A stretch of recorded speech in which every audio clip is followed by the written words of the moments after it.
And welcome everybody to the first semifinals matchup of the Champions Division of the Rendezvous Valorant League. I am Hydro, and today here with me is Tempest for this matchup between the Bronze Bandits and the Riskers. It's nice to be here with everyone today. We're getting ready for a 1 seed with the Bronze Bandits and the Riskers at the 4 seed, looking to duke it out to take home the championship of Rendezvous. Yeah, I'm really excited to see this matchup. We looked through the stats. I don't believe these teams have faced off during the season at all yet, so it should be new for both teams, though I imagine if anyone's been streaming, they'll have been doing their research, potentially counter-stratting. I'm really excited to see what the teams are bringing into the matches today. Our 3 maps that we're going to be seeing in order are Lotus, followed by Icebox, and then Pearl if we need the decider for Game 3. Of course. And we also have some interesting stats coming in from the beginning. We can see that Bronze Bandits have had the highest team KDA so far in the group stage with 1.9, and that leads the second place by 0.2, which is pretty crazy, I gotta say.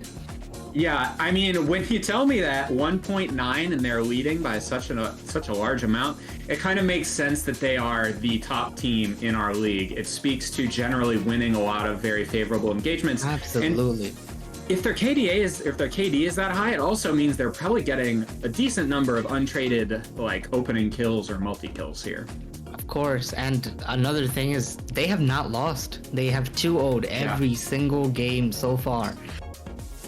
Yeah, haven't dropped a map. That is incredibly impressive over the whole length of the entire season. You know, it's reasonable to assume that even the team topping the league might have dropped a map here or there. So to be coming in here without having dropped any, it really puts the Riskers on the hot seat. They're going to have to figure out what the other 6 opponents of Bronze Bandits could not do up to this point. Absolutely. It definitely gets risky for the Riskers here, and it's not going to be an easy match. Bronze Bandits have shown their mettle so far, considering no loss and considering all the stats that back it up. They have multiple people high up in KDAs and kills and assists, so it's not going to be an easy match, but can the Riskers do it? Yeah, I hope they can. At the very least, I hope we go to Game 3. I think the thing that we want, which is the thing that neither team wants, is to see a full 3-game series out of this best of 3, and you know, we'll just have to see where it goes. I'm super excited to be seeing Lotus for our first map. The map is still relatively new, and I'm just super excited to see how this goes because we've not seen a whole lot of pro play on it. We had lock-in, but that's been about it. So, you know, I just love seeing new maps, new agents. Now, obviously, quick side, Gecko is not legal, so we won't be seeing him at all during the playoffs. But, you know, still, like I said, Lotus is a new map. I think lots of teams are still figuring out what their kind of comps are, and I'm interested to see what the inspiration is for both sides. I mean, I do have to question, are we really excited for Lotus, or are we simply just wondering what we're going to see? I'm a fan of Chaos. So really? Yeah, I love Chaos. Okay, in fairness, I love Chaos as long as it's not in my games. If I'm watching the game, I love Chaos. I mean, the world is built on so much chaos, like it's simply in some physics out there. It's literally the world is born in chaos. So why not? Why not, you know? Yep.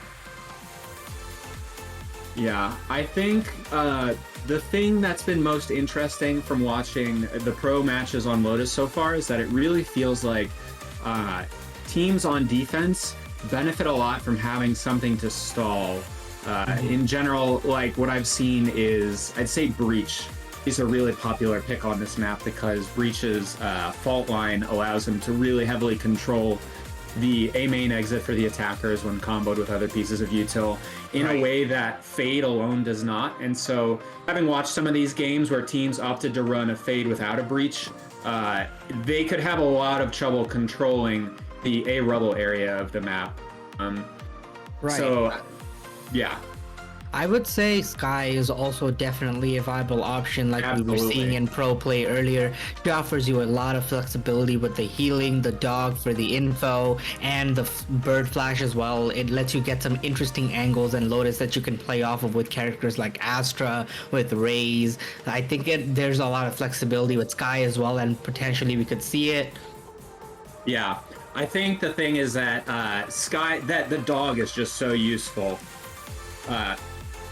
Like, the one thing is, if teams are not hitting these sites really fast, there are lots of little rat angles to kind of hide behind in the map. And so having that Sky Dog to clear your way into a site late into the round could literally be the difference between getting onto the site and getting the plant and getting like 1 or 2 picks and essentially losing out on time.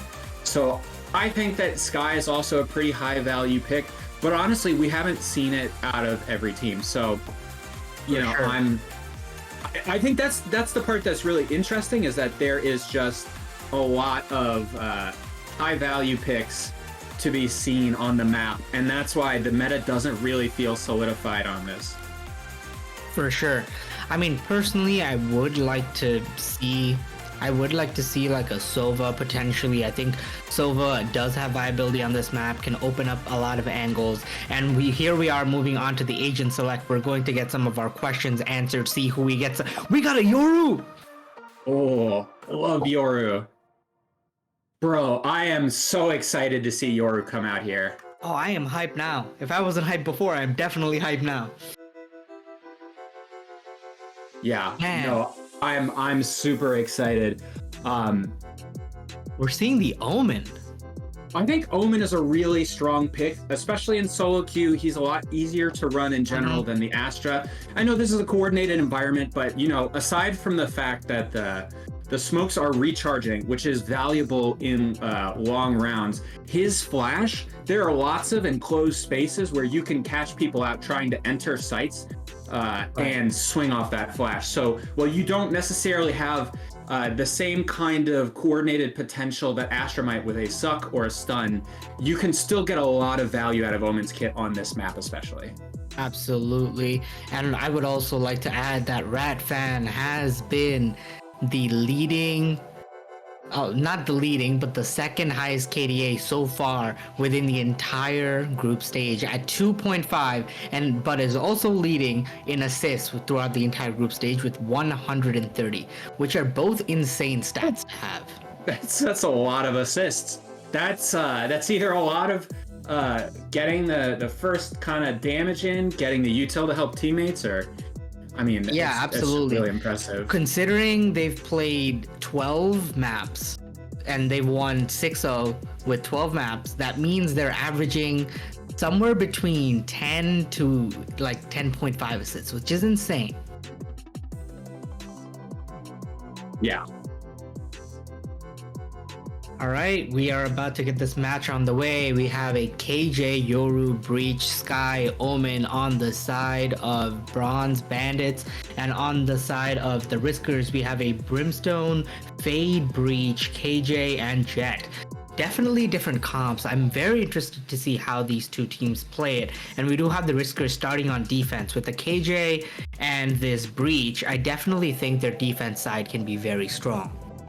Yeah, totally agree there.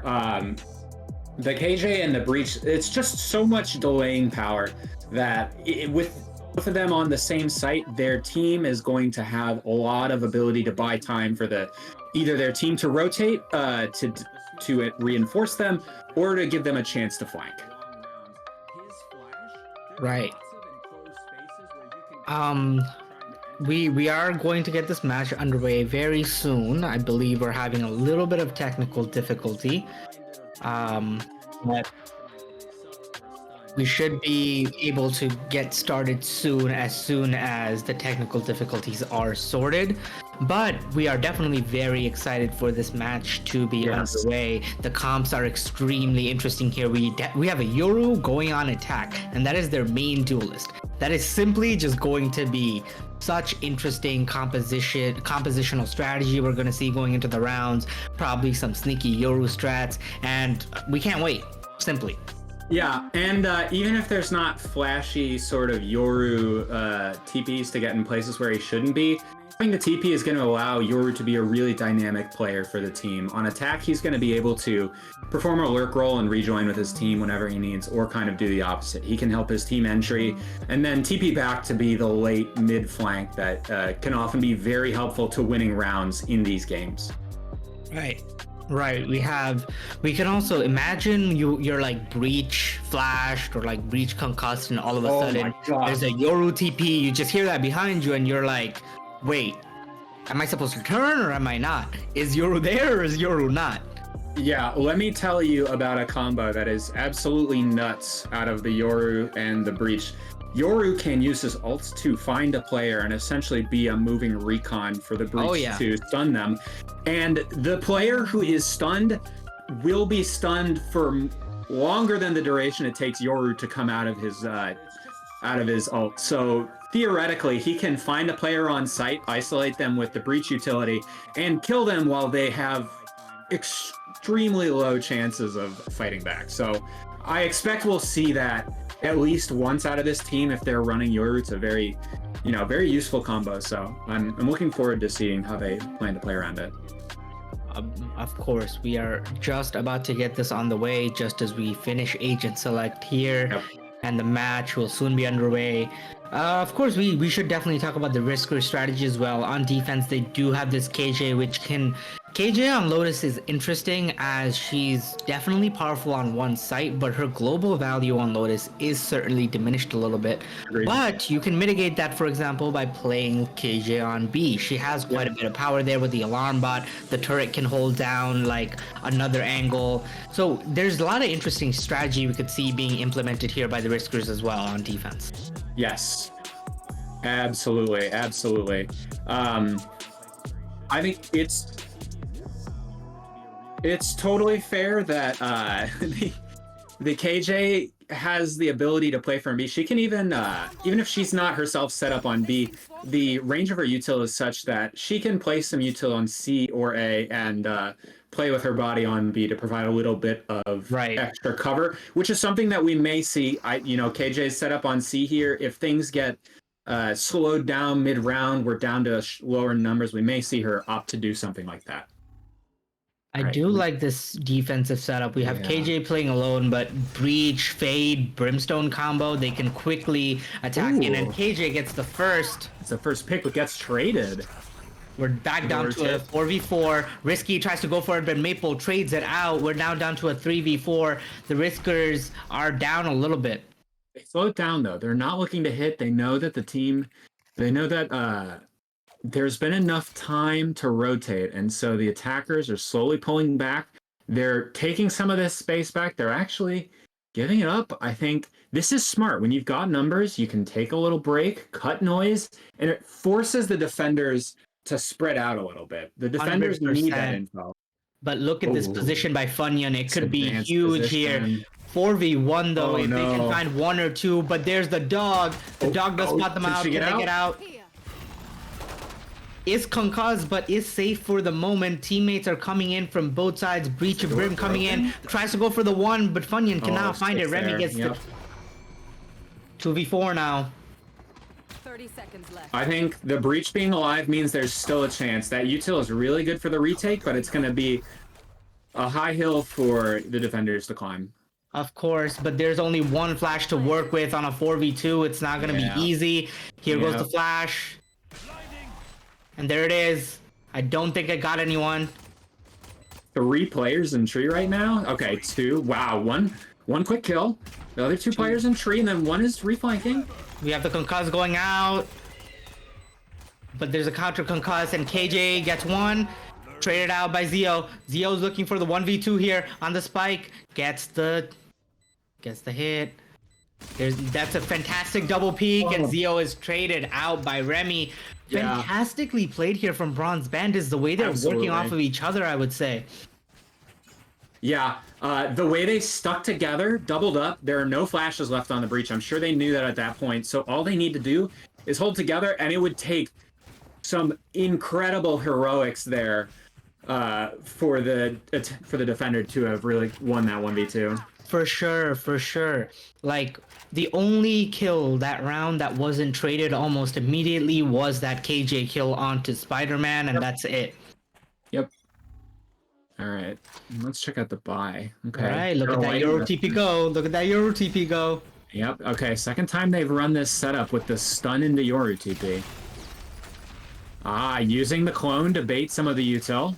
Right, and then we also get this dot coming out. KJ spotted. Bear is not in the easiest spot here. I don't like that. They're very suspicious of this. They know they've taken a bit of time. Oh, is he getting it? You know what? Massive pick by Spider-Man, takes out Shumei. She just didn't know what was going on and gets caught out. But with the Brimstone down, they don't have smokes for the retake, so it's going to be difficult to retake with inferior weapons here. Yep. It's all up to Risky here. Cannot find the one with the Marshall on the head, but it just doesn't hit. We have a 2% flank coming in from Fade and KJ. And Maple's just waiting. Double for Maple. It's all up to Breach here. Zio get anything done. Zio was doing great the last round. Got 2 kills. But it's going to be far more difficult here. 1v5 with just a classic Hydro. Yep. 1v5 with just a classic versus 2 rifles. I don't like Zio's odds, if I'm being totally honest. At least there's full HP. Yeah. I mean, that's true. That's very true. Honestly, looks like Zio's playing for exits here to die. The timing. And I think that's timing. Fair. Yep. Zio's gonna get to die for the bomb, deny the orb. Huge! That's one! What a classic! Holy cow! But that is the ghost only. And he denies the alt orb. That's massive. that was his goal. He gets a kill, he denies the alt orb. And honestly, I know the Brim dies early there, but look at Shumei's alt economy right now. We've got 5 out of 7 for the Brim. Oh, that's actually incredible. I really don't hate getting that orb. That was two orbs for her. Yeah, the orb would definitely be worth it. Yeah, we're very close to getting an extremely powerful ult online, especially with how claustrophobic these sites are. You get on the site, they're small. You don't have a lot of room to maneuver around the Brim ult. We're getting an Omen set play here. Omen TP's out. Ratfan looking for the blind. Gets 2. The clone doesn't spot anything, but Ratfan is looking for this pick. Massive fight going on here. Remy gets the trade onto Funyun. We're back to a 3v3, and no one else on a site though. But look at the attackers. They picked up 2 of the rifles that were carried into this round. Look at Shumei. Remy is just waiting for it. Remy is ready for it. Call him Remy the Rat because he's an expert, just waiting. I have to ask, was the KJ turret on at that point? That was such great timing to look back there, and I wasn't paying enough attention. Either great timing, someone on the team called out, hey, they could flank, my turret's been down, or Remy playing off the turret just makes a smart choice, and now, again, we've cut noise. We see KJ's holding for a flank, but the defenders, very predictably, have had to spread out, play the map. Zio can once again go huge here, perfectly in position to find one of these picks. About to peek out. Timing is impeccable. Finds one, but cannot find the second. Ratfan with the trade. This 1v2 is doable. Look. Ratfan gets it done once again. Ratfan 3-0 for Bronze Bandits. 3-0. That's huge. I mean, winning your bonus, keeping 2 rifles, your economy is booming. And now the Riskers are forced back down to inferior weapons. They're going to have to figure out what to do around the way that the Bronze Bandits are playing. And it's still early on in this map. There's lots of adaptation to be done, but the Riskers are going to have to be the first to do it. Right. The next 2 rounds are absolutely crucial for the Riskers. They can't afford to lose both of the rounds. If they do so, they go down 5-0 and it snowballs. Yep. Wait, did that in a nice sneaky spot. No, it didn't. It didn't. Oh, Brim is in a huge spot. This could be really big. But do they read it? They have a 4-person stack here. Shumei is just waiting. Funyun, Risky, Zio, all here, ready for this. There's a spam, but the spam doesn't get it. Yeah. But they feel it. Look at the Bronze Bandits once again making the right call, the right read, and they just back off. I gotta be honest, my general feeling is attacking B at the start of the round is kind of a risky endeavor. So I like this. I like this move. They see the jelly. Only one of them is going towards the C site. They know it's open right now if they keep the pace up. Yep, and Bear just nothing left to do, alone here with the stinger, but tries their best and just push right into Bear, the no crosshairs. Yeah. It's good. Delaying the good plant. Risky tries once again with this Marshall. Didn't work on that round 2, but tries again. Funyun puts out. Risky. The bomb is not down. The bomb is not down. Oh, Nice. but Brim is Risky dead. There's finds no one. more ult. But cannot find the second. Dom Dom gets with 2. Maple gets 1. Zio? And it's up to Zio gets Zio 1. again. Oh my god. That's a fantastic attempt by Zio. Does find one with that Sheriff, but we're at 4-0. This becomes the crucial round for the Riskers to win here. Honestly, I did not hate that round at all. There were what? Two big ults came out there. We had the Breach ult and the Sky ult, all to secure the round on an eco. And the Riskers still got 3. That being said, I like the eco, but if they don't win, I don't really feel like it matters. If they can't turn this round, this bye into a win, you know, Absolutely. it's not enough. The way they used the Prowlers were definitely great. It did allow for a little bit of space for Risky to find that one pick, but this is the important round. They have a 2-2 stack on A and B side, and KJ holding C alone, and that's good for them. That is where Bronze Bandits are looking right now, but are they going to be able to get it done? Yep. We watch as they're in rubble right now, but there's no push. Look at Zio gets a pick on Spider-Man trying to lurk into B. This is huge. that's massive. Numbers equalize though. But there's still 2 on A, and they can get this done. But once again, Bronze Bandits just slowly back off. Yeah, they're really, I think they're convinced that they're drawing out these rotates. And I would have said in the last couple rounds they are right, but this time the Riskers are holding their formation. They've got a 1-1-2 setup sort of going on. What is that? Is that a clone going over on A? Yeah, that is a clone. I think they're gonna know now. They is definitely this know the it's a combo? clone. Oh, and they go in, Stop yes, Bruce with the holding Euro that. ult. Yeah, he clears the site. Doesn't find anyone.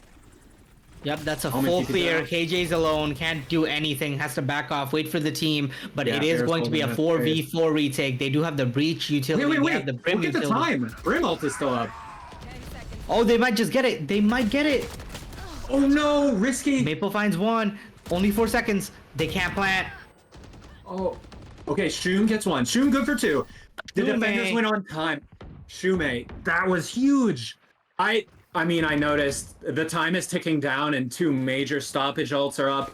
Absolutely. The Bronze Bandits just let it run a little too long. Yeah, I guess they just didn't take into account the ult that the other team had, and they did let the time run out a little bit too much. Shume does go huge there with the Brimstone ultimate there, stops the plant and gets 2 kills. That is the round the Riskers needed to bring this game back, and now they can start their snowball of their own. Yeah, their econ is still looking a little rough. Jet's gonna use knives here, I think. But it's, you know, it's better than nothing. And we see this combo again of the Yoru walking in. Yeah, okay. Dong trying to break the util. Oh, is that KJ playing the judge? Yeah, KJ is hoping that someone runs into her. Look at this rotation. 4 members of the Riskers are in the general area, and the Jet is already got all this space. Bear. No. Oh, but Look Bear at can't the get it. utility that was used on Bear. Bear genuinely had nowhere left to go, but Risky gets fired out by this turret. Risky does. He's caught out, and Remy is ready for it. Remy's Once again, got it. Remy is just an expert at catching rats. Yeah, I think it's really interesting that Remy is the one going back to play off this turret, but I suppose after his util's gone out, there's no real need for him to be on the site. And We are Breach at 2v4. functions really well. Them down. Oh, okay. 2v4. They know one's up top. Player standing. Zio can't find it this time, and it is all up to Funyun. Sneaks into the Funyun smoke. looking for it. Oh! Oh! What is that by Ratfan? Ratfan lives with like 2 health. Oh. Yeah, and we're back to broke for the Riskers here. They've not really figured out what to do about this util dump, this very well coordinated util dump that's getting their entry fragger onto site. Radfan simply just doesn't die. Radfan is currently 4-1-1. Yeah. Yeah, Radfan not dying. Even in that round they lost, did not die. Right. I think invincibility might be on. We might have to check our settings. Yeah, make sure that auto respawn's not on as well. Maybe he's getting that a little bit of extra time. Right. I like that. Got these marshals peeking down, trying to spot anything. Jet taking risks, knowing that even though the stun was on C at the start, she has to make space because of their worst weapons. And the space is most certainly found, clears out everything on C side. This tells them all they need to know. There, right, and we know that they're either stacking A or they're pushed up B, but this turret will give away the information if Jet peeks away to... Oh, it's down. Turret is down. Jet goes right past it. Door shenanigans. Oh, but Spider-Man. Okay, Spider-Man. Are you? Yes. Nipple finds one. Spider-Man does hear it. He turns. Oh, but it's a body shot. Headshot is missed. No. Okay, but the smokes are down for the Riskers. This is still going to be a hard retake. Spider-Man does cleans get it the up. trade. Bear looking for the refrag, but Bear's just stuck. Gets one. Has a gun. Oh, and just turns right into the Sky Flash and gets peeked on by 3 people, though which is simply just impossible to clutch up. But it's a fantastic attempt from Bear to get that refrag and try to win the round. It is 6-1 for Bronze Bandits now, and they have such a commanding lead that it's difficult to see what changes need to be made here for the Riskers to take this back, Hydro. Yeah, I have to agree. I'm not quite sure what they could do as well. And you might say the Riskers are building ult economy. But the fact is, with all the kills going out for the Bronze Bandits, they're building ult economy at the same time. So it's hard without winning. They have to string together more than just one round if they want to give themselves a chance in this game. And I know that sounds silly, but it's the reality of taking rounds one at a time, especially now, is not going to be good enough. Not with this game. Right. It's quite literally the fact that Bronze Bandits play very methodically, get onto site, and then they just don't let go of site. It is so hard to get into their post plant. The SOP is in the right spot. Risky finds one. Needs to get out though. Ran out of dash. Maple has been finding these opening picks over and over again. Yeah. Great teamwork to trade there. The op is in no man's land when Jet is stuck there without her dash. The risk they took, Jet probably activated the dash expecting an earlier peek. Dash is huge, but Ratfan somehow gets one. Shume. We're even, and we've got KJ ults. Dueling KJ ults. Oh, he gets him with the double aftershock. KJL down. We've got a 3v2 for the defenders. Okay. Yup. Everybody's taking a pause. Take a deep breath. They're both detained. No! Zio steps into it! It's a 1v2 right now. It's technically a 1v2 for a second here. But the detain... This isn't planted for Mound. Sneaking back in. Radfan goes down funny. Spider-Man does get the trade. Spider-Man gets another. Zio has to go huge. Looking for Zio. Holding it.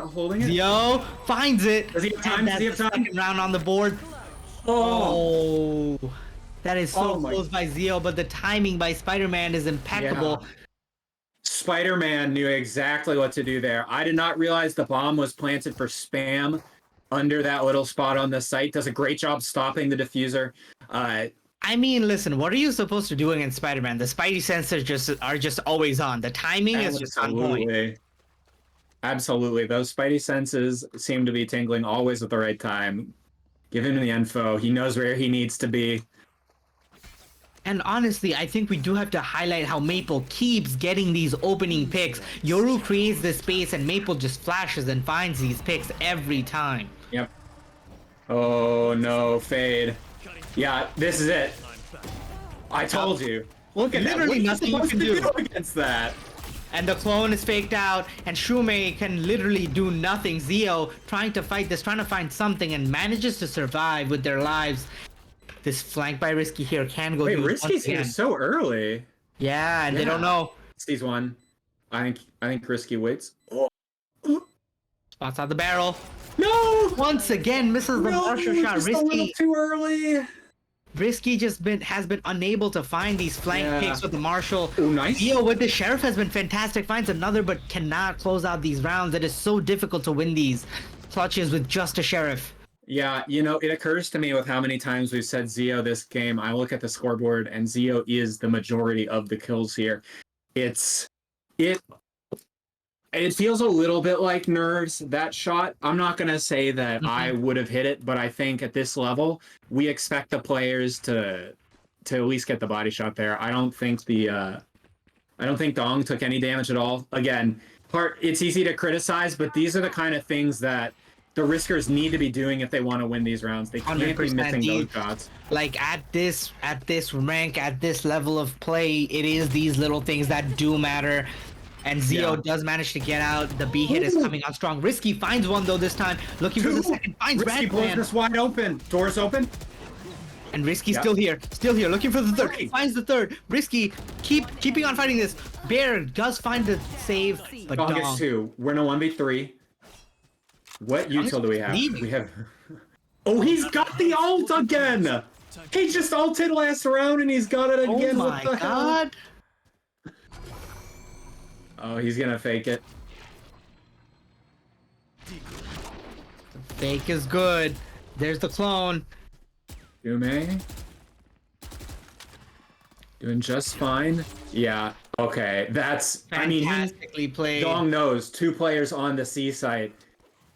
Immediately running. I love this play. And Dong also knows, I believe, that the breach was near B because of the concuss going in. Yep. Here's the plant. Dong is gonna have the ult to play with in this post plant. Is he gonna play up? He's playing up. He could find has this to. early pick here. Yeah, but he has to, right? If the team plays together, they play numbers. For sure.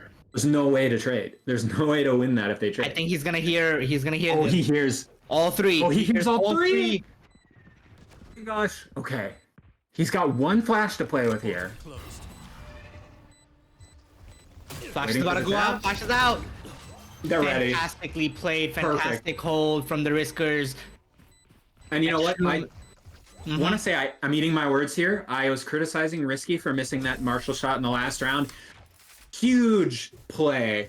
Gets the first 2 opening picks, falls back, buys time with the smoke, gets the third. Is enormous for their team. Risky, I think, single-handedly won that round for the Riskers there. So, you know, Absolutely. kudos are due. Honestly, I think Risky was looking at the ace there, but got Same. traded out at a Same. weird angle. Yeah. Bear did come bearing gifts with the trade, but just couldn't find the second to close out the round, unfortunately. Oh, no. Dong has this ult again. Yeah, Well, it here we go. it wasn't used that round in the 1v3, but Yep. let's see what is done here. Yep. Spots out Gonna the find trade, this. spots out KJ, but they He's don't got know the about shorty. A. What do you do against that? What do you do about that? Oh, but Funyun goes huge! Equalizes the numbers! That is massive for Funyun, and once again, Risky's on this flank, but turret He's gotta is commit. down. 50 health. It's all up to Okay, Risky here. We'll spot Remy, and No. but Remy, every single time there's a flank and Remy's there, Remy has won it. Last player standing. Oh no, and the three attackers get safely back to Mound. Yeah, but it's up I to mean- Theo. I would, if I'm Zio, I consider ulting this, honestly. Not enough time? Yeah, okay. That's fair. Saves it. And Dong finishes What a out the situation. round. I mean, what are you supposed to do in that situation? When you tap the plant and Breach is alive with his stun. Yeah, do you do? literally not much you can do. The only thing you They can know do is where you are. potentially ult, pray all 3 of them are there, because then Oh. it's going to be difficult for Breach to use his utility to counter. But it's still not easy to win that. Yep. It's, yeah, I think that's just one of those nightmare scenarios in the post plant. That combination of players alive, it just feels hopeless. And okay, this is the last round. We've got as heavy a buy as the Riskers can take into this. They really want to turn this into a 3-9 and not a 2-10 because that I difference mean, you could be have huge. to try for that 9-3 curse always. Risky, getting risky. Doesn't get the pick. And I think this is going to cause the Bronze Bandits to step on the gas a little bit here. Oh, no, Right, okay. Shumei, I think, does knows. understand that's a clone. Yep. But the space being Look at taken. Funyun. Do they hold or do they push? Oh, look at Remy. But Remy's gets the down pick, this falls time. off. Down, C. Okay, that's big. That's big. Remy was one off the ult there, too. Oh, the timing. KJ almost saw that. Just barely gets back in time. But KJ's going to get this ult orb. And Yeah, the lockdown is probably going to come in. Oh, the sound wait. cue given up. KJ can get it from the plants as well. So I think they may have... There goes massive. Sees? 2 players seized, I think. Just one. The ult's going off. Spider-Man. I see Funyun ready to ult. Yes, It's there it goes. 3v3. Here comes the breach ult. Yep. We have the rolling Crazy. thunder. There it goes. Goes in. Okay, but Funyun we is got it down, for though. you two. Oh, and Oh, there's they're the pushed Molly. Last player Shumei pushed tries, through. can't find it. Or sorry, It's all Shumei up to pushed Zio through. once again, trying to get the Oh, team no. down to 9-3. Spotted out, position known, 1v3 peak. Ratfan ready. Gets the first onto Spider-Man, but Ratfan gets the so trade once close. again. Yeah. I don't know what to say here other than just dominance out of the Bronze Bandits on this first half. Really good stuff. We're going to have to see some heroics out of the Riskers to take this back in the half, but we're getting ready to head to a short break. So after the break, you know, we're going to see what do the Riskers have for their attack half. Can they bring this back to an even game and potentially take them out? Absolutely.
All right, we are coming back at the half on an exciting match between the Bronze Bandits and the Riskers. The Bronze Bandits have taken a commanding lead of 10-2 on the half. Now they go on defense, and their post plant was looking insane, so I can only imagine what their defense is going to look like, Hydro.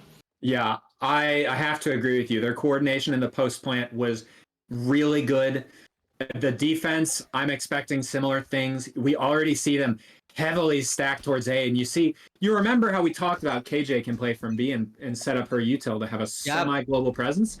We're seeing that. Oh, this is going to be aggressive. And they're just out. Dong and Remy are ready for this. Risky peeks out, takes a little bit of damage, and there goes the concuss, and they just have to back off 4v2 here. Slows it. Look at the push. Look at this push on C site though. Yeah. Oh, but the turret. The push on C site can go huge here. Shume in. Shume separated. Okay, that clears waterfall. No one's holding Shume, so they have a chance. And they are gonna get the plant's plant going off. down. Oh my god. Yeah.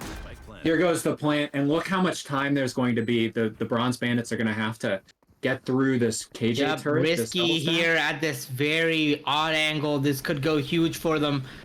They smoke it off. Does he let him go? They're not gonna know. No. Doesn't let them go, but finds 2, finds 3. Risky taking the risky peek and benefiting from it. It's all up to Dong here. Dong is alone. My ghost does not do that. Spider-Man. Man looking for something. No but free gun nothing action here. there. Yeah. I'm just saying, my ghost doesn't do that. Huge round. Goes without saying, the Riskers really needed to win that pistol. I'm interested to see if the Bronze Bandits want to force up here. Looks like maybe not. Totally fine. They've got so many rounds to play with, but yeah. Real quick, before we get into the next round, we wanted to call out that one of our sponsors, Super Beings Labs, we are having a giveaway for one of their mouse pads. If you type !giveaway in the chat, you will find out where to go to enter into that giveaway. I mean, let me tell you, you haven't used a mouse pad until you've tried a Super Beings Lab mouse pad. Those things They are are very soft nice. and Yeah. they're fantastic texture. Like, it just feels good. All right. We've got Bryn going here for this ult orb. No one on C again. Look at this stack in B with the light prodding. Oh, there Dong goes gets one. traded There by goes Funyun. two. Funyun finds both here. Funyun's Maple. having none of it. I mean, would you think that all 5 players were playing around B? I would not. Look at how far Risky is in. Risky's All just this infiltrated space. their entire site. Risky has just been Shume. taking. Shume might get shot in the back here. No, the timing. Look at this timing. Why would Shume turn around now? Last player Finds one. Yeah. planted. Okay, Spider-Man does get the trade, but still, the timing was impeccable there. Still finds one. Oh, And his it's knife one is before out. the Sheriff Bear. Yeah. All right. Cleaned it right up. And look at this. They're carrying a Vandal and 4 Bulldogs with light armor or with heavy armor into their bonus. This is extremely winnable on the side of the Riskers, and frankly, they need to win this, I think, if they want to feel like they've got a realistic chance. Absolutely. They had their bonus round stolen from them. Now they have to take this bonus round from Bronze Bandits to bring this back. Because think about it. 10-5 versus 11-4 is a massive difference. It's a world of difference. Okay, we're getting some Risky aggression flash. again. Dong pushing. Dong spots We it saw out. that. Here. Oh, misses Remy it. Doesn't is get behind there. rubble. I don't think he fully understood that there was 4 members of the Bronze Bandits pushed up there. Bear pushed up huge, but Ratfan is here. Ratfan could see this. Ratfan does see it and Oh, finds Bear. the pick. Clearing a different angle right as Ratfan comes out.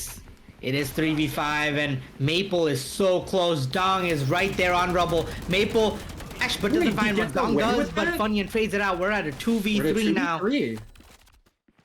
2v3, but oh, they're being hesitant. They think Slowing there's still down. somebody on A site. Yeah, Remy looking to... They've got them contained. Okay, so we'll see if any challenge is decided, but I think if I were the defenders here, you wait for the plant sound to go down, and they're And you so simply- contained. The noose is Remy's tightening. slowly working Remy through closing here. that space. Yeah, Remy. They know Remy everything started they it. need to Remy know. started it. Still 30 seconds left. Remy knows that Fade is in tree. Remy Knife gonna spam out. the box? Spike planted. There's the box spam. Gets Funyun not to have. Funyun isn't all the way down yet. Finds one. It's all up to Zio. Zio cannot even get past Nice Spider-Man. flick out of Oh, Spider-Man. I gotta say, Swarm grenade. I don't feel like... I know that box is spammable, but when was the last time you saw a full health planter being killed by spam through the box? I'm gonna be honest. I have tried spamming through that box before, and it just doesn't work. Yeah, I spam that box and then the planter swings me. I feel... I feel for the Bronze Bandits there. the stun into the spam. I understand what it was going for. I mean, it wasn't an issue. I'm just calling attention to the thing that I feel like I see, but it doesn't work all that often. We're not okay. Back to the game though. We're not seeing that heavy A aggression. Instead, we're seeing the aggression out of C with KJ anchoring on the A. She's okay. We have the fault line going across. Remy does spot out Fate for a little bit, but once again, it's Dong and Maple for this push. Behind Mound. They're waiting. Clone goes up high, but doesn't find anything. Ratfan does find one. Maple finds one. Bear trades out Dong. We're down to a 4v3. Ratfan's on B, holding it down. But Maple's still there. Maple just doesn't leave. Making sound. Funyun could get caught out at any point if he stays here. It's not gonna be easy. Maple is still here. Again, I feel like the attackers are so contained. There's the fall line once again. You see where the defenders are playing? The KJ util means that no one could get to A without being like rubble. This is all the info in the world. The Hawk clears out. They clear behind box. Now they know they can finally attack Mound. But there's still two here. You have Breach, Waterfall, and Sky is just holding from CT. They might be able to get onto site, but are they going to be able to hold it? 30 seconds left. Oh, good cease. That's gonna stop. Oh, Remy didn't get caught. Remy did get caught. I'm a liar. Yeah. This delay. Placing swarm Oh. grenade. Waterfall spam So is many simply people too hard to waterfall. get across. Ratfan finds one. Ratfan finds two, and Spider-Man cleans tough up Bear. situation for Bear. And we're at 4-12. We're gonna need a Fnatic style comeback from the Riskers to get this back in. I'd like to see it, but I don't know if Riskers have it in them. This is rough. They're going to be lacking util. I mean, they have to rifle light armor on most of the players that can even afford to. The saving grace, they do have two enormous ults here. They've got KJ, they've got Brim, and you can't say the same thing about the Bronze Bandits. They're only really close to that Omen ult, 2 orbs away for the other players, and they're just not the same. They're going for a very quick push. Risky pushes up Rubble. Oh, Rubble look at the clear. Bear, though. And there's only Maple here. They can get onto the site pretty easily. Maple is holding top, not willing to peek. And Maple is spotted. ADL hits no one. They know the site is open. Expect someone probably fell back to heaven. Maple's there. Maple's there. Risky Oh, can't Maple find doesn't it. get it. Risky doesn't get it. B. Oh no, it's a 3v5 Hydro. Ult. Oh no! No. Oh, the dog to clear out drop. Enormous. Funyun. Zio finds one, but gets straight out by Remy instantly, and it's a 1v4 for Funyun. Funyun just can't get it done. Maple clears out, and it's 13-4 first map here on Lotus, and the Riskers just need to. What do we think the Riskers need to do for the second map, Hydro? Honestly, I'm not sure. That was just the map was so in favor of the Bronze Bandits, and I feel like part of it was just the util combinations. And I want to say again, new-ish map. It's only been in the map pool for one act, so unlike some of the other maps we're going to, like Icebox, which has been around for so long in the game's lifespan, and even Pearl, which we've had a full episode on. I think that potentially we could just say that the Bronze Bandits came in with better preparation, and their coordination carried that through to a super well-deserved win in this map. We'll have to see how the next game starts off for the Riskers before I say that the warning bells need to be ringing, but I think this is a GG go next. We don't worry too much about this one. If you're the Riskers, you just focus on the next game, pretend the last one didn't happen. For sure, they're definitely going to look to bring this back and get this to a game 3 where we're going to be going on Pearl on game 3. Like, Pearl at this point is definitely an exciting map to look forward to. Many different interesting combinations you can do with agents and utility. So it's in map 2. We need the Riskers to really show up and really bring this back. Yeah, and Icebox has seen some very interesting developments. Harbor has come into the meta as effectively a Sage replacement for a number of American teams. So I'd be interested to see if either of the teams are running that.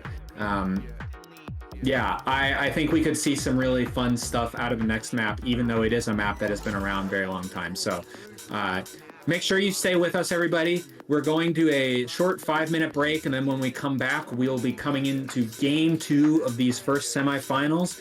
The Riskers are going to be looking to take the game back and bring us to a third map, while the Bronze Bandits are going to look to keep their no map loss streak alive to take them straight to the finals.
Welcome back, everybody. We're getting ready to get into game 2 of our first semifinal series between the Bronze Bandits and the Riskers. I mean, I don't know what to say about game 1 other than that it was very dominant for the Bronze Bandits, and the Riskers are going to have to really show something different to come back and take this map. Right. And we are heading into Icebox next, but it is important to note that it is the map pick of the Bronze Bandits who were dominant on map 1, so it isn't going to be easy for the Riskers to take this, because considering how coordinated the Bronze Bandits were on Lotus, it's only... I'm not sure if it's fathomable how coordinated they're going to be on Icebox. Yeah, I'm really excited to see. I would say that Icebox generally feels like a fairly attacker-sided map, especially with some of the comps we've seen at the professional level lately. Yeah, we're getting into agent select now. Ooh, Remy hovering that harbor I alluded to before the break. I'd really like to see it. It's a lot of fun to watch. I think we're seeing a lot of expected stuff otherwise, seeing the hover on Sova for both sides, Viper on both sides, KJ on both sides. Are we about to see another Yoru? Another Yoru? I hope so. I hope so. You know, real quick, before we get into it, I just want to remind everyone about the giveaway, ! Giveaway to enter. It is RDV giveaway. RDV giveaway. It ends in 2 hours, so make sure you get your entry in. Oh, 1 hour. I had the time zones wrong. Sorry, everybody. It will be ending at 5 p.m. Eastern, so please hop into that giveaway for the chance to win a amazing mouse pad from Super Beings Lab. People have been raving about it. It's just fantastic. All right. Honestly, looking like we're gonna get mirror comps potentially. The only difference being the duelists, and that's pretty interesting. I think in the current world we live in with Valorant, Yoru is an agent that can op.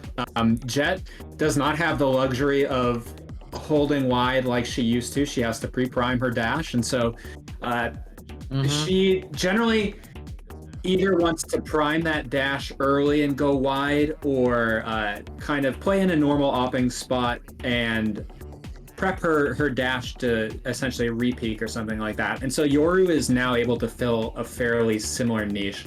Basically, I think the nerfs we've seen to Chamber and the nerfs we've seen to Jet have made a world where having opping agents that are not Chamber or Jet is a lot more feasible. So even though these two have different duelists in the comps, I could see them filling similar roles in terms of either entry on attack or opping on defense.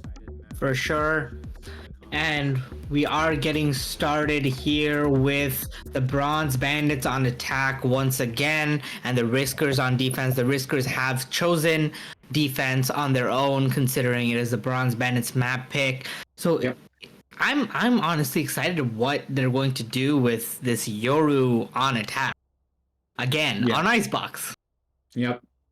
I'm also excited to see what their plan is. I'm seeing a decent number of sheriffs. That's exciting. These are on agents that normally you might buy, say, a snake bite for Viper or a molly for KJ just for the post plan or others. But early dart comes out. That's going to stop any aggression by the Riskers. Risky takes that first shot, falls back. The wall goes out, canceling the drone. Sorry, not canceling the drone, but, you know. Yeah, we have like a 4v5 almost on this site. And we just have one person watching the flank. Spider-Man just looking for any flankers here, but there aren't any flankers at the moment. And once again, the Bronze Bandits are so methodical. They're just waiting until their utility can be up and ready to go properly. Yeah, but oh, look at this. Potentially a KJ face-off in tube. Spider-Man working. Spider-Man about to see Bear. He's Bear. Oh, Bear. Bear's in a great spot for that. And now Bear's going to take that space. The drone comes out. Too. Yeah, the Bronze Bandits know they need to go because the game has been sold. Oh, the TP's in and just creates so much space. Just annihilate the three stacked back scythe. The Molly does land, but unfortunately it is a little bit too late. Does not get any damage onto the Sage. Dong is just waiting behind this box, ready to go. And now goes under. Is Bear gonna spot this? does go down, but Dong, what a quick flick with the frenzy. Zio once again here alone looking for the clutch. 1v3 with a ghost. Time running out too. And this plant is wide open. The triple swing. Maple comes away with 3. That's what we call an aim lab speak. The only way you're winning that is if you have that much aim labs practice for the perfect triangle flick. Yeah, you gotta play grid shot and your opponents have to miss. Yeah, straight up. That's the important part. Straight up, your up. opponents have to miss because you don't have enough time to shoot all those people. Those orbs don't shoot back in aim labs. Exactly. All right, once again, the Bronze Bandits do get this start here, 1-0. Can they convert their anti-eco round here? Yeah, potentially a little bit of mid play, I was thinking, but it looks like that's spread out. We're more focused around the A side, but Funyun does peek out, takes a little bit of damage, managed to back away with their lives. Did the rifle get Funyun? No. Shume here with this classic, looking for the right Maple. That's just filthy. No! Oh, gets the Spider-Man gun. gets it. Shume finds one with the classic, but it's a 2v4 now. They have no guns. Bear on this flank. But look who it is. Maple looking at this flank. Planted. The timing is perfect. Maple with the perfect headshot, and it's all up to Zio once again. Left alone, this time in a 1v4 with just a classic, and it all left to do. What can Zio get done here? The turret spots him out. I think the answer is very little. And, man. Well, it was a good try. And this is going to be a strong bonus again out of the Bronze Bandits. 2 of their players full saved. Now they're... Yeah, they have 3 rifles. Even if they lose this bonus, the Bronze Bandits are going to have another full buy very comfortably into the next round, which I think is fairly normal. But the difference is that their bonus is so strong that we give them really good odds for taking it, just on weapons alone. Right. Theo, maybe prepping a dart for B? That's a dart for mid. That gets all of it. Yeah. But Dong, how does that not hit Dong? Dong takes virtually no damage from that. Pushes up Tube, the clone. That's a clone. Clone gets spotted. Dong is right under Tube right now. And Remy's also there. They're looking for this Tube push. But again, once again, Bronze Bandits are so methodical. They're not pushing any extremities without the right util usage. They're not doing anything yet. I have to say, though, I'm really impressed by how the Riskers have read the state of the game to have 4 agents stacked in the general vicinity that it really feels like the Bronze Bandits want to go. For sure, but look at this. The Bronze Bandits also have a similar very good read. Viper... What a flick from Dong. Instantly tapped out Funyun. They don't have the Viper left anymore for the retake. It's going to be tough to hold. It's all up to Risky here. Risky. Do you cash out early? Do they check? No. Finds one. No, Cannot doesn't find get the the second. Still, very winnable. 3v4. 30 seconds left. Oh, that doesn't go around the corner. Spike planted. Zio Spider-Man is doesn't here even early hit this time. Spider-Man. Not alone. Yep. Alarm bar down. But does Zio know that there's a Radio Wonder? He doesn't. Dong does get Zio caught gets out one. this time by Zio. Trying to 2v3 clean out. Hydro. Yeah. 2v3. Again, totally winnable. Breaks the KJ util, but there's the Molly. There's the Silver Dart. Oh, the Recon spam! bolt. The spam is so good. They know one player's playing from Nest. 2v2. The double face. Oh, this is, again... Die right now. All up to Bear. Shock Dart comes Bear in. There's doesn't get it. nothing left to do. Bear's got to save. Get out of there. Oh. Okay, Bear's alive. Bear's alive. Looking for this fight, but so is Maple. Oh. Bear gets it. Bear Perfect gets it. headshot. Okay. That's not nothing. But, you know, again, we're looking at a 1 bonus for the Bronze Bandits. And they've got Dong on the Yoru with another ult. The ult is ready. Out here with this stinger. Can probably find something on some ratty angle. Let's find out what they do. They're looking to pressure this B site this time. But the stack is on A. This is not looking good for the Riskers. Bear is alone here, but does have the rifle. Here comes the drone. Oh, Bear, you've been seen, buddy. Yeah, I know. Drone gets spotted. And oh, there's and I just realized Bear was the rifle. Okay, a little bit of chip damage onto Dong, but the bomb is probably going to go down. One tap to bait out the util. Maple gets Shumei from heaven. Mm-hmm. And they fall back. So let me tell you, the general pattern on Icebox, once the bomb goes down, there are so many angles for the attackers to play in the post plant that it's really, really hard to get in here, and that's what we're seeing. So. Once again, it's up to Zio with the Sheriff, but cannot find anything on the 1v4. Yeah. Oh man, this is the must-win round. Once again, for the Riskers, they did get this on Lotus, and that did let them get to their first round that they had on Lotus. But maybe they could take this and snowball this time around. But this is the most crucial round for them right now. Yeah, Risky looking to get a little risky, hoping. I don't see a teammate ready to hold that belt angle, but clearly ready to get wide with that op.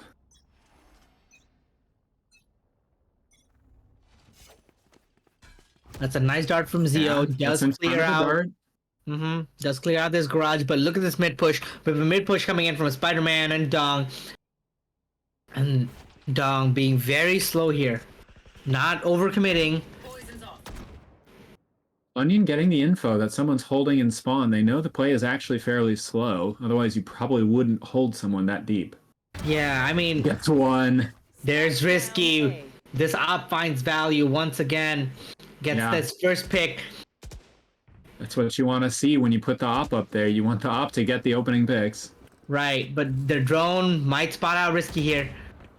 No, does not spot out Risky, but does spot out the Sage. See where the start is going? Looks like backside. The Yoru TP potentially being prepped to go. Oh, Risky's gone. No, he's full blind. Shumei does get Dong. The trade is there, but Remy trades immediately. We're down to 2v3. Bear finds one. Yeah. The bomb has not gone down. They're just waiting. 30 seconds left. Ratfan is here. Ratfan does not get past Bear, and Funyun finds it, and once they do, very clean. The 5th round, that is so important to them. And, you know, it may be my memory failing me, but I feel like the round was not as clean for the Riskers when they won that round 5 in our last game. They definitely carried the op through, so Risky gets to keep that. I think that was a very strong win, and they could potentially look to bank another round off of this. 100%. Rotating the op to B. Right, they need Risky to keep finding these openers, or at least these value picks with the op. It is so important for them to find this space with the Jet, but the drone finds one, Risky finds one, and gets out. That is so big. Spider-Man down once again. No KG mileage to deal with on this round. Yeah. There's the Yoru TP. We see it. I don't think Risky would see it. Not worried about yellow. TP. Backs up. That Position known. Holding yellow. I think we're waiting. When they hear the plant go down, there's going to be some util spam. No fear from Dong. Just pushes right through. Gets Risky. Bear down. Dong gets another. Zio does get the trade. We're down to a 3v2. Look at the position. Zio. Look at this position from Ratman. He gets out. Holy crap. Zio gets the kill and he gets back. Funny, and he picks it up. One. Remy does get funny, and he it's has all the up to ult, Zio. Okay. Zio has the ult. He hears this. Does he ult the body? Yep. Oh no! He ulted the wrong person! Body. He ulted the wrong body. Spots Remy. Yeah, he may have. What he may have been thinking was that Sage would push forward onto B off of that after baiting the res, but yeah, that's not what happened. And there comes in the plan. Zio on a 1v2 now. And Remy, what a fantastic clutch coming in from Remy. Remy gets the res, gets the 1v2, and finishes out the round. Zio very nearly takes that round too. He had that swing, and I forget who it was. They what weren't a kill ready it was to shoot onto him, Dong. Yeah. It was Dong. Incredible flick onto Dong, and Radfan couldn't find the trade there. Funyun does get it, but Remy somehow 1v2 gets the pick, gets the res, turns it back into another 1v2, but favorable for Remy and wins the round. Yep. All right. Again, Bai looking a little sparse. Risky's got knives, full armor. They need to be the hero in this round, potentially. Risky's been there. Oh, look at this push. They hear it, right? Oh no, okay, Dong well. goes down. Dong takes down Risky. Funyun also Gonna goes need down some as a really 3v2. nice shots. I mean, I'm gonna have to be honest, you do need Risky to get those. Yeah. Dong finds another, and Bear with just a Marshall cannot do it against Dong. Dong finds 4 on the round and is 13-5 now. Dong in has the 7 ult rounds. again, too. Dong basically almost has 2 kills per round so far. Yeah. He's been farming, honestly. His Yoru setups, his TPs have been very strong. I think he's gotten at least 1 kill every time he TP'd backside on a 2, I think, on at least 2 occasions. So he's really making the space for his team, and they are following it up. Who's next? Risky with the op. Euro wall going through mid. It's not going to Not see the Funyun. op, though. Funyun getting into this advanced position.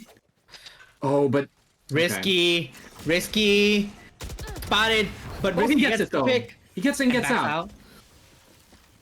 Holding. Looking for the second. Spots out Ratfan, but Funyun gets 1 more. Maple trades out Funyun though. Oh. Risky looking for the pick. Ratfan gets the leg. Cannot find it. Maple gets the trade. We're back down to a 3v3, but Ratfan is low. Maple gets another 2v3 now. It's up to Zio and Shume. No. Yep. This is doable. Drone. Shume has a guard. res and a wall. It is very doable here. Gets the res onto Funyun. But Maple finds it. Shume gets the pick 2v2. onto Remy. One enemy remaining. Gets another onto Maple, all up to Ratfan. Shume gets Shume's it all got it. done by herself. Incredible round from Shume. Gets a res bait and gets a triple kill to close out the round. They needed this. They needed this Hydro. Yeah, they absolutely did.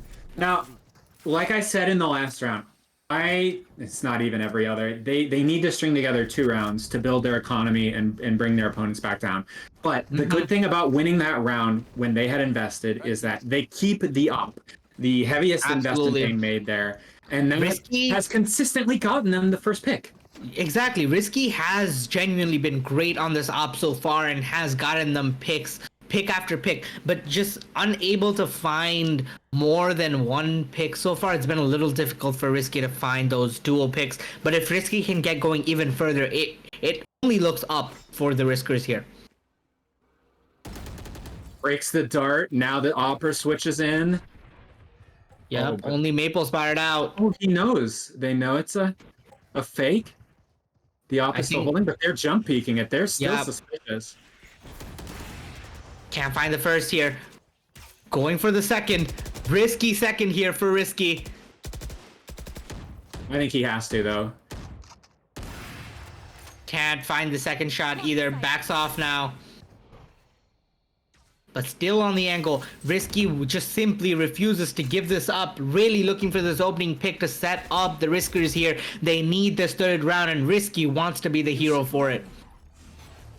But there's the lockdown, and there's not much you can do against the lockdown. It simply covers pretty much all of sight, and you need to back up all the way into Snowman. Yep. Area's clear. Zio is out with the drone, but peeked on by 2 people. Dong gets the pick, and Spider-Man and Dong are now in Snowman. Yeah, they're holding Snowman control. There are 3 people back by Snowman, actually. Risky finds one, Funyun finds one. The Viper ult is up if they can make it. They need Funyun here. Low in health. Nice, Bear finds it. There's a counter locked on if they want to. They do. They want this round, and I don't blame them. Yeah. Risky Recover is here. yellow? No. This Viper wall being up is what's so dangerous here. They did spot Remy. No charges left.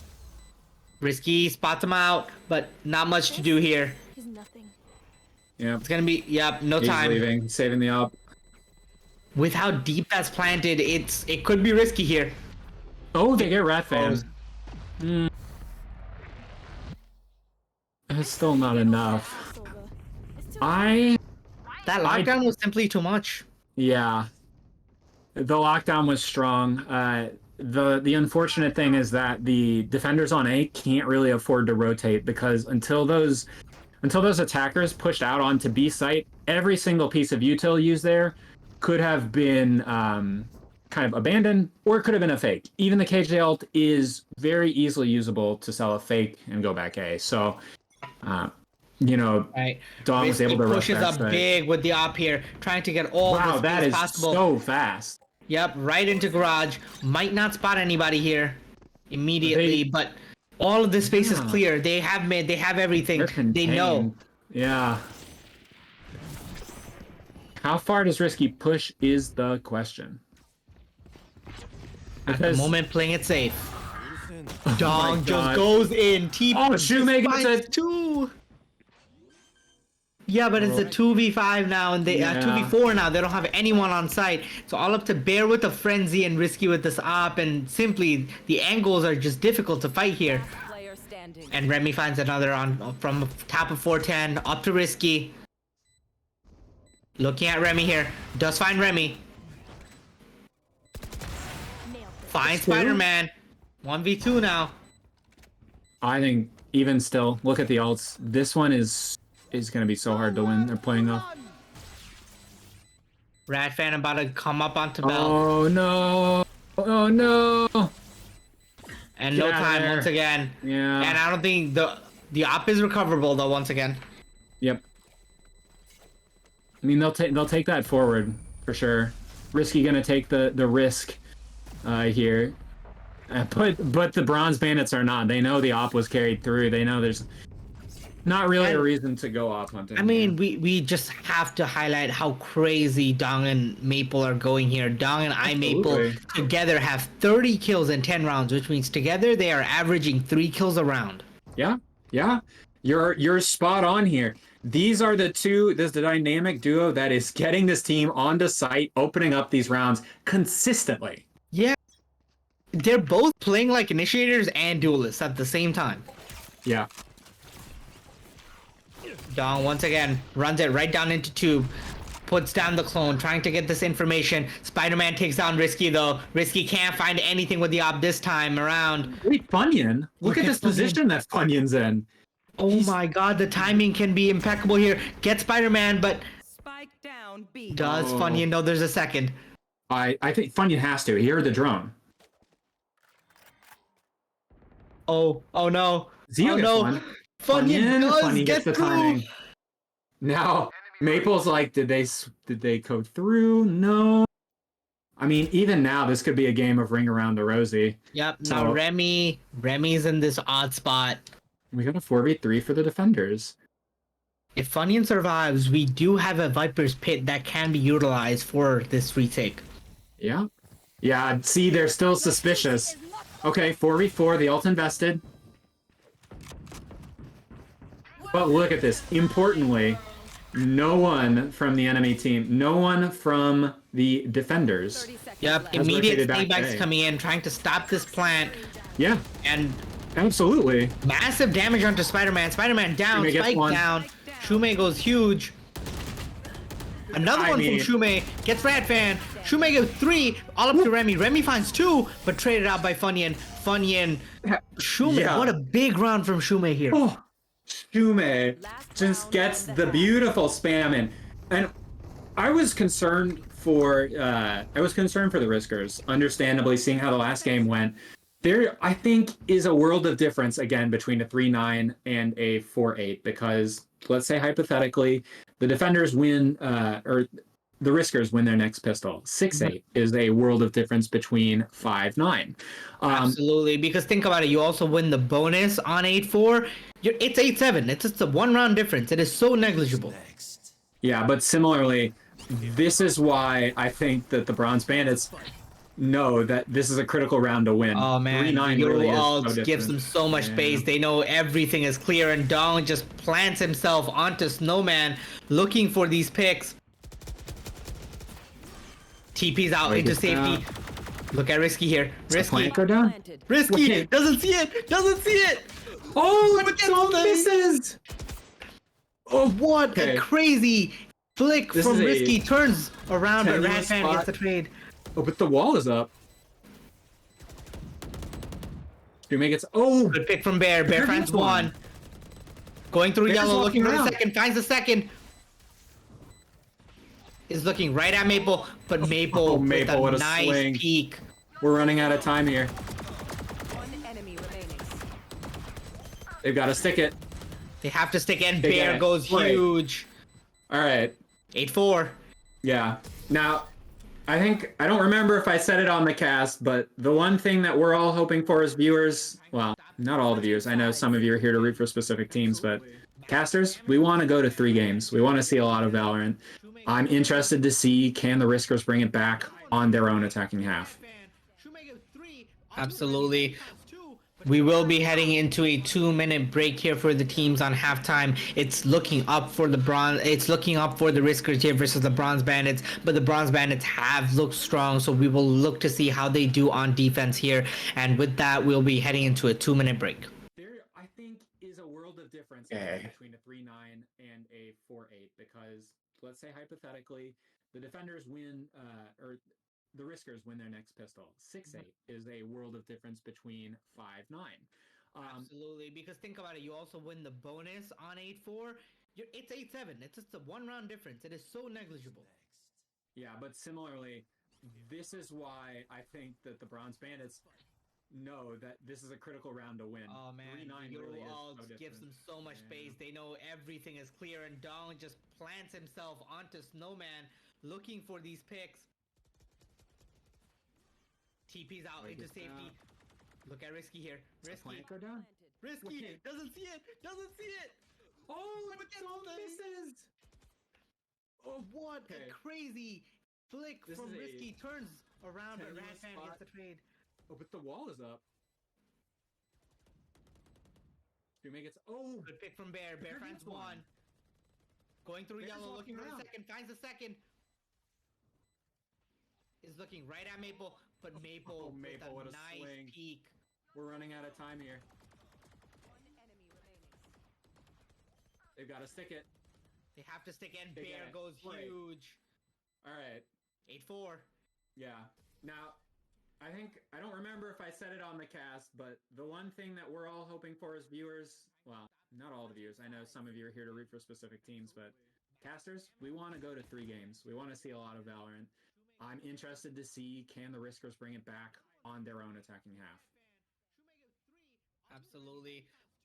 We will be heading into a 2-minute break here for the teams on halftime. It's looking up for the bronze. It's looking up for the Riskers here versus the Bronze Bandits, but the Bronze Bandits have looked strong, so we will look to see how they do on defense here. And with that, we'll be heading into a 2-minute break. There, I think, is a world of difference between a 3-9 and a 4-8, because let's say hypothetically the defenders win, or the Riskers win their next pistol. 6-8 is a world of difference. All right, we are back in here with the Bronze Bandits versus the Riskers here. Right after halftime, we're going into the attacking side for the for the Riskers. Actually, they're looking to come back from this 4-8 deficit. How do we think they're going to do this, Hydro?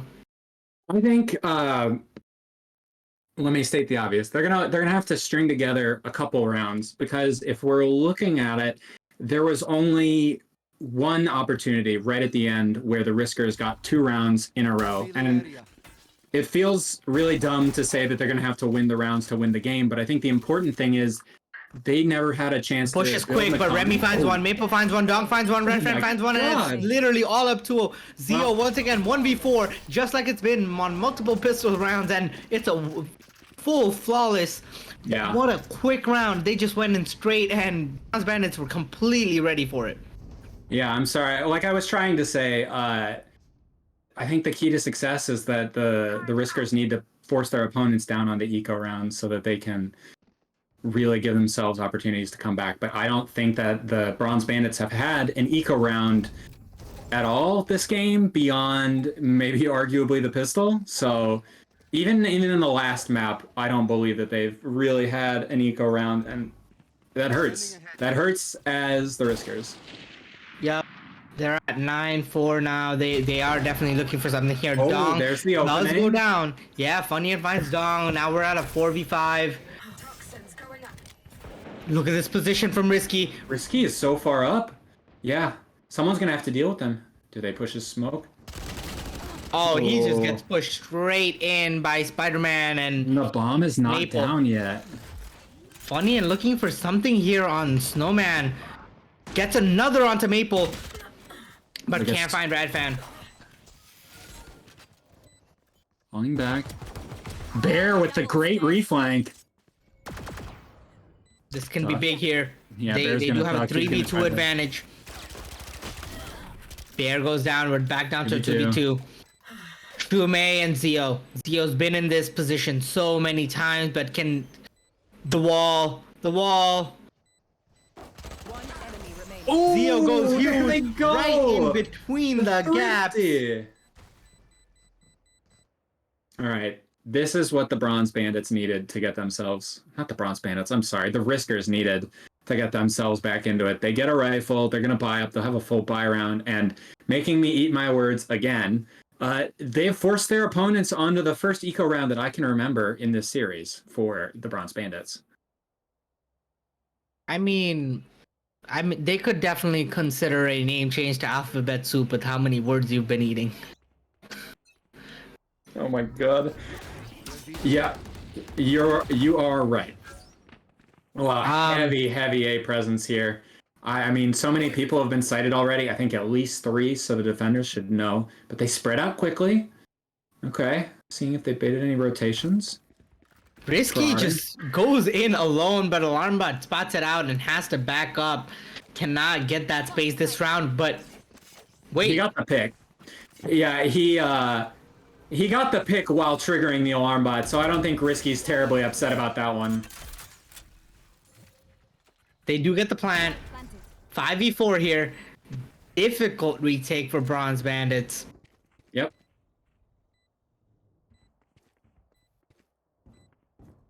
And they're still aware Risky could still somehow be here.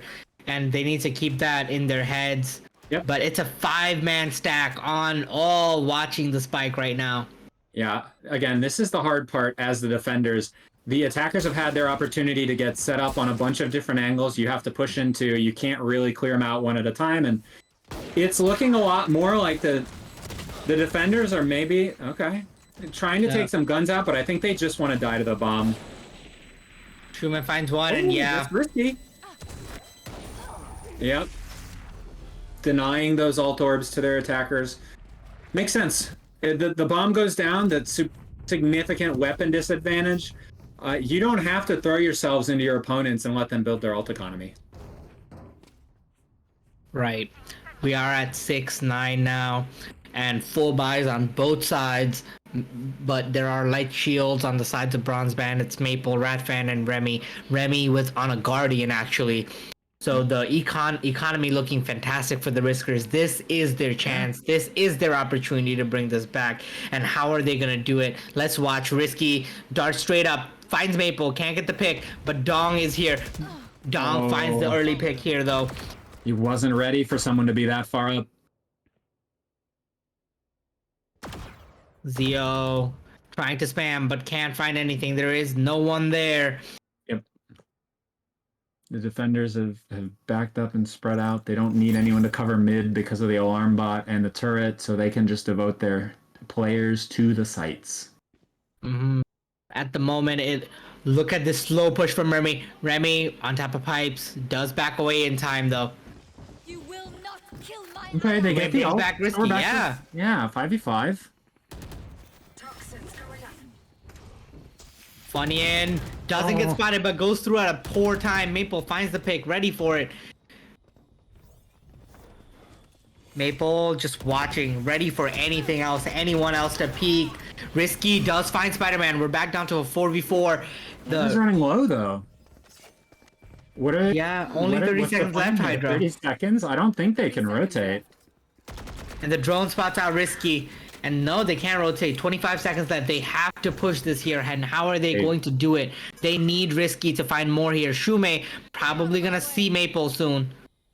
Phage wall is still available, but it's gonna get spammed. They're waiting for the wall to go down. I think this is the last second play to plant. Seconds left. Dong finds one. Ratfan finds one. Player standing. Maple finds another, and it's all up to Shumei. Shumei gets one, but cannot plant here. Trying to look He for the just pick. wants to live. Finds a second, but He will not. gets traded out by That's right, Dong. she will not Oh no, live by here. Remy. Yeah. Shumei goes down. All right, 6-10. It is still doable here for Yeah. the Riskers. Absolutely. I mean, they've still got a relatively full buy into this. Their ult economy could be better. I would say it's a lot stronger on the side of the defenders. They are closer to a bunch more of the critical ults, but this game has felt a lot more in the grasp of the Riskers than the last one did. So I agree. This is still very winnable.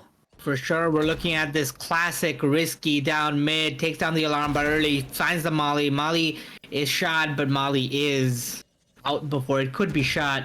Here. There Risky. sees Ratfan. Once again, just pushes right down, takes out the turret, shows presence and backs right off. It gives the team so much space because now they have to be worried. Do we have a jet in kitchen? Dong finds gets Onion, though. onion. Yeah. I mean, honestly, thinking about Jet in the kitchen, would we trust look at Jet, this the timing. character, to cook? Oh, Risky finds another. Too. Wait. Good. Spider-Man does trade it out, though. Too. Oh, Ratfan was spotted by Risky. The A site is open. Okay. I'm not they're sure they investing know the that. Oh, but Dong is gonna get all this information. Spots out 1, spots out 2, is right behind them. Like, Dong is part of their team, the imposter. Risky's Again, here. we're down to 30 seconds in a rough spot. 30 seconds. What a peek by Dong. Finds Dong gets Risky it. and backs off. Doesn't back off. TP's out now. And they have to two-man push, 2-man into a 5-stack. And I'm not sure it's doable. I think, yeah, they have to just I save think it's here. doable. They don't have enough time. The enemy, like the Bronze Bandits, would have to throw themselves at the Riskers' remaining members, and they would have to lose all of those fights pretty poorly to make this round within reach. So we're going up to 6-11 here. Now, they'll at least carry these guns through, so there is a hope in the next round, but it does kind of feel like we are set up for 6-12, and again, the potential queen sweep by the Bronze Bandits. Absolutely, but I definitely wouldn't count the Riskers out here. They've done a fantastic job so far, showing how well they could do on this attacking side on rounds, on their second and third attacking round. So it's definitely doable for them. I think they just need Risky to find some of these picks, but we can't. They just have to be more coordinated. They can't let it come down to these 1v1s or 1v3 situations where Shumei finds like hero plays. Yep. Dong peeks, Shumei up, but Dong survives. Oh, but Dong traded. Yeah. Ratfan takes down Bear. Shumei gets the trade onto Ratfan. We're down to a 3v3 here. Funyun with a Break very... the Molly. Funyun's position here can be very... Last player It standing. goes poorly. Maple peaks. And... it's all up to Shumei once again. Can Shumei find this 1v3? Finds the first. There's one. Looking That's for a the great second. start. Hovering around the Both rosy. going yellow. Shumei also goes right through yellow. Gets spotted. Double peek comes in and Maple Yeah. gets it. Great double swing, not leaving it up to chance at all. I mean, knowing where Shumei's last position was, not finding her, they're like, well, there's really only one spot she could be. Let's just start it. Mm-hmm. And it works for him. And we are here on 6-12. The Riskers, they'll have a relatively full buy. I say that Risky is going to be on a Guardian light armor, but you know, this is their last chance in the series and in the playoffs. I mean, sometimes those Guardian headshots are just better. Yep. It's possible. So we definitely believe in what the Riskers can do here. They've done it before. They can do it again. They're looking at this 5-man push onto this B site. Both Viper and KJ do back off a little bit. Risky, just looking to clear. Goes in, clear yellow. But man, this Ratfan Viper ult can be the round decider. Yep. Oh no! Oh no. Spike down B. Does he get any more? Yeah, no. Bear goes down. Spike isn't planted. Spider-Man looking for something here. Funny and fighting Spider-Man. Spider-Man takes down Spider-Man two. good for 2. Risky does get the trade, but only on 67 HP. And they're down to a 3v4. Viper ult is still up. Ratfan is just looking straight at it. They can't plant. But Ratfan is spotted though. Uh-oh. Dart. Oh my god, look at the position Oh, of Remy. Shumei almost gets Ratfan. Oh, you're right. Remy on the long flank. They're contained. I mean, you might assume that the players want to leave now, but Remy has made sure that that is not possible. They are Absolutely. This is committed. so difficult here. Risky looking for something. Ratfan finds another in this ult. Perfect Viper Rad, Viper Pit. Risky finds the first. And that first is so important, but the drone spots it and that's it. Remy finds the final pick on this flank. Yeah, I think we just have to say a really strong performance out of the Bronze Bandits. It's pretty clear why they have not dropped a map this season. Their coordination, team play, their util was all very good. So it sounds like we're going to be getting a member of the Bronze Bandits in for an interview. Not sure who yet, but I'll be talking to them in a minute. I guess my takeaway is that it's going to be a tall task for whoever is winning coming out of our second set of semifinals to beat the Bronze Bandits here because they looked really good.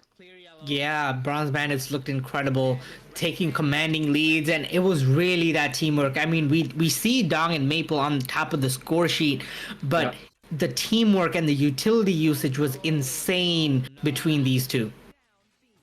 Yeah, I have to agree. And this is what you want to see on a team. Your duelist and your initiator, these are the two people you definitely want to be in sync because the initiator's job is to get the duelist into places with the information they need to entry.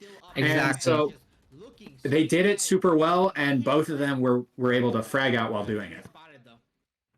For sure, I believe we are going to be getting Maple soon into an interview, and we'll be able to ask these questions, see what their thoughts were, and how they were initiating these rounds. Because the way they got into sites were simply fantastic. And we have Maple here with us. How are you feeling, Maple? Hey, I'm feeling good. It was a fun series. Yeah, it was a lot of fun to watch. Really, just really impressive team play from you guys overall. Thank you. So I have to ask how much, because what we were noticing is a lot of the mid-round reads were fantastic. So how much of the plays that you guys were making, how much of that was like set plays versus mid-round adaptations? Like what was the plan going in? Oh, okay. Well, we actually have a lot of set strats, but we're like trying not to show them, you know, trying to save it for like a spicy finals, you know, unless we lost, then that's kind of awkward. But our players are really good at mid-rounding, like players like Spider-Man and Remy.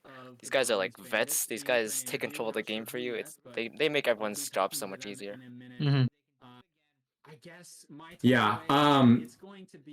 Speaking of vets, we were actually told, and I remember this thinking that you guys as a team have been together for a long time. How long has the Bronze Bandits actually been playing together? We actually assembled only for Rendezvous Season 1, and half of my team I didn't even know them before, but we just had like connections through friends. Yeah. Yeah, so it's been really fun playing with them and improving together, you know. I'm glad that we got the team right first try. Yeah, totally get that. I mean, absolutely. Like it's insane how much you guys have improved as a team and how cohesive the team looks, especially today, especially in the series. So I also have to ask, like, how the coordination between you and Dong, like especially on this Yoru and Initiator, it was so fantastic to watch. Um, how did you guys put in this Yoru pick? What was the thought process behind that? Uh, there wasn't much thought process. It's more like Dong is like a one trick Yoru. You can even give him like the title for best Yoru like in the world. Honestly, this guy is nuts. He comes up with like new tech every single like game. Even in between scrims, he'll find something new. But yeah, we found like a lot of ways to use him and like his util to outplay teams who perhaps like haven't played against like a team that plays around their Yoru very well. And so yeah, I think it catches off a lot of teams off guard. Sorry. Yeah, I agree. It definitely did not feel like the Riskers really knew how to play around it, especially in map one with the Yoru breach combo. I called that out in the pregame, and I was really happy to see that it is exactly as stupid as I remember it being. Because with the pullout time on the shorty and the stun, it feels like a free kill when you get that Yoru ult for you. Yeah, it's so much fun to watch him. Honestly, this guy's a menace on Yoru. Yeah. So speaking about the first game, actually, Lotus was not your map pick, but it felt really well prepared. Would you say that Lotus is a map that you guys have tried to prep a lot for, considering it was relatively new coming into this season? Or were you more focused on some of the other maps that we maybe didn't get to see as much, like obviously Icebox? I'm just curious about how prepped you felt for that map coming into it. Yeah, I think we did like maybe 2 or 3 scrims ever on Lotus. Okay. We probably did the least prep for that map just because it's new and I think everyone's not gonna be as drilled on that map and stuff. Mhm. And so yeah, I mean we're pretty fortunate that we came up with some pretty quick like set plays. You know, we're really good at having like our C main ticket and like default sort of thing. Yeah. And yeah, Yeah. just fortunate it worked out for us. Yeah, it worked out really well. We saw the idea behind it, and I thought in general the way you guys were using, like, I especially like the Yoru clone to clear out the pretty typical KJ utility on the entrance to C Yeah. main. Um, it felt really well prepared. So I guess kudos to that if that was your least prepared map. Absolutely. Like, yeah, I mean, I'm simply excited for what we could have seen on Pearl had it been a game three. Like, the sheer confidence in how you guys were playing was just impeccable to see. So, like, thank you so much for such an incredible match, such incredible strats, and like how the mid rounding went. It just felt like you guys were kind of just reading what the other team was doing so well. So, thank you guys for such a great match. Yeah, thanks for casting. Thanks for being part of this. Thanks for having us. Yeah, yeah, absolutely. We have a lot of fun casting. We hope that everybody has as much fun watching and playing because it's really fun for us to be watching this. So, yeah, That's good to know. thanks for joining the season. I don't know. We both had a really good time watching that series. Aw. Mm-hmm. I think that probably about does it for our interview here. So you are free to go.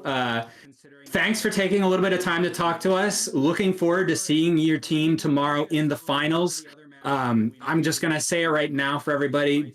Tomorrow we'll be starting off with the Challengers finals and then going into Champions after. So you can look forward to seeing the Bronze Bandits versus the winner of our next match. Tempest, is there anything you want to say before we get ready to head to the break and get ready for that second series?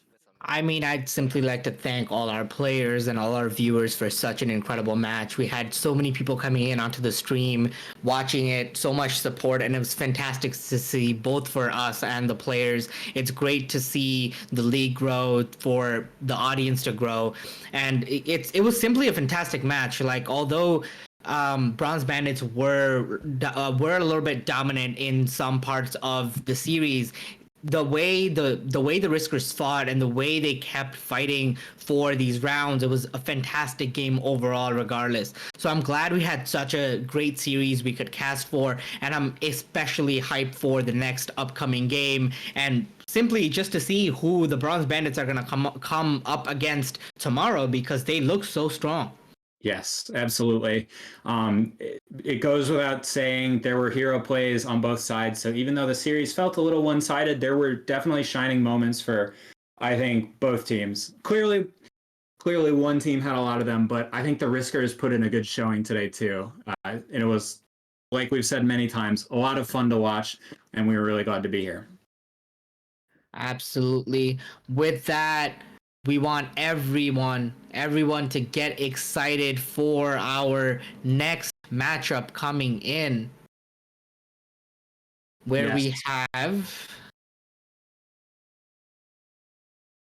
Mad But Vibing versus Spate Esports. Spate Esports. Yeah, my bad on the little clumsiness there. Just forgot for a quick second, but we will have Mad But Vibing versus Spate Esports. I believe Spate Esports and Mad But Vibing are our 2 and 3 seeds, so that will be a very interesting match, an exciting match coming up in about 15 minutes. Yeah, so stick around, get up, get some water. Goodness knows I'm going to be doing that, and be back in time to watch the second semifinals. It should be a good show, and we hope to see you all back here. With that, we bid you guys adieu, and thank you for having us. Yep.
Hello, for those still tuning in, we are going to have a slight delay here. We are working with one of our teams just to make sure that everything's ready to go. So we'll be back here in probably 5 to 10 minutes, and we'll try to keep you updated as best as possible. Thanks, everybody.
Esports. I have a few stats I wanted to mention, but are there any things you're keying on here before we get started? I just want to extend my happiness to be able to cast with you again, Spidey. Really excited for this upcoming semifinals. Yeah, for sure. It's been a long time coming. The whole season we started things off, and here we are. Almost finishing it. We have one more day to go, one more match before we go to the finals tomorrow. Spate Esports looks like they've been doing pretty well since we casted for them. Mad but Vibin doing the same. Our 2 and 3 seeds here. We just saw the match between Bronze Bandits, and they were able to win that match. So they will be staying undefeated through the regular season and through postseason so far.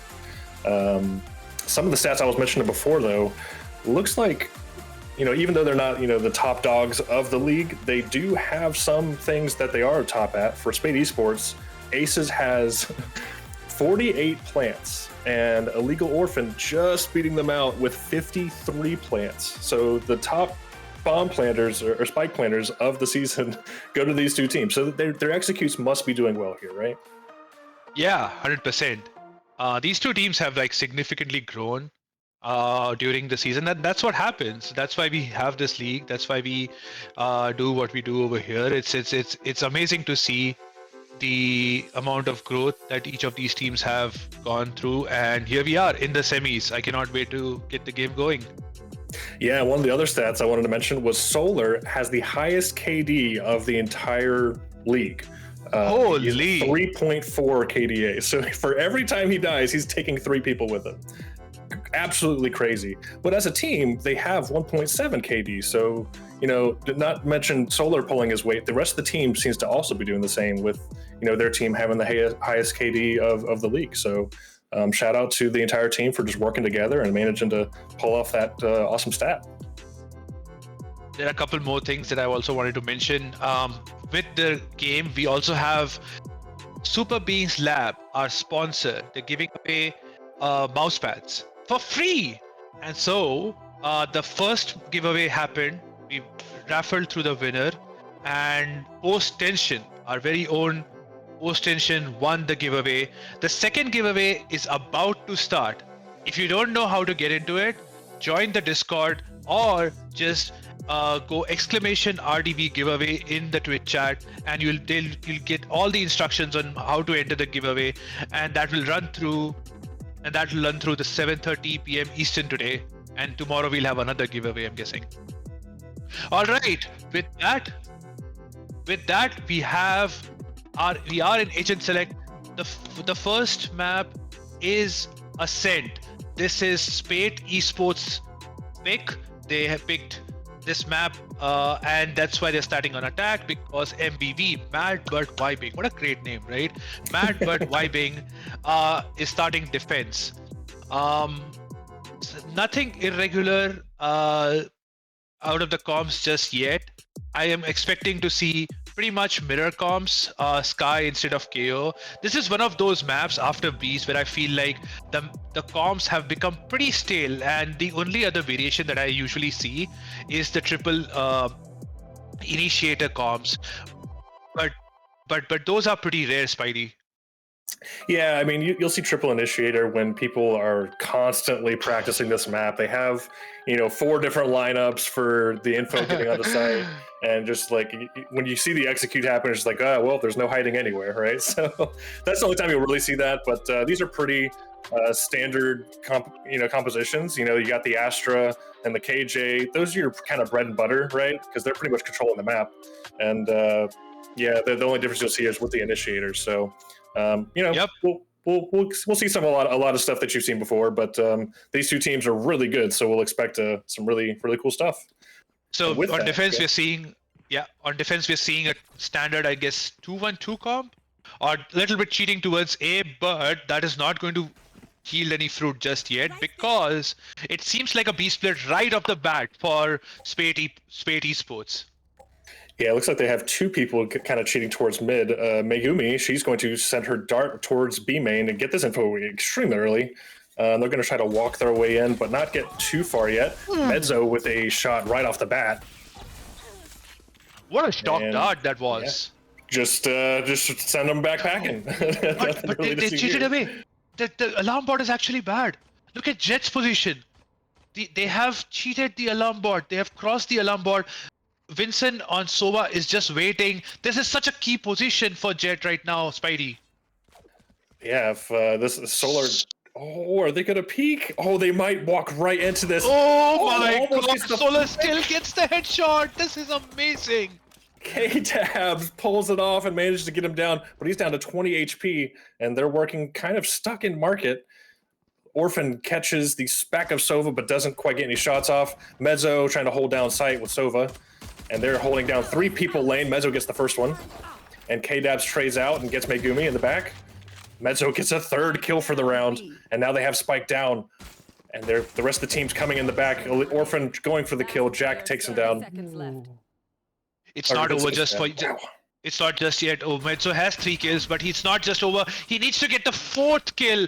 What a rock-solid defense by Mezzo, holding down B-side like it's his own home right now.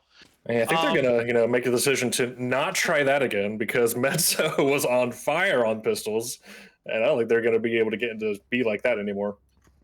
You don't see every day Killjoy buying Ghost on an attack on a pistol round, the first round. But boy, he did make use of it. Huge round by Mezzo, 4K Mezzo to start the game for us. If anything, Jack stole his ace. Right? Yeah. How could he? Just trying to show off for the league during this semifinals, and shuts him down. Orphan signature plays playing in the smoke. Yep. Yeah, but Orphan waiting in the smoke. Has 2 right in front of him. The timing on that, backing out of the smoke as the 2 are starting to push in. And they caught the shoulder. Orphan is very aware of it. Going to start sending some util, but Cams shoots him as he's about to send it off. Oh. Some more action going down mid. Ace is already pushed up. Knows that Mezzo's in pizza. Sending the pole. Vincent running right at him. But Megumi able to trade out, gets aces on their way in, and now here's some noise running away. Gonna send some info. Both Sovas trade their darts out, and now they're about to just try and work mid. None of them have the bomb, so they're gonna have to go back and get the bomb here. But interesting thing to see over here is that there's no one on B right now. Their read is perfect right now. Where the Megumi is going there.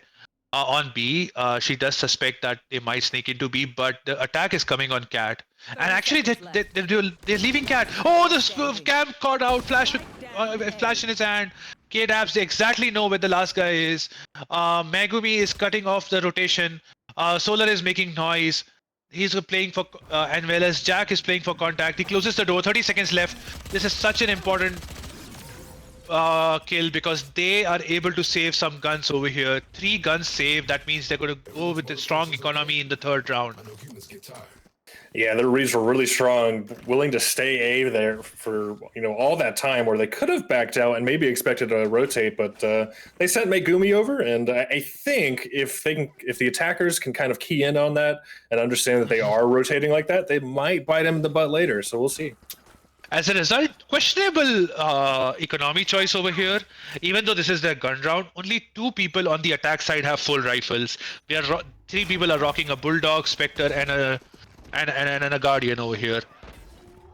They still have a pretty decent gun advantage. K-Dabs gets caught by the Sova recon. The shock misses. But this is a pretty standard default. They have no intentions of committing B just yet. They're trying to play for a pick, trying to get some disturbance going on with the Killjoy util. Good hold by Orphan, pulling the gravity well there. Alarm bot also pulled. They're doing a good job holding B. But they have 4 people committed to this side. Vincent is lurking, the standard initiator lurk by Vincent. He sees Orphan falls back right now. In the meanwhile, on the opposite side of the map, Mezzo tries to push B main, gets caught off guard. He does a little bit damage to Ketovan, but Ketovan is going to get healed by this guy. And Orphan here in the same position he was last round, hoping he doesn't take a shot to the face again. But the rest of the team seems pretty spread out. It's almost like they're starting the round over with a default, but they only have 30 seconds. They need to make a decision here. 30 seconds left. They have also no map control. If you see, they do have A main. That's about it. Vincent does the lurk. He tries to walk up A main. He has slipped the barricades. He has slipped the B barricades. Orphan is not going to expect this 1%, but now it's all for nothing because they have A side. The bomb is going to get down. Bomb is being planted for back off side. This is really interesting because that means Cams doesn't have post plant access with his 1 HP, and the two people on site need to make something happen. Otherwise, this is going to be a fast and a very smooth retake for MBV. Here they go, even with the gun disadvantage. Jack gets the first kill. They're gonna expect one more person because they know Astra planted. Aces gets a tap, gets 1 kill. They'll know the last person is A main, and it dies as well. 3 people survive on the bonus round. What do you think, Spidey, there about the buy choices that these folks had, Spate Esports? Yeah, they win the bonus and they come out with a lot of guns.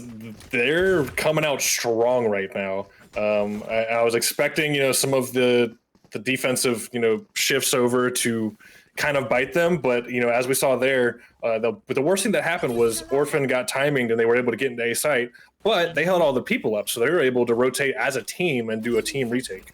So the attack team had no map control after post plant, right? They were both stuck. Plant bomb was planted right in front of them. But it's too late to talk about the last round. We have Jet going in for orb here because they'll get knives. And I'm guessing this is the knife play. Otherwise, everyone is saving. Cams does have an Ares with them. So this is a doable round. They have knives and Betso caught out in the open. May is pulling a drone. Both of them are getting tagged right now. What a spam! With that, they're out. They're out on B. They have B side. They also have guns over here, which is so crucial. 3 people somehow died on the defense side in CT trying to defend bomb side B, and it's a 3v2 situation with a man advantage on the attack side. Jack does have knives, but I don't think this is an ideal time for you to use it. Orphan creeping up, trying to make space, clear stairs. They are both separated right now. Spots out the Jet, attack Jet, K-Dabs. One person is A B main. This is very important to clear. That doesn't clear. Keto1 gets one. Jack trades, is now on lane. Is getting spammed right now. The attack team is giving them absolutely nothing. Jack trying to creep up. Will Vincent expect this? He does not. It's too late off the angle. Dashes in. This is going to get really close to the time. Taps. Has no side control. They see the bomb now. They know that they're not on it. Jack still gets it. Does he have enough time? I don't think so. I don't think so. Oh my goodness, that was so close. Spate Esports gets 50. So they get there first, but what they did also get on the defensive side is Jack got the Jet diff. We now know which Jet thinks they're on top. So they got a little bit of ego going for them.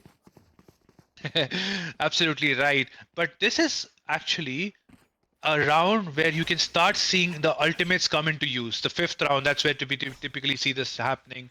Each of the sides have 2 ultimates. The defense has a Killjoy ultimate, but obviously the Sova ultimate is there on the enemy team to counter it. It seems like this is a straight up B hit, no splits. But the defense team has read this.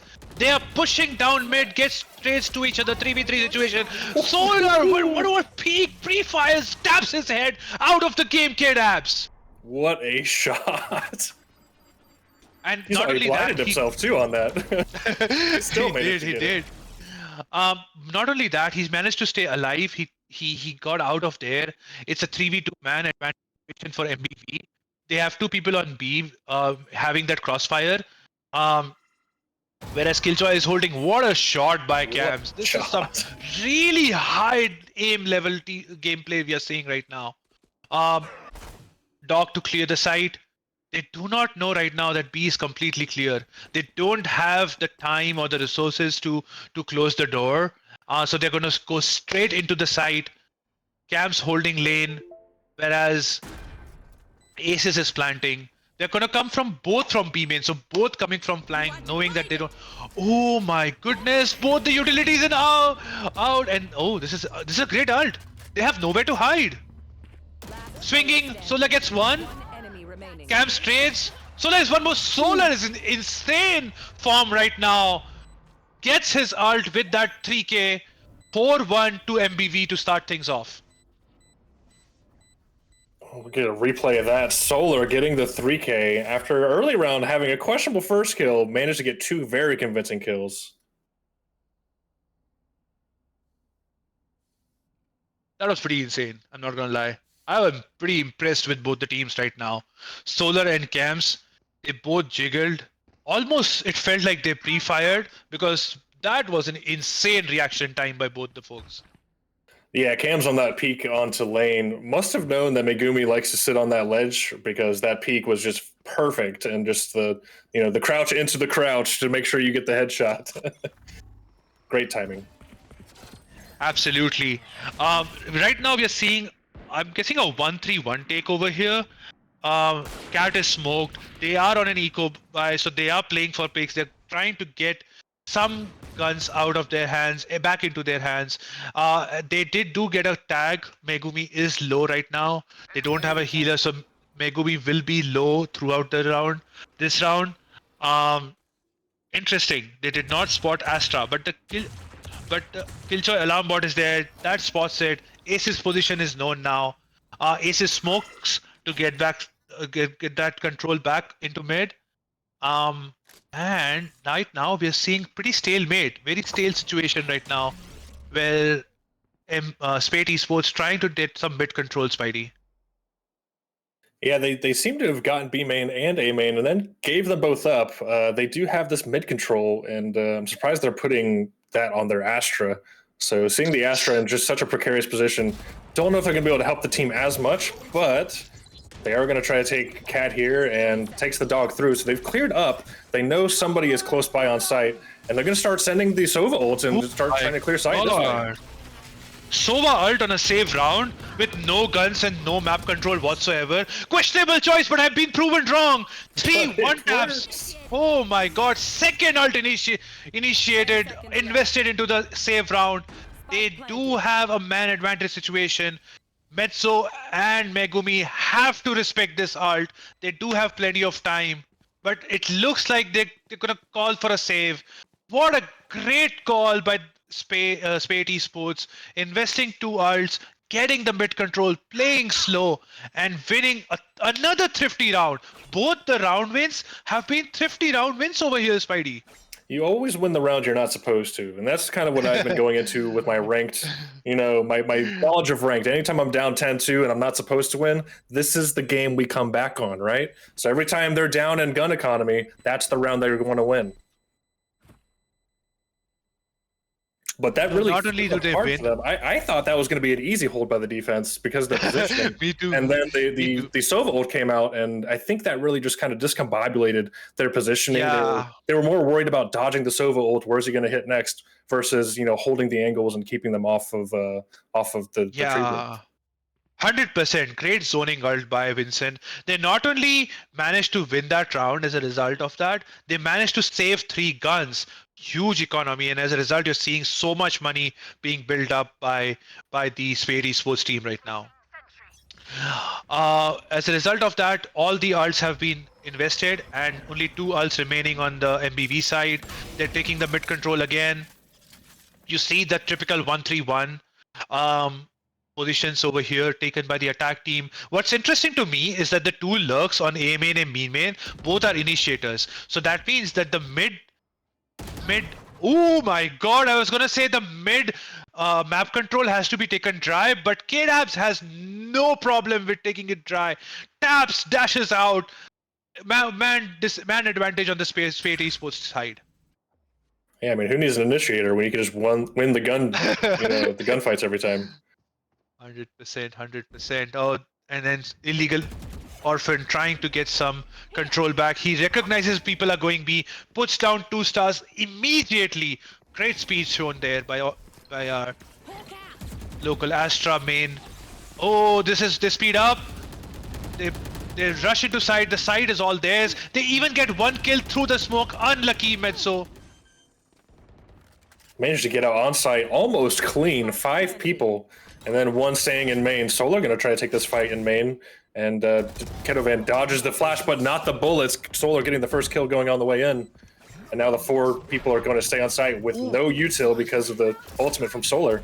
Oh, two Oh, ults. double ults. Let's Now go. there's going to be nobody in backside. This is going to be a bloodbath on the side. Orphan gets one. Solar gets one. Orphan Oh gets two. my What goodness. what? Hello? What just happened? Camps gets one. Oh, Solar trades. Hello? What just happened, Spidey? Oh my god. Solar and Illegal Orphan just dismantling the attackers there. Good lord, we're going to get a replay of that real quick. Oh my gosh, that was insane. Started out, they had the person in main, ready to kind of hold them off, but then just the rest of the team just following in and just cleaning them up, because I guess they were so scared of Solar in main. And then just, as they just stomped on through, nothing could stop them. They were just winning every gunfight. This is where practicing scrimming together makes you so much better, because what a great double pinch by Orphan and Solar there. Never mind, this is a slight change in pace over here. The 2v2, 2-2-1 take over here, and this is primarily so that Jet can get snipes on B. They do have two ults on the attack side. They're not trying to go right away. The drone is invested to get B control. But look at this! A control, A main control. Vincent, they called him out. They saw Vincent was lurking in the past couple of rounds. What a counter by MVP. And as a result, they have no Sova anymore. Yep. Oh, right, that's perfect. So yeah, they take that fight on, and they dodge it. He dodged the flash, but it wasn't quite enough. Again, Solar just on his shot right now. Ooh. Knife getting the info, even though it didn't hit, it does hear the the two people running around on Cat trying to dodge it. Orphan in the same position, trying to hold this off. It's trying to get the fighting for tree control over here as Ketovan walks up, but Ketovan is spotted. He gets smoked off. The mid control is lost again, and the only thing that they have right now is this A split. So they have to go into that 3 stack with Sova playing fast rotate. But K-Dabs again has no problem with that. He does get one kill, but that is all they're gonna get. Oh, the cleanup crew is here. As we saw, these guys were stacked on A, so as soon as they saw Jet dash in, they all converged into the tree side with no map control. This is what happens. You get pinched from all the angles, and you have no way to win that fight anymore. And just a note, Solar with another 3K. He is just being dominant in gunfights, whether it be they're looking at him, they're looking somewhere else, and he's still able to, hit the shots, because some of the worst shots of mine are when people aren't looking at me. It doesn't matter. He's hitting every single shot. He is on 14-3, and you know what? We saw an ult couple of rounds ago. He's halfway to his next ult. He's halfway there. He just Maybe he gets 3K again, picks up an orb, ults next round. A dream. KO's dream. Oh, speaking of ults, Megumi pops of ult of her own, gets the tag, spots Sky on Cat, will call out to the team. As a result, Orphan on Cat is super active, catching this. Orphan knows that Sky is low. As a result, the B push is also happening. 2 people pushed on B. Metso gets a kill on A main. This is going to be such a bloodbath in mid right now. Oh my god, and I think the CTs are running away with this because of the man advantage, map advantage, as well as gun advantage, all sorts of advantage. Solar is just farming orbs right now. Just farming. Give it to that man. Give all the kills to that man. And let him ult. Just ult every round. Just ult every round, Spidey. You know what I'm saying? Every single round possible. Oh, goodness. 7-2. We were thinking it was going to be a lot more even the way they were playing early on, but Mad Vibin seems to be taking it away a little bit. Spate really just they're getting in good positions, and they're just getting dismantled by the gunfights. And I'm not quite sure what they need to do different, but I think part of it is going to be taking these 1v1s in main. Everywhere they've been split up, they're kind of losing these fights, and they need to start trading out more. Heuristically speaking, they need to save, because the only 2 rounds they have won is thrifty rounds, Yeah, just save for ops every time, and every time you don't have an op, just have a pistol. Maybe that's what they need. They do have an Astra ultimate this round, so you may see a strong A-pop with guns and Astra ult. Astra places 3 stars over here, so I'm guessing the ult is gonna be for retake. They do enter the site over here, the Killjoy site. They have to destroy all the Killjoy util. Both the initiators are pulling out their the utils right now. They do get site control for free. It's a 5v5 retake. Oh my goodness, Aces is getting spammed to the ground. He's half HP down. He has 1 star. He's gonna use the ult right now. Vincent gets traded. But they don't have any smokes. The retake team doesn't have any smokes. How are they going to control people? 2 people on A main. We're about to find out as Jack decides to come out and swing out with his teammate. 3 people coming out. Managed to get a kill on K-Dabs. I'm pretty surprised with that. And now they have 1 person to deal with in hell and 2 main. Don't manage to get the guy. Jack trying to spam for his life. Doesn't get it. Does manage to get it with the shorty. Now has to worry about 2 and holding dice. This is going to be very difficult.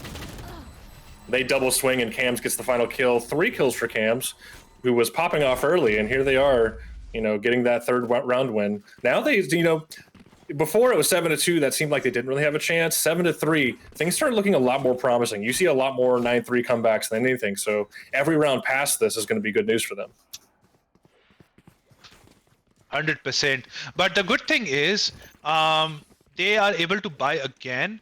The only person who's not able to buy is Jack, and he's 1 orb away. So I'm guessing they're going to push A main, get the orb, and actually Spate is going to fight for this. So we're going to see a lot of actions if we can get some action going on A main. And they have slowed they give it things up. down. And look at this, they're doubling up on both mains now. After they started losing those gunfights, they started doubling up, and now they're, you know, fighting for each other more so, and have the 1 person holding mid. Clean on Mezzo. B side is open for business. Only May over here. I think she's gonna get overwhelmed pretty soon. We are seeing a lot of action coming B main right now. Oh, they get spotted. K-Dabs gets spotted. May is so strong right now. Orphan comes for a feedback, and May and Orphan hold B side down even after losing their only sentinel on B. Oh, Vincent is gonna get flanked in like 5 seconds over here. Little does he know, getting pinched from every corner. 8-3 scoreline, Spidey. They almost had that, but when they got that first opening kill, they just waited. You know, they waited way too long to take site, and they just gave the team time to just come back and help hold positions. You know, but before it was, you know, 3 or 4 v1 on Megumi, and then it became 2 and 3 v4, and they really needed to pop out on site once they got that first initial kill. There were 3 people A main initially invested to get the orb, and before the attack side was out, the defense team had 3 people on B. Excellent rotations, excellent backup by Orphan and Solar. Good hold, good shots by May. As we go into the final round of the first half, they are back to their 1-3-1 formation. The attack people. This means that both the initiators, actually the initiators, Vincent is droning. K-Dabs is in front of the drone, doesn't matter because he is the king of first bloods today. Even though they are losing it, K-Dabs has been so prominent in getting that first bloods for his team. And then he does again, he picks the jet off, and they're 4v5 again, Spidey. 4v5 again, but Solar coming out and just evening it out. He's a monster, I tell you. And they're going to try to work Cat here. They know they have Seal someone in main, so they might back off this, which they are. They're going to start going towards mid, maybe looking to go towards the B site. They're going to have to deal with the Killjoy utility, and I just don't know if they're ready for it. There's the first little bit of it. And now that they know the rotates are going to come in, they need to explode on the side if they're going to have a chance. Solar pops his ult. This means the Skydog is going to get cancelled. Oh my god, another ult. They have to push B over here. Oh, great smoke by Orphan to deny control. And Camps is the only one remaining. He will destroy the Killjoy ult, but he has so much work to do right now. He's suppressed, being no utilities. He only has, oh my god, there's no time. He has to get off the plant. What a great retake. 9-3 half, Spidey. Any initial thoughts for that half? Solar, if if you're looking for a team next season, just let me know. Holla at me. I'll give up my KO. You can have my KO insta-lock. I'll figure something else out. I just need you to keep doing what you're doing. Good Lord, 19-4 in the first half. Almost drops 20. We're going to go to a short break here. Before I do, I want to mention our sponsor, Super Beings Lab, who will be sending the winners of each division one of these fantastic Memento mouse pads, which some of you viewers could get by heading over to our Discord and entering. For more information, type in !RDV giveaway. And we're going to take a short break and see you shortly.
Welcome back.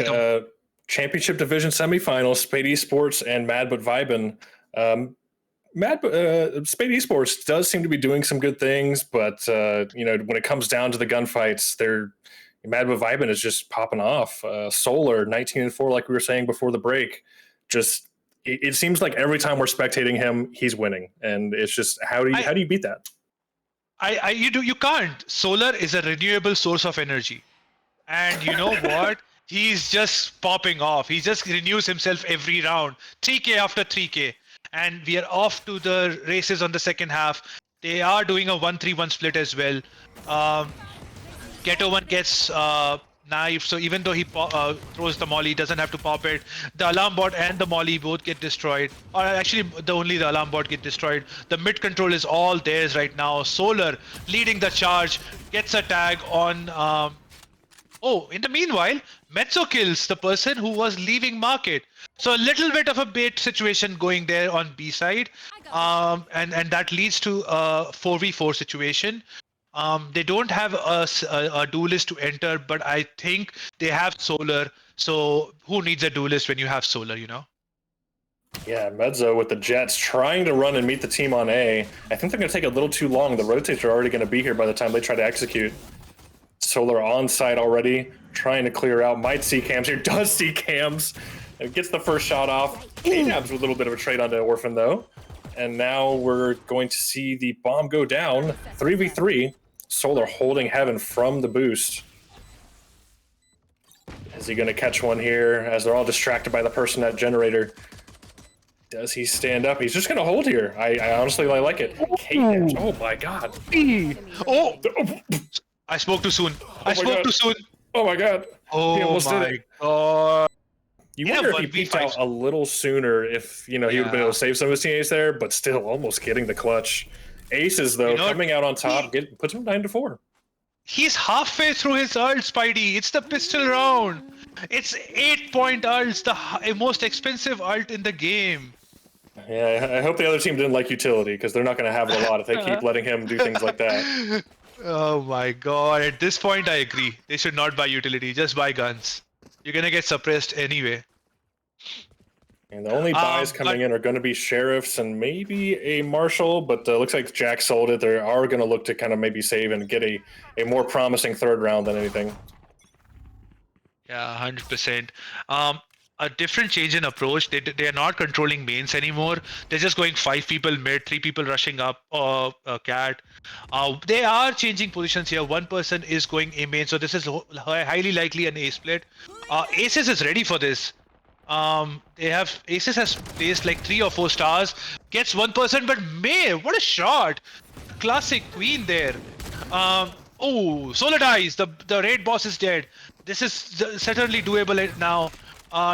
2v4 situation. Both the attackers have 1 HP, no guns. This is pretty much an over round in my opinion.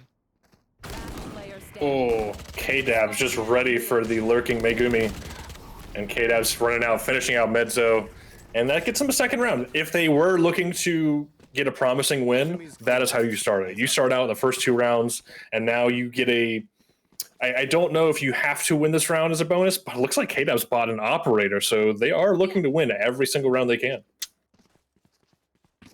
Yeah, I think this is a very, very clever buy in a 9-5 situation. The game is poised, even though the scoreline looks one way, but this is a heavily defined sided map. So pulling the op out, getting some early rounds, making sure your economy is strong and the enemy economy is down is so important on Ascent. I really like the op buy, or third round op buy.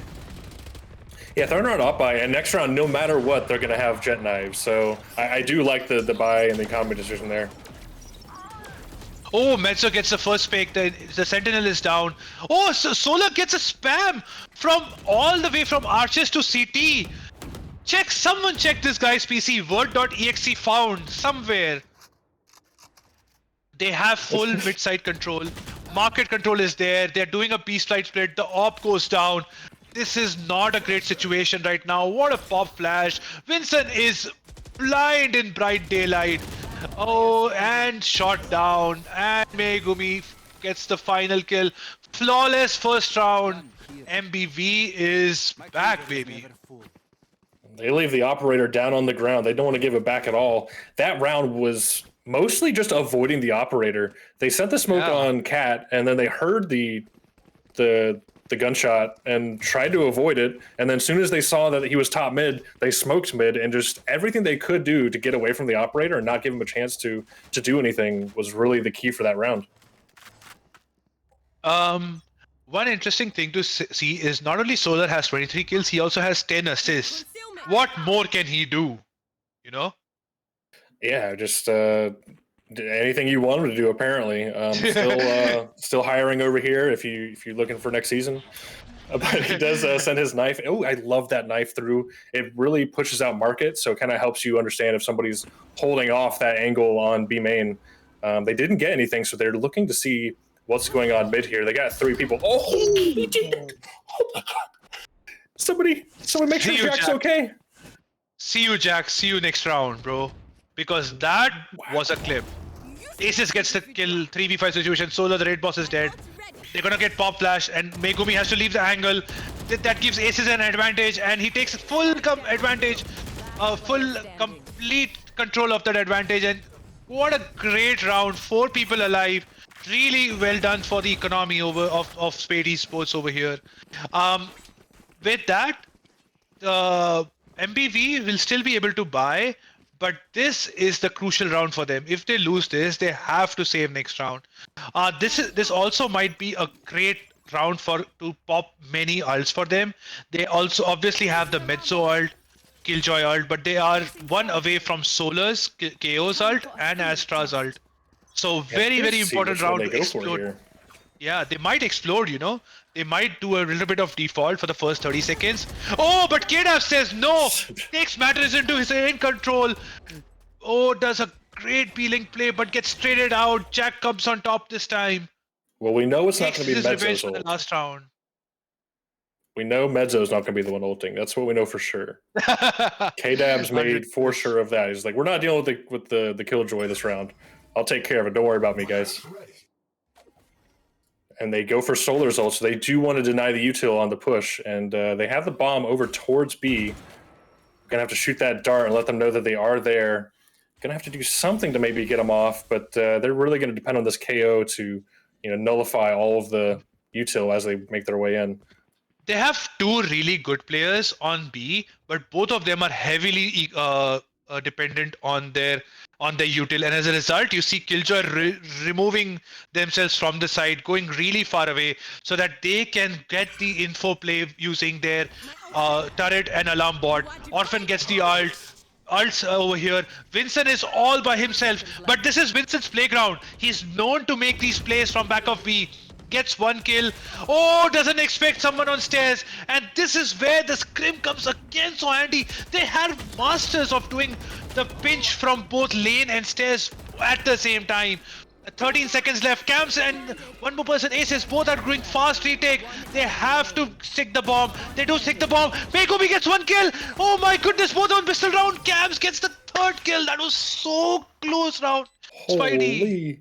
I was only expecting one of their ults, but they managed to get both orbs and make their way onto B. It was a great execute, but Vincent getting the first kill, really slowing them down just a tad before they get the bomb plant, letting the other team come up behind and really get things going. Man, Megumi almost getting that clutch kill, pulling out the classic. Props for getting the first couple shots there. That was almost a solid round on the attackers, but Spate getting another round, making it 10-7. One person we haven't spoken enough in this game, I feel like, is Camps. He's on 19 kills, 4 kills behind Solar. He's been that solid aim rock for Aces, and we saw that round. Pulls out the pistol, gets 2 kills. That was amazing. But as I said, MBV losing that round has to settle for an eco, but doesn't matter. They still get an opener. They have knives and a gun over here. KDAB's holding strong. Solar gets kill. It's a 3v4 situation. They do have 2 Vandals and a Stinger at this position. Aces is on A. He's trying to do his best 100 Thief Bang cosplay. Does get one. Gets killed immediately. 2v3 situation. They do have the Killjoy ult online. The Killjoy ult is popped. Oh my goodness. This looks like an MBV round again. It does. They Keto one immediately. I think he's saving. I think they have. Let's go for some exits here. They might. Yeah, they're might. gonna go main and try to get the exits.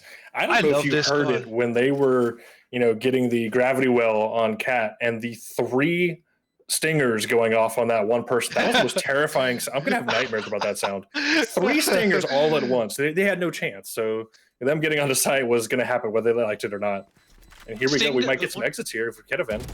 Oh, but doesn't Megumi. Man, Megumi so strong. Such a strong shot right now. They're so convincing with their shooting right now. Only one gun is stronger than Stinger in the game, and that's classic. No. Yeah, if you can get the right click on your side, then yeah, there's no stopping. But yeah, classic and Stinger, they are the most OP guns in the game. And you know what? They always work for the enemies in my ranked games. KDAB's pulling the operator back out, going to try and hold main. Don't know if they're going to go this way, so they might get lucky, but we'll have to wait and see. Holding that angle, just taking it out strong. Oh, Vincent goes for a solo play over here. Great catch by the Observer. They break the turret. They feel like they have B main control over here. This means that at some point of time, MBV does have to clear B main or aggress A main. They see the A main op as well. This means that both A main and B main right now are Oh no. That had to be a misclick, right? Hello? Oh no. Using the ultimate wild gravity weld. There has to be a misclick. It's so unfortunate after getting such a strong round last round. Unfortunate way to die. They don't have all 5 there, but they do have B-side control right now. It's unfortunate that Spate Esports gave B-side after doing such a good job of destroying Killjoy util and holding B for so long. All 3 people are on CT side over here. Little just Jack know that he's not facing 1 but 3 people there and smartly backs off. One person is holding A main. They do spot out the op, so they do know now 2 people are on CT. And they don't have a whole lot of info here. They probably know they need to clear main, but just not sure about anything yet. One enemy remaining. Ooh, Solar and Orphan. It's clean. What a great save. I think they did such a good round of just like recovery, where they lost not only both the mains, they also lost their Sova, the initiator, to get into side. They lost the cat control, but they did such a good job of pulling themselves together, grouping up, and just taking B side. And not only just taking it, they all survived at the end, not lost a single person after that. That's a great recovery round for MBB, and as a result, they are on match point. Wait, Keto1 is saving on match point? Is this the new meta? Solar Wow, gets they're the initial. just trying so hard for this main control. And now Cam's gonna get chased away. Another Solar ult Spidey. Jack pushing through. That smoke was perfect, trying to hold him off. And Vincent trying to throw some shots to maybe scare him away. But Mezzo catches aces trying to hold mid. And now they're going to cross over. Oh, what a shot by... You hate to see it. Okay, managed to get the finisher there. It wasn't as bad as it seemed. You hate the 145, where you're so satisfied just not getting the kill. I hate the passion. They have some people around, though. Ooh. They have somebody mid. Oh, solo hero play by Cam's there. Doesn't wait for his teammates. Tries to go for his own play. Gets punished for it. It's a 4v2. 2 people advantage over here.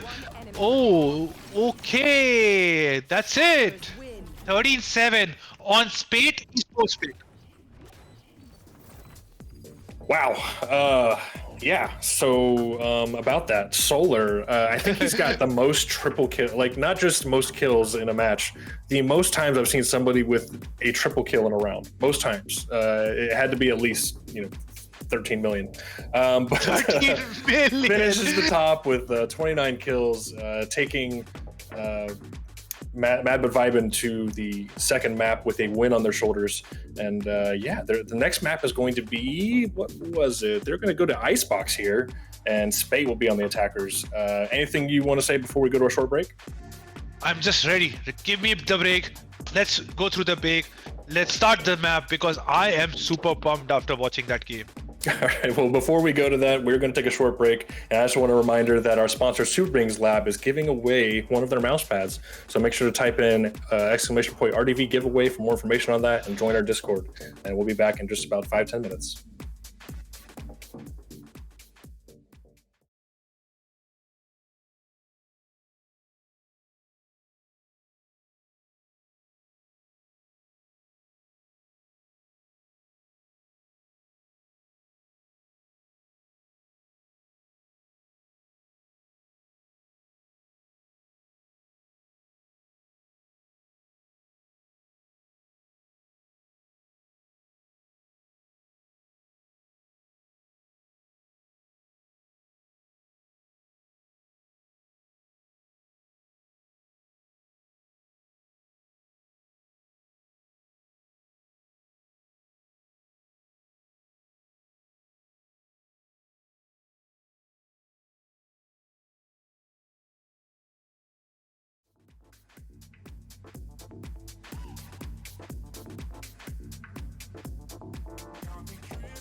Hello and welcome back to Rendezvous Valorant Season 2 Championship Division Semifinals between Spate Esports and Mad But Vibin.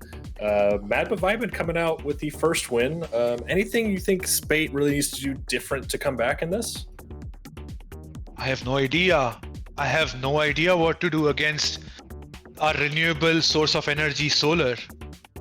Yeah, just, what was it, 29 kills? He almost had 20 going into the first half. And just, yeah, it's just, if you can't, at some point you have to have a gunfight and you have to win it. And if he's winning all of them, it just makes it really tough. The only saving grace right now, Spidey, is I have played against MBV on Icebox, which is their pick. They do have the DRX comp going on, which means that they have solar on my own comrade, my own person, Harbor. This means that they can expect some similar playstyle from where Solar is playing. They can expect certain things in the way Solar will be playing deep on A or top of 410, top side, stuff like that on defense. And then obviously you have the standard Killjoy set up on mid and B, and then Viper traditionally anchoring on B. That's the way I would approach this. I would look into this comp. I would look into the gaps of mid playing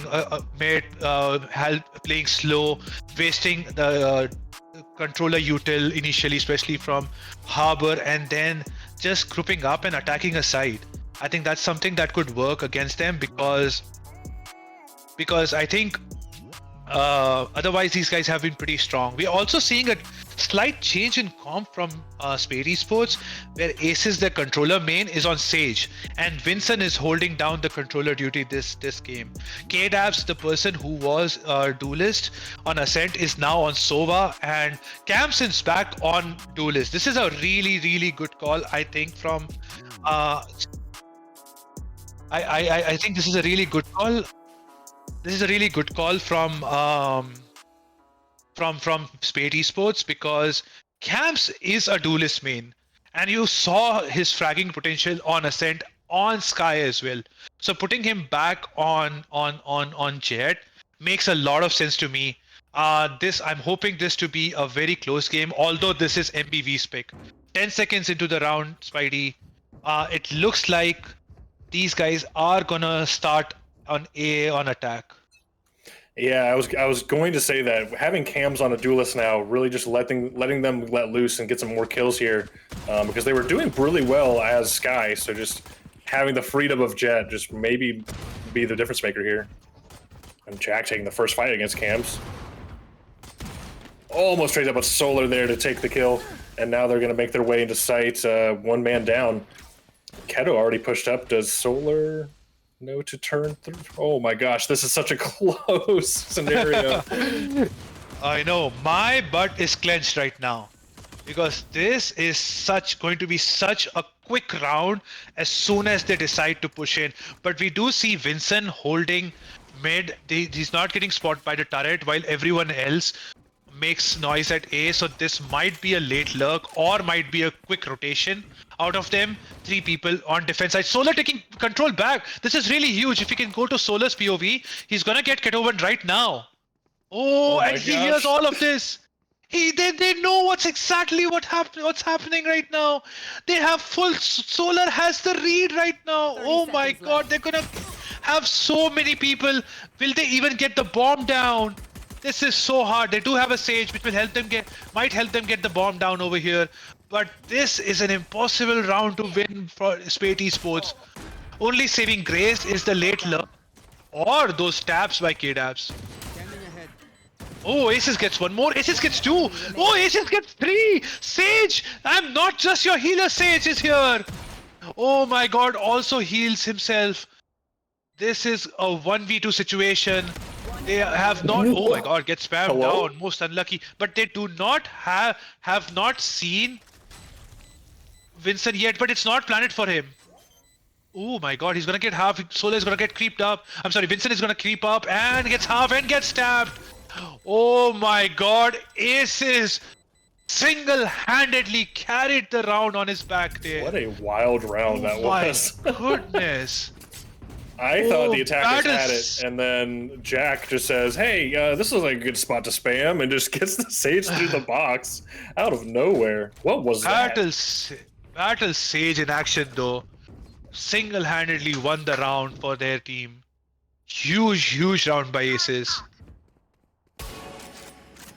We are seeing a pretty disciplined disciplined save from the defense team. They're stacking on B. They're actually executing and then pushing on taking side control. A miss, an uncharacteristic miss from Camps does lend him 1 kill, but gets instantly traded. They're gonna scale up as a result of that 1 kill. They have control. Solar's wall is they have to respect this. Will Solar push through it? He does and gets the timing again. What a maniac. Does this guy play KO or is he a Harbor main right now? Oh, Metso has so much control. Oh my god, Aces is form though. What a swing. Instantly kills him. Keto1 has May's number right now. No more Oh my Sova. goodness, 2v3 situation. How is this round so close when they had literally no buy on the defense side? I don't know what to think about any of these rounds. Remaining. Just the decision making, the positioning is just none of this you would see in a regular match. Oh, he tags 2 people. Aces and Vincent. Oh, he's down to 9 HP. If he gets 1 more kill over here, it's going to be so huge because all 3 people have Bulldogs surviving on the attack side. So if he gets 1 kill over here, if he gets even 1 kill over here, Keto1 is giving it to him. Keto1 doesn't want to save the gun. He wants to make a statement over here that these guys are not afraid, but it's a mistake because they lose that Bulldog. They are going into the 3rd round with saving only 2 Bulldogs, no armor. This is going to be a really weak buy for Spate Esports. Yeah, that could have gone a little bit better for them, I think, but they did manage to get 2 early.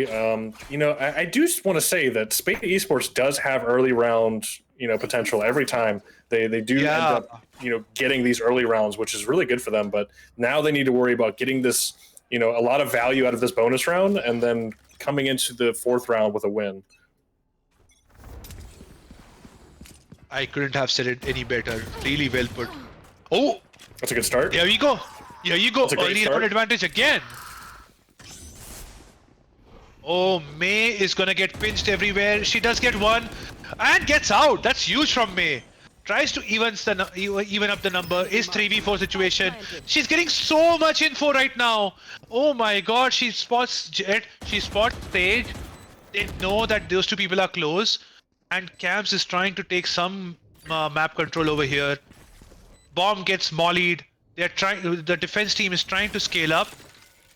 But the attack team is constantly denying it. Oh my goodness. Hey, Gumi with that quick kill on Cams almost didn't get it because they spammed and just thought nobody could be there. Managed to swing it. Ace just swings out, gets Orphan, stops the defuse. Now all up to Megumi, who gets taken out by Ketovan. That is what Spate Esports needed. And I was talking about big value, just getting a couple of kills and a couple of guns out of their hands, but they managed to come out with a win. That's massive for them coming into this. So this is a great start. I 100% agree. It's such a hard side to retake a Icebox with a couple of people in your disadvantage. 3v5 or even a 3v4 in that situation. May did her best to get the numbers even, but it's such a hard side, especially when Camps was holding backside and not giving up any space. Oh my god, what a duel! Solar gets lost, but Jack immediately trades, and that's a base setup! Oh my, I didn't even realize! The spike is down! This is huge to get Stray, gets the rest. There's still a person down over here, 3v4 situation. So even though they don't have guns, Orphan has a great timing! Oh my god, but Keto1! The spidey senses, no pun intended, the spidey senses of Keto1, I don't know where he turned there. I felt it too. The Orphan made no sound whatsoever. But you know what? At the end of the day, Keto1 wins that fight, balances out the numbers, and now they're not only short of guns, but 2 of them are on 1 HP. and no healer in sight. And Ketovan has a much superior map control. The map control is definitely on the attacker side here. And Ketovan might just come up with a knife here on Jack. Oh, Ketovan is trying to do what Orphan intended to do to him. Does he? Little does But he just sits know. there. Oh my Oh my Seconds god. left. Little does he know that. Oh, body shot, Barry. Disgusting. Jack. Here. Recon comes in.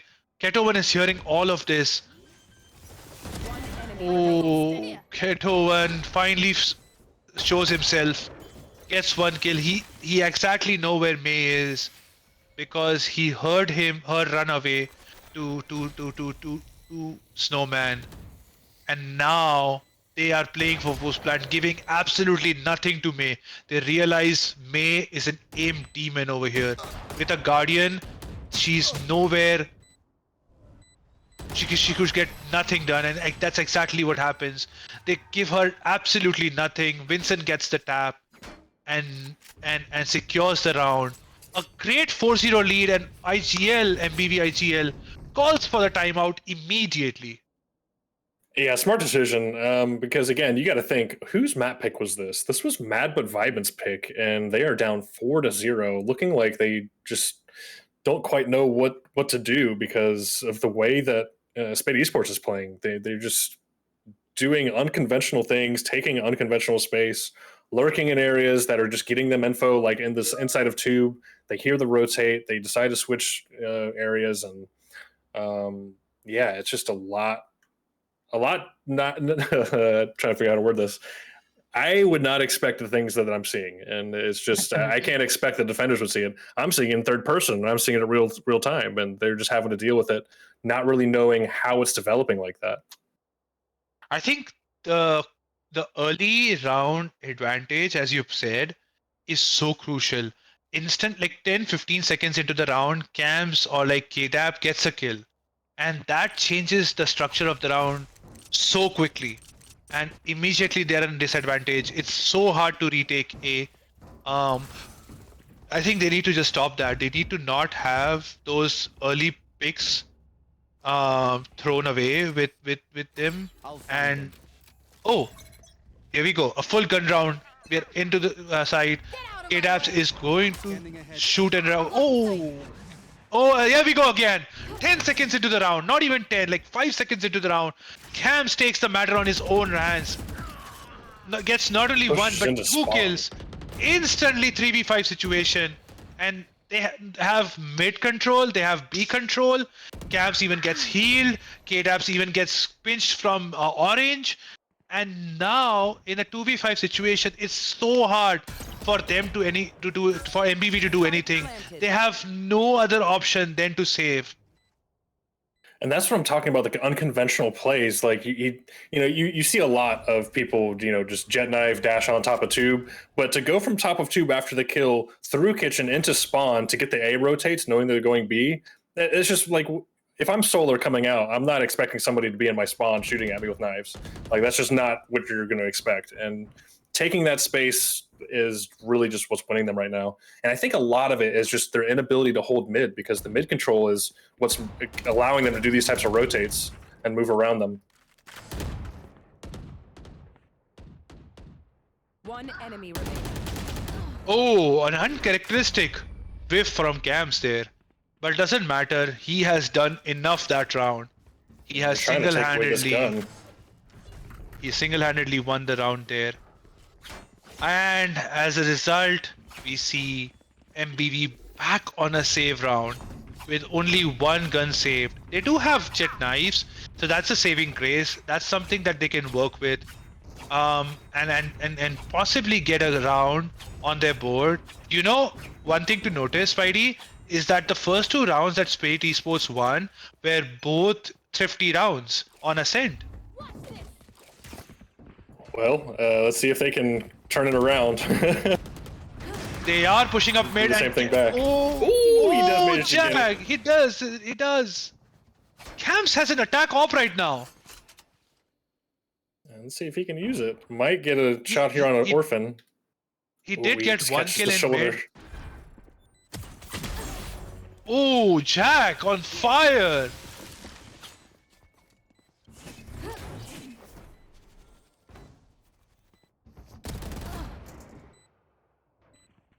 Unlucky.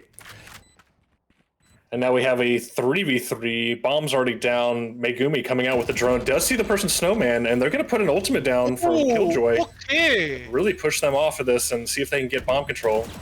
They're still going to have to do some fighting to do. They do have one more Snowman. Ooh, does Vincent get caught by this? But little do they know they don't have to. Oh my goodness! Oh, Cam's Camps the attack once operator. again. Gets the double collide kill! Oh my god, 4K that round. That was a jet round. That was a jet round, all in all. I'm gonna need to see this collide again. Sits in the corner and manages to just hold off in that very small space and able to get the planter off the bomb. And then here comes the collat. Amazing. What a win. Cam's just coming in clutch. And this is what I was saying earlier. You mentioned it too when we were coming into this. Letting Cams do Cam's things and just not having all about utility. The freedom of just being a jet and taking the gunfights is just really benefiting him like crazy right now. 100%. And the good thing is that we have not only a full gun round this round, but also we have 2 ops. Jack is like, I'm not gonna suicide myself to any Rose over here. I'm gonna take a matter on my own hands. I'm gonna kill everyone. But Cams has a better response for him. Cams gets the initial kill, and this is a fast retake. Change of pace not only from Spate Esports but also from the fast retake MPV. They are pushing in hard over here. The bomb is barely planted and MPV are already on it. They tap it. They are trying to. They don't know if they're getting defused or not, and they're getting killed down. They had again a man advantage, but these guys are playing volley lineups, post plant lineups. Oh, and they do get Mezzo as a result. May trades, Vincent trades, Solar trades back. 2v1 situation. The time is running low. Cam show again, but that is too much to ask for him. And the fast retake that works for them. Finally, a round on the board, Spidey. That was pretty scary. You know, getting into sight and getting there quickly was definitely the difference maker there. Like you said, just, you know, bomb was barely down. They were already on the retake. The lineups almost did their job, but it just, the fact that they got on so quick, just the lineups don't mean anything. You know, you're only able to waste so much time with lineups, and getting there early really negates that. Yeah, really good color analysis, Spidey. I completely agree. They did have a great lineup set up there, but the fast retake, not enough time wasted by those lineup. And as a result, we have Orphan's ult, and he invests on A side right away. Cams get first blood again. Sova is out of the picture, and this is not the perfect round to actually Viper ult because Keto won Ooh, did Orphan dodge it? One gets one. Valiant effort. One, though, yeah. But getting that's one all, is good. Yeah, but that's all she wrote. They are back into the site of A. They have full site A control, and they are a man advantage up. Solar has... Oh, what a great angle there. Oh, Camps versus Solar. Solar, what a shot. What a flick there. He might know. He might have an idea of where Killjoy is playing, but it's too late. He has to clear everything. There are no lineups. There is no mollies on the bomb. It's... Oh, he spots him. Oh my god, he did not have to peek. He did not tap just yet. Oh my god, I love this play from Solar. He gets up, but K1 is rock solid. Solar was expecting him to change his position, but he does not, and as a result, Spade is back into the winning ways. They did lose one round, but 7-1 Brazil, never forget, is the scoreline. Never forget. Cam with this attack side up is really doing justice. Getting those early picks, those first bloods. Typically, when you see an attacker side, you don't want an operator because of just, being able to take space. But getting that first pick, if you can do that every round, you can have an operator all day on my team. You know what I mean? 100% Spidey. Oh my goodness, back into the save. The economy has been so challenging for MVB this half. And not being able to buy constantly and being lack of alts is hurting them so much. They are on a 7-1 up over here. I noticed none of them are checking long angles here. They're all playing short angles, mostly because the gun differential. But not giving that operator that first pick is really doing them benefit. You know, if they could just do this on a gun round and just take the operator out of the game, I think they're going to get some more wins here on the defense. The cool thing is that they know that these guys are A. MBV knows this, and as a result, you can see Solar coming in fast and hard with those. Oh my God! Almost. Oh, Vincent gets an ult. This actually can be bad. These guys are on pistols, and this can be pretty harmful because now they can creep up, and as you can see, Orphan and Solar are creeping up. This can be potentially harmful, but they only get 1 kill. Solid hold. Even though they had pistols, they only give up 1 person because they slow creep up. So that meant that even though the MPV was inside the ult, they had all 1 HP. And that means easy body shots for Spate Esports. And the bomb is planted. Jack coming from mid. We do have a lurk in the form of Killjoy, but they are so far away. And Jack will come first. Killjoy will try to go boiler, try to spot them out, try to guess for the headshot, but it's so hard. That shot is almost impossible to hit, Spidey, for me. Yeah, I mean, the angles on Icebox are some of the most interesting angles. A lot of people hate it, but I honestly like that there's a difference there. It really, you know, gives a different outlook on the map and just like not having horizontal angles everywhere. You know, you have to have some verticality to it. And just this A site has so much of it, it's crazy. 8-1. Cams, I don't think got the initial kill there, but he's doing his mid play here again with the knives, get on top of Tube. They now know that where he is, but still a danger to the other team. Actually, I love this that they're not giving anything to Cam right now. Solar did get the info, but he immediately backs up. Look at this. Look at this. I love this play from MBV. Not giving Cams that freedom, that initial kill is such a good counterplay. Oh, they dropped the bomb. Vincent with the bomb play immediately might have ulted. Nope. I cursed it. Oh, Metro gets 1 more pick. Oh, and that is the ult. They have to give up. And as a result, you'll see the counter effect come through where they'll absolutely give up mid and they'll try to creep up aside. But MBV is even expecting this. I love this counter play from MBV. The perfect counter to get back into the game. Spate Esports have been so strong though. Jack, this might be an overextension. Oh, the recon did not spot him. This might be a risky play from Spate. Jack. But if he's not, if it's not, then it might be a great. It's a 2v4 situation, 30 seconds remaining. Made droned out A to clear A. And that is why you can see Solar starting to extend mid.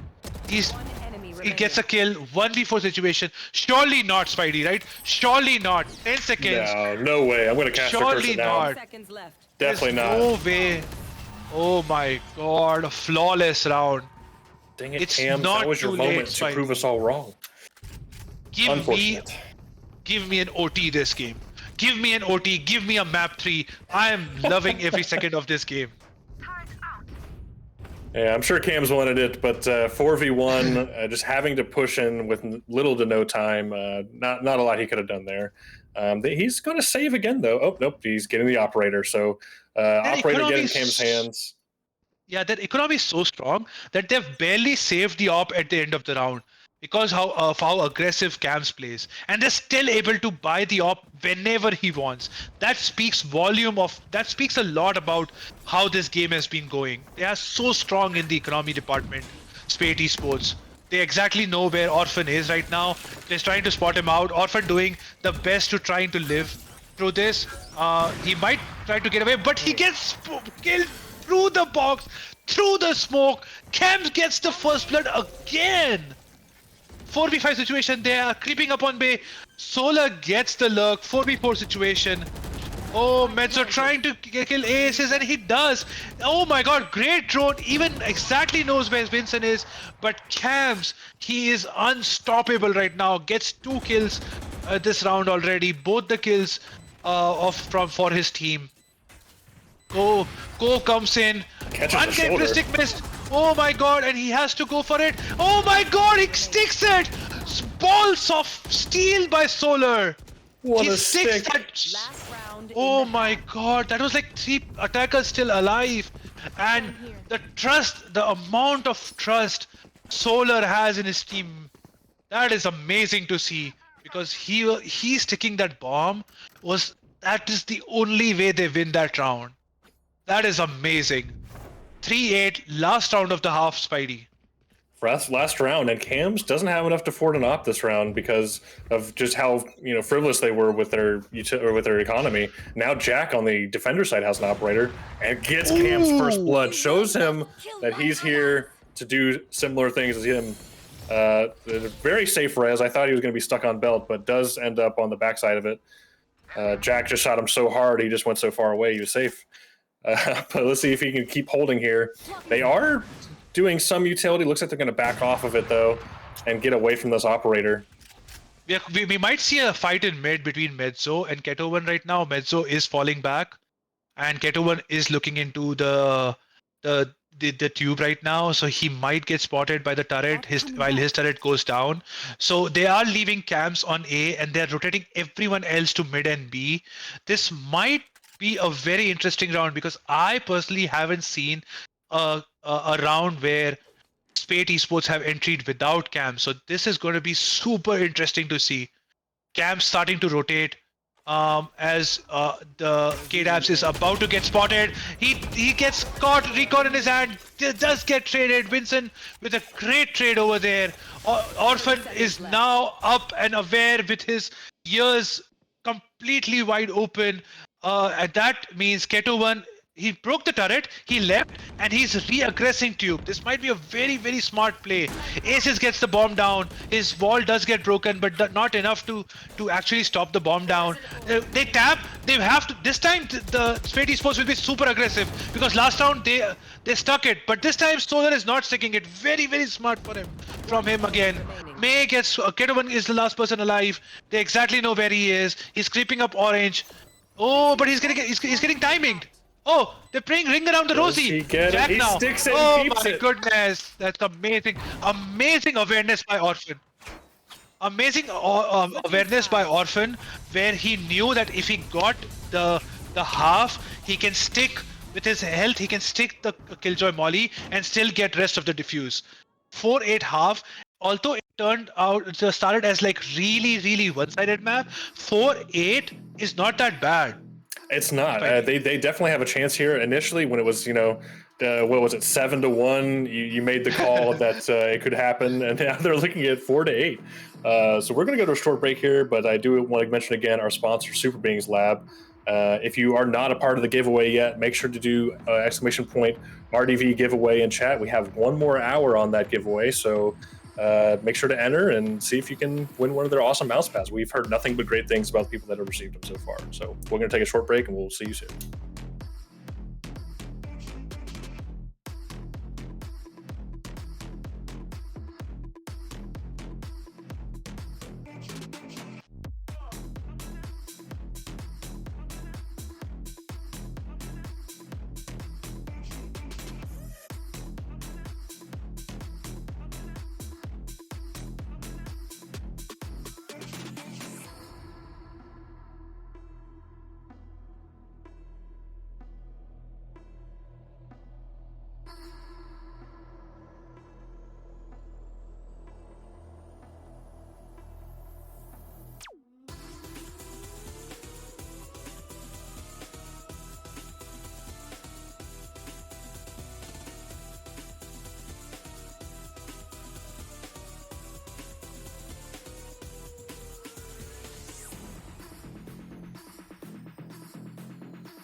Welcome back. Rendezvous Valorant Season 2 Championship Division Semifinals. Spate Esports, Mad but Vibin. This game's looking a lot closer than last one, as of now at least. The Mad but Vibin had to come back a little bit, but ended up the last half with 3 rounds in a row. What do you think needs to happen on the attacker side? I think a mid control was a lot of it, right? Yeah, the advantage of the double controller on attack, especially looking at like DRX play with the same comp, is that they have so much map control. And they deny so much information to the defense because they have two walls over here. And as we can see, they're not doing a straight up rush. And as I say that, they're doing a rush. Oh, Castakus. But even then, and look at the defense side, they have to completely give up yellow. They have to completely give up orange because this is they have so many smokes here. So I'm expecting them to like take a lot of map control and then just explode out. K-Dabs though, he's reading this. He does get spotted, but he has to back off, and that also means that like they have so much info over here. They are 3 people on B already. Although they are playing passive, they are gonna get really early info. This might be a call for like an early rotate. And you can see Cam rotating immediately. He's already up boiler. He's already going towards bridge.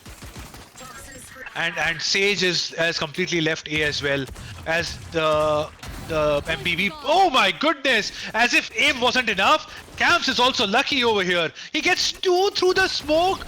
That is amazing. And the bomb is completely denied. Not only did he get 2. Oh, not only did he get 2 kills, he got 2 of the controllers. He gets 4. Oh my god, Kedo with the last kill.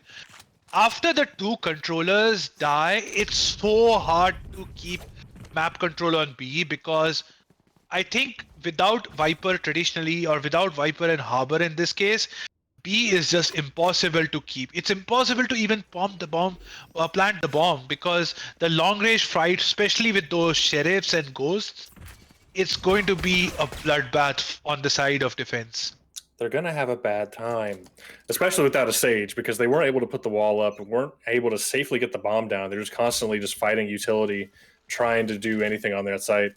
And now they're going to go try to work their A side and see if they can get avoid Cams, who is sitting and waiting. Gets the first kill as we're talking about it. Oh my god, what a shot. This 2. Gets 2. He's going for more. 1 each. Hello, 1 each on ecos. What is this, Cam? Oh, the lurk though. The Mezzo lurk. Are they going to expect this? This is a really fast lurk actually. They might and Vincent has mid control, so this might be something that he might get a free kill because they have no idea that he has sneaked up in. But now the time has gone too far, and Aces expects this from them, and Aces gets killed. 3 kills from Aces, 2 kills on Camps. Easy cleanup on the flawless anti-eco round. You love to see that. Not only does Cam get so many kills in the first 2 rounds, but he has ult round 3, so he doesn't even have to buy. So it's not bonus, it's just a regular round for Cams. He has enough money to buy the op, but he's not buying anything because he has knives. Yeah, their economy is going to be out of this world after this round if they can get a win, because there's just so much money invested, or not much money not invested really. And Cam's trying to take advantage of those knives, going above 2 from the defensive side this time, and now they're getting a lot of info that people are in B main, and maybe he will push it. Oh, Aces with that risky play. We all know that you're 100% accurate if you keep swinging on the ropes. Oh my god, what a flick by Orphan. Impressive to me. Vincent is out, their controller is out, but Cams gets the knowledge, Cams gets the insight, but it's not communicated fast enough because they lose on A. They know Sage is close by, so they are not blindly aggressing on A, but they're slowly creeping up. They're giving up B, they're giving up mid. Cams notices this on B. He's on yellow, he notices that they're all the way gone from B main. They're nowhere to be found, and as a result, Killjoy rotates from B to mid. But Aces is the solo hold over here, and He notices a barricade. He notices a plethora of players 30 seconds left. creeping up on A. They plant on top side. I'm sure they have lineups for this. They already have Killjoy Molly set up. And I'm sure Orphan has lineups for this as well. So this is going to be an extremely hard round to win. Even after like Jack getting that kill. Aces gets the trade, but I think this round is over. Unless 2v4. Cam decides to Ooh, decides to 2v3. prove me wrong. Oh, Aces gets one more. Where did that person die? One molly wasted. Oh my god, what a shot by Cams. They do have 2 Viper mollies. So that means They need to get on the bomb soon, though. they need to. Oh my god! Oh my god! Oh my god! 1v1 situation! Oh my god! Cams and Aces made me eat my words. So close. 2v4 retake. Amazing that got so close. It is hard to believe, but that was a bonus round for Spate Esports. And now I was a believer. I thought they had it. I'm sorry, Spidey. You obviously know much more than I do. But as a result, you can see Mad but Vibing, they are now, even after winning the round, they are so short of money.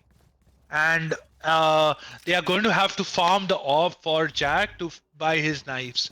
And their May is on a Guardian as well. Managed to dodge the dart, but they definitely are leaning towards B, so they get a little bad info. Cams is going to start making their way over and see if they can get this exploded into sight quickly. Here they go, starting to work their way in. Nobody on site. Cams does try to peek out and take a shot, but misses. And now they have a plan that they could potentially do inside the orb. Need to hurry up, though. Not a lot of util's going to save them here. Oh, he does get legged. He did get legged from that shot. He was one. Oh no, I'm sorry. He did get. Oh my god, what a shot! I don't have even time to talk. Oh, May gets one tap, and the raid boss Cams is down out of this round. A 4v4 retake. They're trying to waste no time. They're trying to go away immediately. They know that this is the post-plan setup. They know they have so many lineups, so they do have to do fast retake. Keto 1 gets 1 kill. Bomb is mollied out. Aces gets 2 there. Jesus. Amazing. And Viper is out. That means no post-plan molly lineup. Oh my god. They're actually sitting it. They're actually sticking it. They have no idea, but they're actually sticking it, and they do get the bomb. Mezzo survives, but at what cost? Because the scoreboard right now is 11-5 in the favor of Spate Esports. 11-5. The molly was just off. He was just outside of it, able to stick the defuse. I think if that molly hits, there's a chance they get away with it because the timer was almost out. And we're going to have a timeout on the MDV side. I think they were so convinced they had the round that they just need to, have a little bit of a calm down and see if they can come back from this 11-5 deficit. Honestly, I could use the timeout as well, Spidey.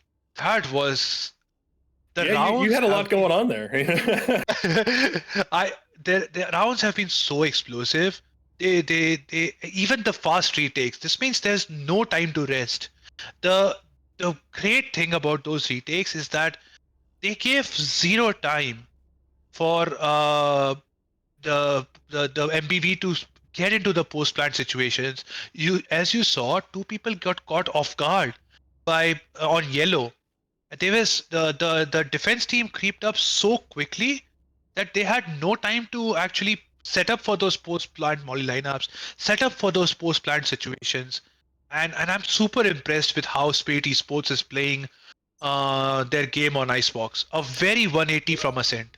Yeah, we saw it happen to them early on last half, and just maybe they just took a note out of the other book and just made sure to get out, because if you're going against a Killjoy and Viper utility going in, you have to get out quick so they can deploy it and just still have that time to defuse.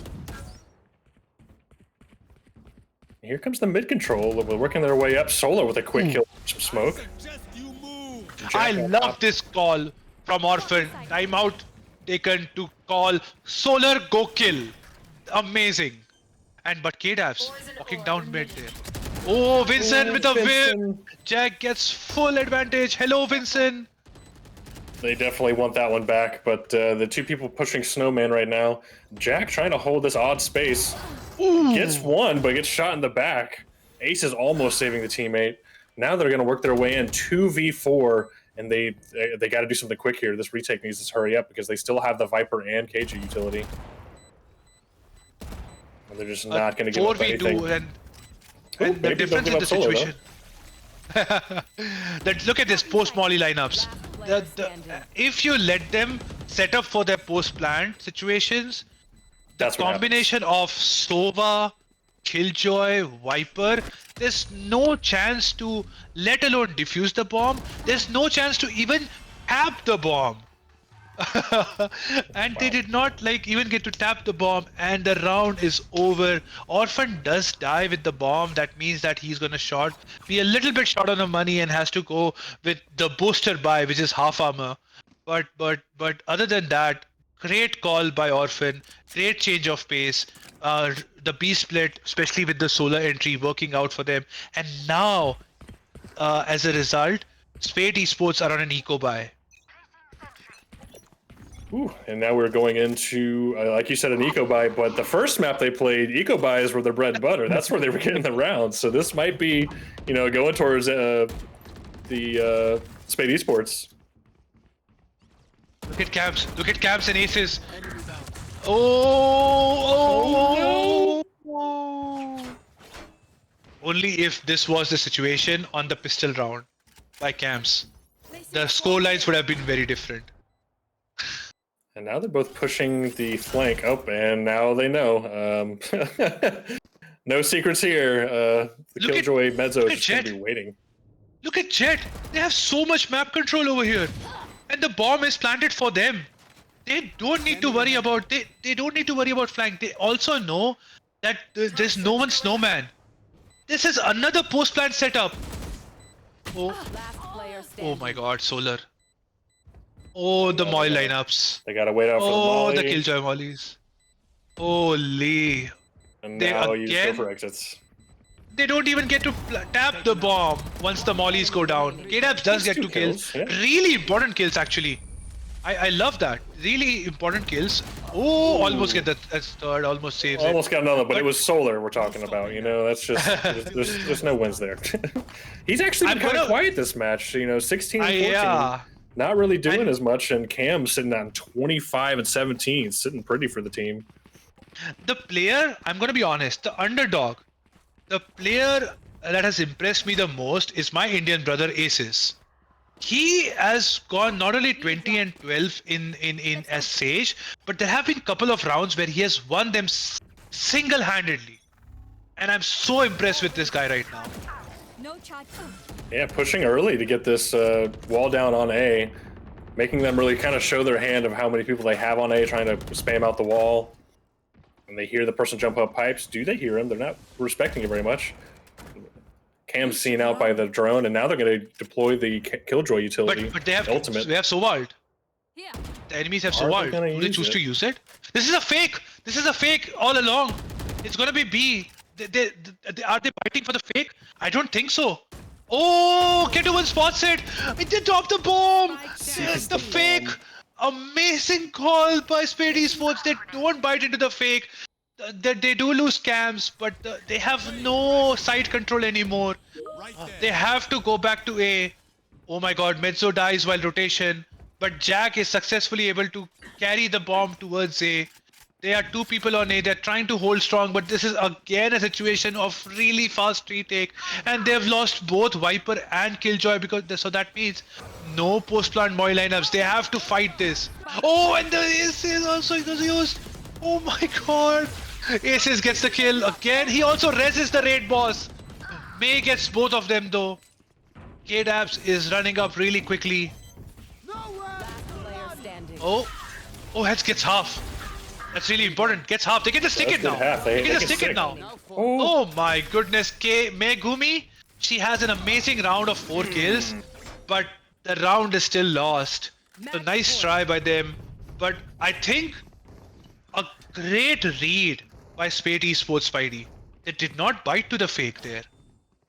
Yeah, they didn't bite, and they also realized, you know, how much map control the other team had when they did do the full rotate back towards the, you know, fake. It turned into not a fake just because of them being spotted on B, but you know, getting in early after and not letting them really fully set up the post plant. You know, again, it's just been the name of the game so far. Ooh, does he get it? Oh. Holy, Oh. what a push! I suggest you move. Oh, the move you have to, Vincent, because this is a short plan. They are a man down though. A 2v3 situation. Solar lurking up. This could be huge. The Does he get SOA drone seen? doesn't get him. And he's going for more. Oh my goodness, Solar 3k. He exactly know where the Sage is. And this is a Solar show right now. Oh my god. Oh, he does get Aces does get trade. Aces is also on fire. He has no util, but this is where Aces shines. He gets 1 kill, 5 HP, and oh my god, that is so close, Spidey again. These rounds are so close. I would like to think Mezzo has the most clutches in these rounds so far. At the end of a lot of rounds where we see the attackers winning here, it's been Mezzo's name that's getting the last kill. So props to Mezzo for being the clutch master. 12-8. He needs at least 4 more of those to send us to OT.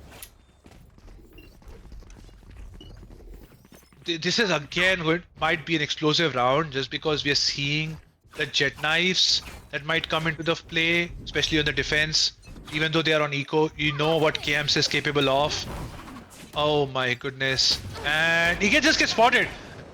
Jack does get spotted. He tried to do a Cam's cosplay, but the Spate Esports, they are heavily invested into mid. 3 people there, almost 4 with Cams looking up from spawn. They have completely given up A. They're playing full retake on A. And it doesn't really matter because they might. Oh, actually, they might go on A. I'm wrong again. Although it's wall, they're breaking the wall, and seems like they're going to go A and they're going to meet Cams. Cams is going to show himself any second now.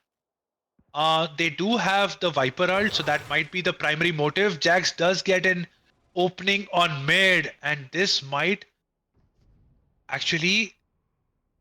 Oh, actually no. Cams is still sticking here, and we're seeing a very equally poised situation over here. As oh my god, great fake wall. Solar walled on A, and now they're lurking up on B. And this, and actually this time the fake has been bought. And they're running up. The Killjoy turret is down. I'm sorry, the Killjoy alarm bot is down, and they're taking a full advantage of that. The smoke is up. Ooh, Vincent. 1 taps only. With that 1 tap, they exactly know. Oh. What's happening? Vincent gets another kill. Orphan dies. Bomb down. 4 seconds left. They don't have enough time to plant over here. 1v4 situation. And this is where Spate Esports win. 13-8 timeline. Defenders win. Oh my goodness.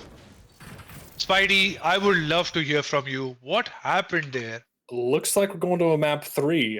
What happened was, we actually is exactly what we talked about. Cams was allowed to be free on Jet and take that opening space.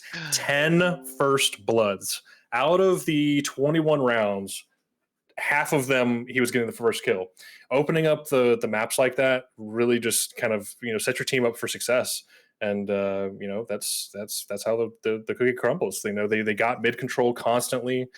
The other team was kind of leaving mid up to utility and some jump peaks and not really respecting the space. They were fighting for main control a lot more than they were mid control, and the mid control rotates were really where the downfall was. With that, I believe we're gonna go to a 5-minute break. Super excited to start map 3, which is going to be Fracture. A fun fact: Fracture is the map is only my team has played before. So I'm very excited to see another team play Fracture, which is not my team. I don't have to play it. I get to cast. I get to sit back and enjoy and have fun. See you guys back in 5 minutes.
Welcome back, everybody, for map 3 of Rendezvous Valorant Season 2 Championship Division Finals between Spate Esports and Mad but Vibin.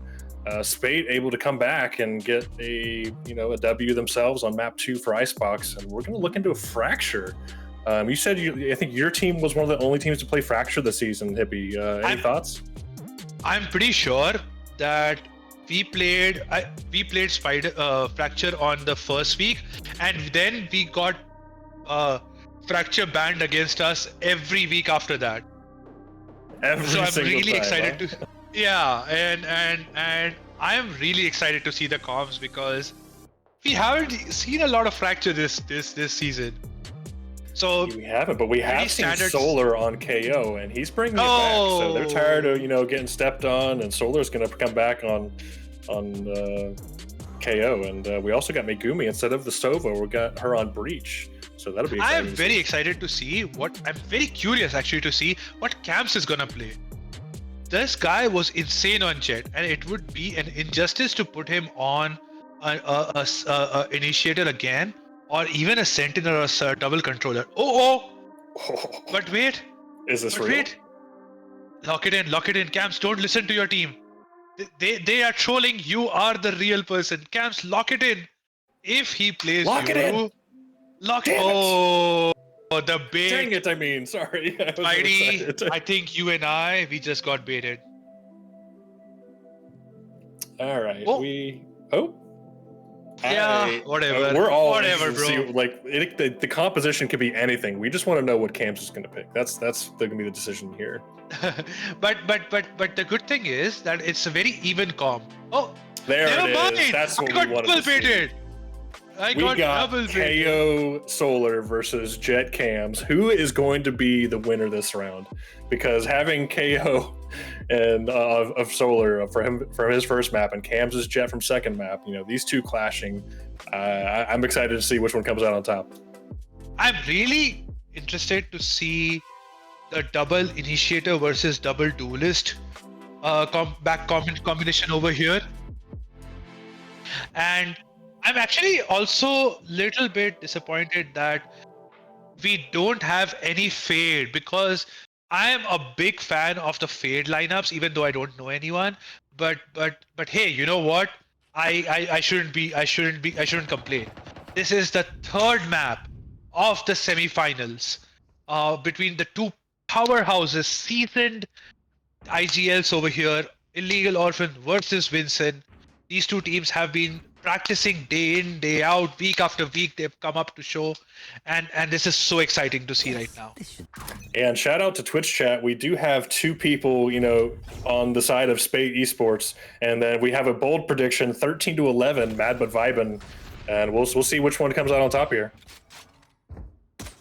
Yeah, instant a main fight happening over here, and it seems like MBV is gonna win that, and they're gonna take A main control.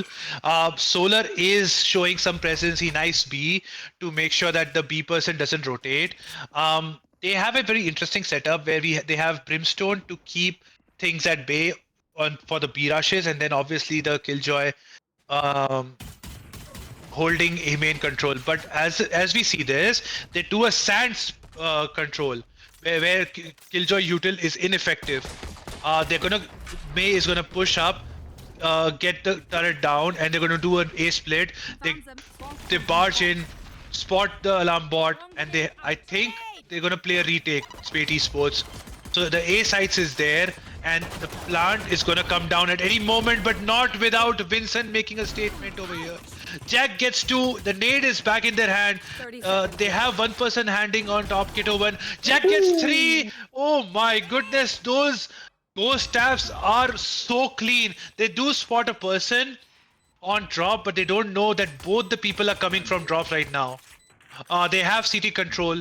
This means they have to only watch main and drop. They spot both the people on drop. Immediately flood him. The KDABs is down to 1 HP. And now this looks like almost an impossible round to win for Spate Esports. Yeah, I think very disciplined. Just try to not get killed for the orb and then try to get your own, but Solo swings out, gets KDABs while they're trying to get exits. It it is not a pistol round without Solar getting a kill, Spidey. Yeah, we're gonna see a replay of that with Jack on the 2 kills, getting them early. I'm really curious to see how Spate Esports defends this, because having 2 initiators, especially on attack, and 4 orbs on fracture means that they can constantly go for that orb control and farm orbs, and their ults are so strong. That's the advantage of having 2 initiators on fracture, which is basically a contact-based map and not like an info-based map. Yeah, it looks like the defense is just pushing the north side of the map while the other team is just hanging out in spawn, playing around with util. And they're going to get those 2 orbs for almost free. And yeah, now it's just basically back to the round start, because the attackers didn't really take a chance to push much of anything. They do have complete north side control, the bridge side control. So that means that they know that this is an A main or a B main crunch. Cam overstays his stay, and look at this. This might be a crashes moment. Metro gets his own crashes moment. Gets 1 kill at least. Solar holding B main strong, keeping track of the B main orb, and as a result of Vincent dying, their B side is there. They know at most 1 person can be over here. And Ace is fighting for his life, and he continues his form from last game, gets 1 tap, gets 1 kill, and that's all she wrote, because they're going to save 4 guns as a result, and the only gun that they lose is a stinger, so not that big of a loss. Economy holds strong for MVV. Yeah, 2 rounds early for MDV, and now we're going to see finally a gun round from Spate Esports to see if they can start bringing it back, because they seemed like they were doing some cheesy strats early, and we'll see if they do something more traditional on these gun rounds. You're absolutely right. In traditional, they do. They're doing never mind. The caster curse is up again, but they do have both the cipher trips on A main, and they're doing a split bit on the north side, where 3 people are taking dish control, orb control taken here, and then the couple people taking the arcade orb. So again, as I said, fighting for those orbs means that Jack is one orb away from his ult, and I think Benzo is also close by.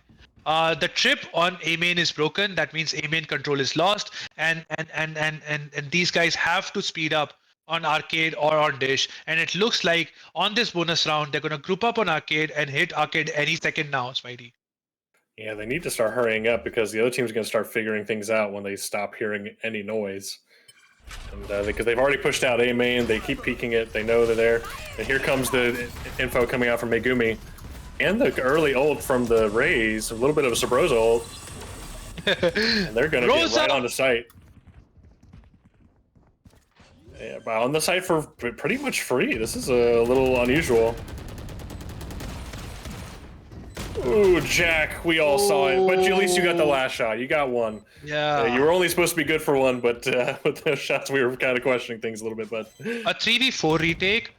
Oh, Camps is alive. 3v3 now.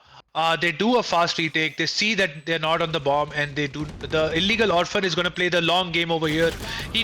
But actually, KDAPS expects him. Megumi is on the side. Almost gets a collab.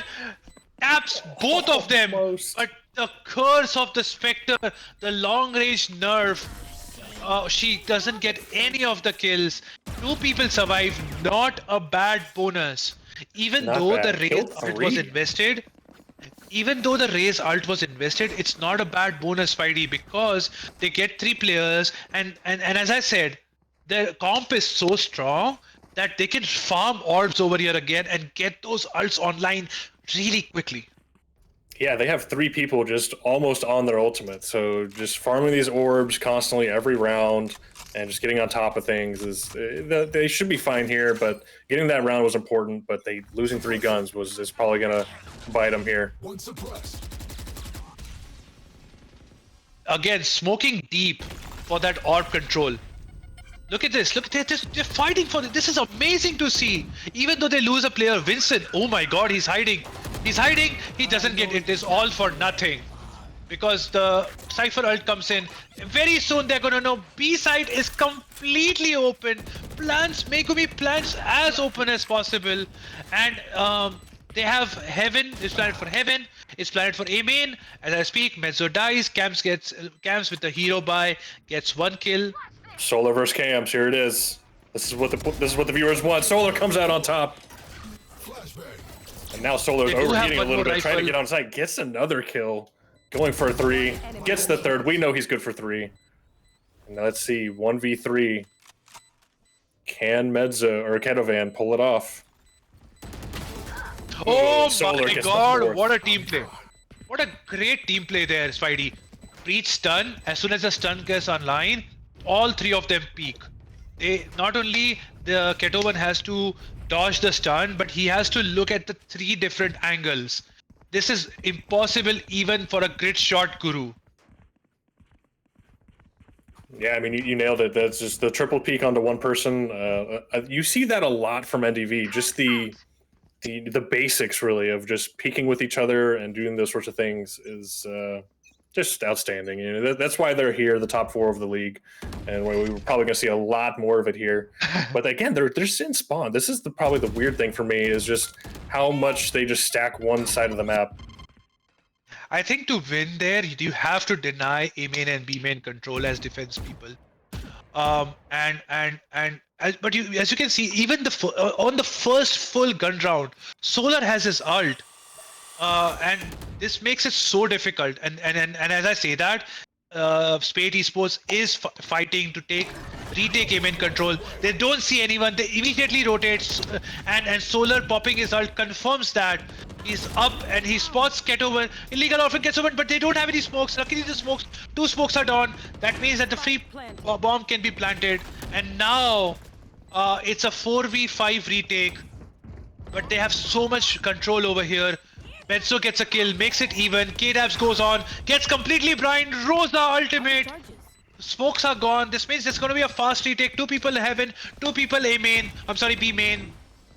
They do get blind, but that's all she wrote because, oh my god, Camps is taking it. They better start spamming this because this is going to be a oh my god, last second.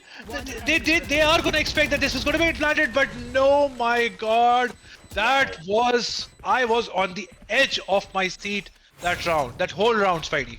I would have been on the edge of my seat, but I am standing. So, same page though. I thought he had it. The only thing that was preventing me from thinking that he had it was the smoke going away, which it didn't. And they managed to I think the last bullet out of Jack's gun hit him because it was just so close. He was spamming for so long, he just stayed alive. Last bullet, and at the very last second. If he was 1 second late, the scoreline would have been 2-3 right now. But it is not. It's 1-4, 4 rounds, and we are seeing all 5 people towards the spawn side, whereas towards the north side. And Ketovan gets a kill. Aces gets 1 more. They're out of smokes, and even though this is a defense eco round, they have the attack side has no smokes remaining right now. This means that they need to aggress the opposite side as fast as possible, beat the rotations, and they are doing that. Jack is maybe overextending over here. It doesn't matter if he hits the shot. He knows he spots spins in there too, gets 1 more kill, has a satchel, has a nade, throws out the nade, and does a chip damage to Ketovan over here. K-Dabs counters it, and now I love this play coming from Jack over here. Are they gonna expect this? They are, but Jack is just better. He gets 1, solidifies the position, gets 2, and then retreats back, gets into the cheeky angle, 2 more kills, Spidey. Yeah, the satchel there at the end, we're gonna see here again in a second. It was what really just nailed that. You know, the nade comes out, they look like they have a chance, and then just sitting in this small corner, it gets 1, throws the satchel, gets him off balance, and gets the kill for the round win. God, that was such great play by Jack. I loved it. Now, the attack side has 3 ults again. Jack has the second ult in 6 rounds. Oh my god, K-Dabs does get spammed, but luckily Jack misses the second satchel. The 2 people still alive. Oh, will he expect the second one? He does not. And as a result, K-Dabs gets 2. Oh my goodness. But Solar immediately goes and tries to gets the bomb down. He does get the bomb down, takes a little bit of damage, but that's all. That's okay. They are going to be in a very precarious situation with Mezzo behind enemy lines in sands over here. 4v3, most of them in main with a great planning spot. They need to start getting on there if they want a chance. Oh, but Mezzo, and the ultimate comes out. Does Orphan expect the push? He does not. Oh, it's Solar doing Solar things. Oh, tries to get back in a favorable position to get the planner or the diffuser off, and just K-Dab's pushing it out. K-Dab's this map is popping off a little bit, maybe taking the position of Cams. 8 and 5 right now. I love the team play that they did on Sands. Even though they got stunned, even though they got flashed, they were able to come on top of the round because of their great team play. Cams, although he died, he did such a good job waiting for his teammate that they had no idea K-Dabs were there on Dish as well. Yeah, the dash was just unfortunate, and not sure where they were, just looking into a wall looked like, but yeah, just to kind of sell the fake, and K-Dabs was able to, come out on top of the kill. Yeah, or 2 kills rather. B main is smoked again. Orb control is there. Solar about to take the orb, I'm guessing. Or I think he did. So they have 3. Attack team has 3 ults online, and Solar is 2 away from his ult again. This is so hard to win. Oh, do they push? Does he push? Do either of them do anything? Or do they just sit there? It's a stalemate situation over Jack, here. Maybe. Here it is. Oh, a little bit of chip damage either way. 1v2 needs to figure out how to get out of here. In a very bad spot now, not getting any of the kills. Mezzo is a second too late. Jack dies without getting anyone in back. And now, even though... Oh, they're out. Solar is all the way in. He's all the way into there. And Aces. Let's get a kill. Solar immediately trades off. They did use the breach ult before dying, so... I know exactly. Oh my god, and Solar pops his ult! That means the breach ult is offline on the defense team, and even though he dies, he has to get a full kill for the breach ult to come online. Oh, Orphan is too late. God gets caught off guard. Everyone dies. 3 people stay alive on their team. An easy defuse. Good retake. They invested a lot of utility trying to keep them off of Megumi using the breach ult and Solar using the KO ult. And Mezzo used their ult too. There was 3 ults invested trying to stop the push there, and they still didn't manage to come out on top. So that's a huge win from the defenders. And the tables have turned now, Spidey. The defense has 4 ultimates online. And this is going to be a really interesting side take because they cannot straight away plant the bomb, especially with the breach and brim ultimate combo. So I'm really interested to see what they're planning to do on A over here. 4 ultimates and cams with the operator. Let's see if they can kind of bring back that second map. Let's see what they do. Ooh, there's the first kill. There's the first play we're looking for. And K-Dab's following it up with their own ultimate. Oh, doesn't check left, doesn't get any kills. The Rose ult, but Cam's following up, does get a second kill. Boosted in a very interesting spot. Let's see if he can get one more. Does get one more. Gets third. Gets hit by the Cypher utility. And they're going to be stuck in A main. Pinched off. But what are they? They're giving it up. They're just letting them have it. What? Can you help me? What's going on here?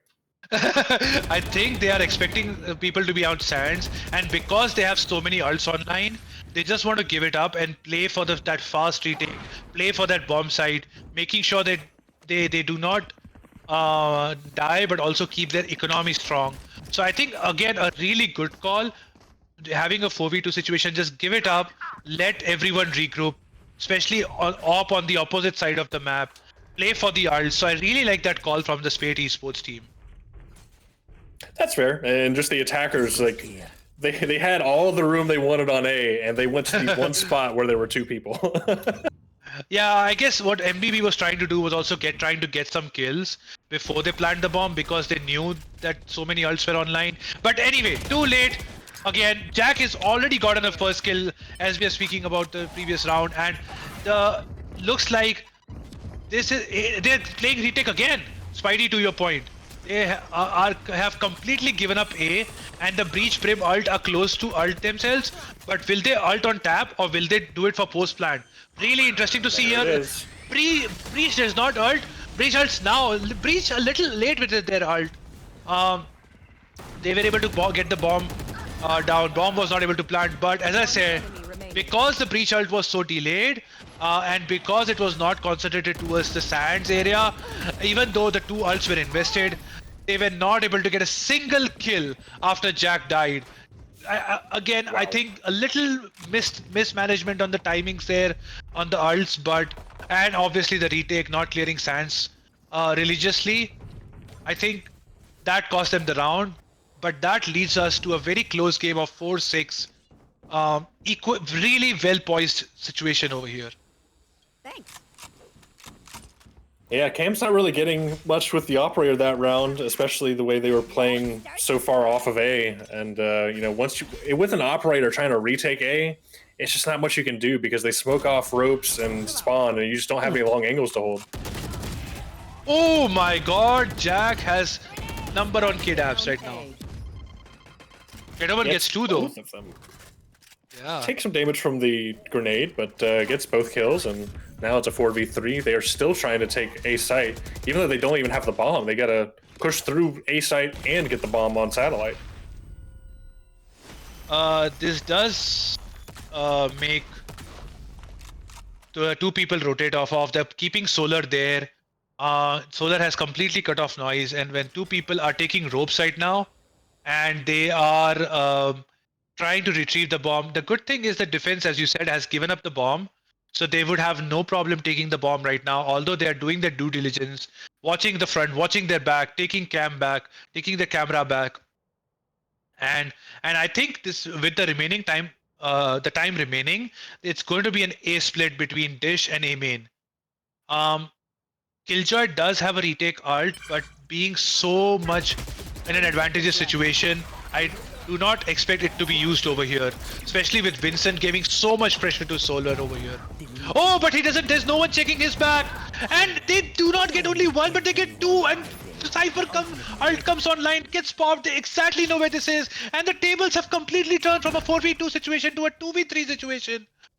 Holy, Camps has to give it the op, and both the people are on or play retaking from here, so that means there's no need to worry about flank. They spot both the people.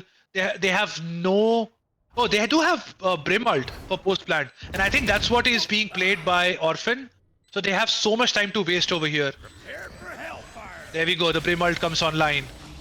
One person has to push this. Solar and Orphan are the deadly duo over here. One person has to push, has to get the kill, and Ace is that person. Gets not 1, not 2, but 3 kills this round. Ooh, this is gonna be close. Do they have enough time? He's got it. They do. They have 0.4 seconds. Woo. He got off there to give Aces the defuse, but that could have costed him the round.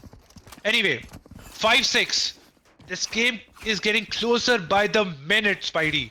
How are you feeling? Because neither one of them have played this map competitively ever, because nobody ever does. So that's probably part of it. But they do seem to have like a lot of strats here. Taking Sands being the main one for both of them, and pushing out as 3 stacks into different areas has probably been the most thing I've seen. They do have 4 here trying to take B main, and only 1 towards Arcade. So we might see some excitement here with Cam's holding this angle. Oh, does he shoot through?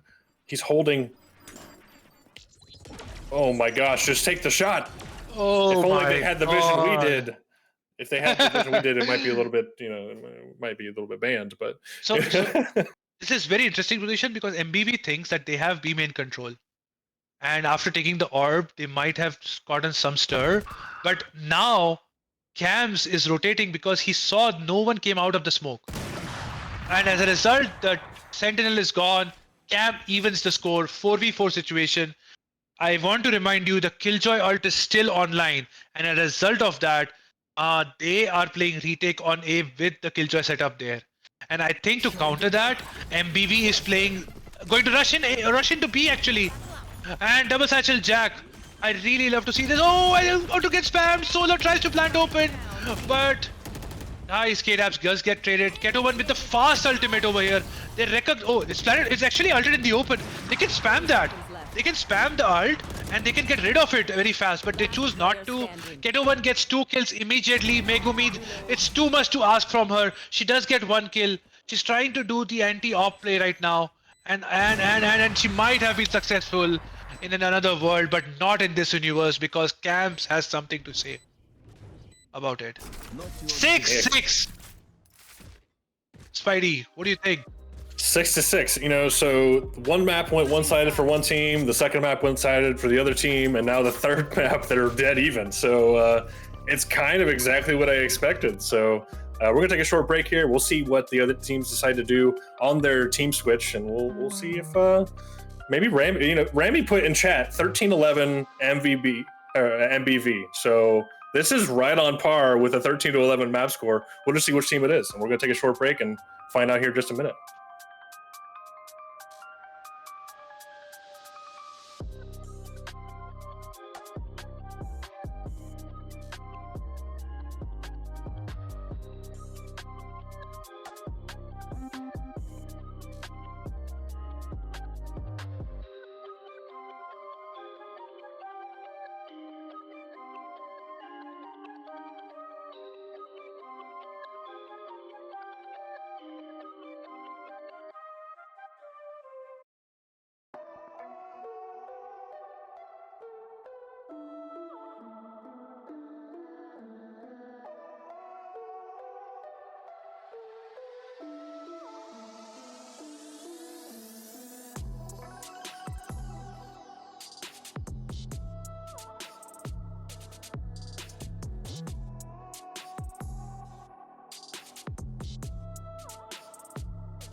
Welcome back to the second half of the last map between these two teams, Spate Esports and Mad But Vibin. God, that name is just so funny. I love it.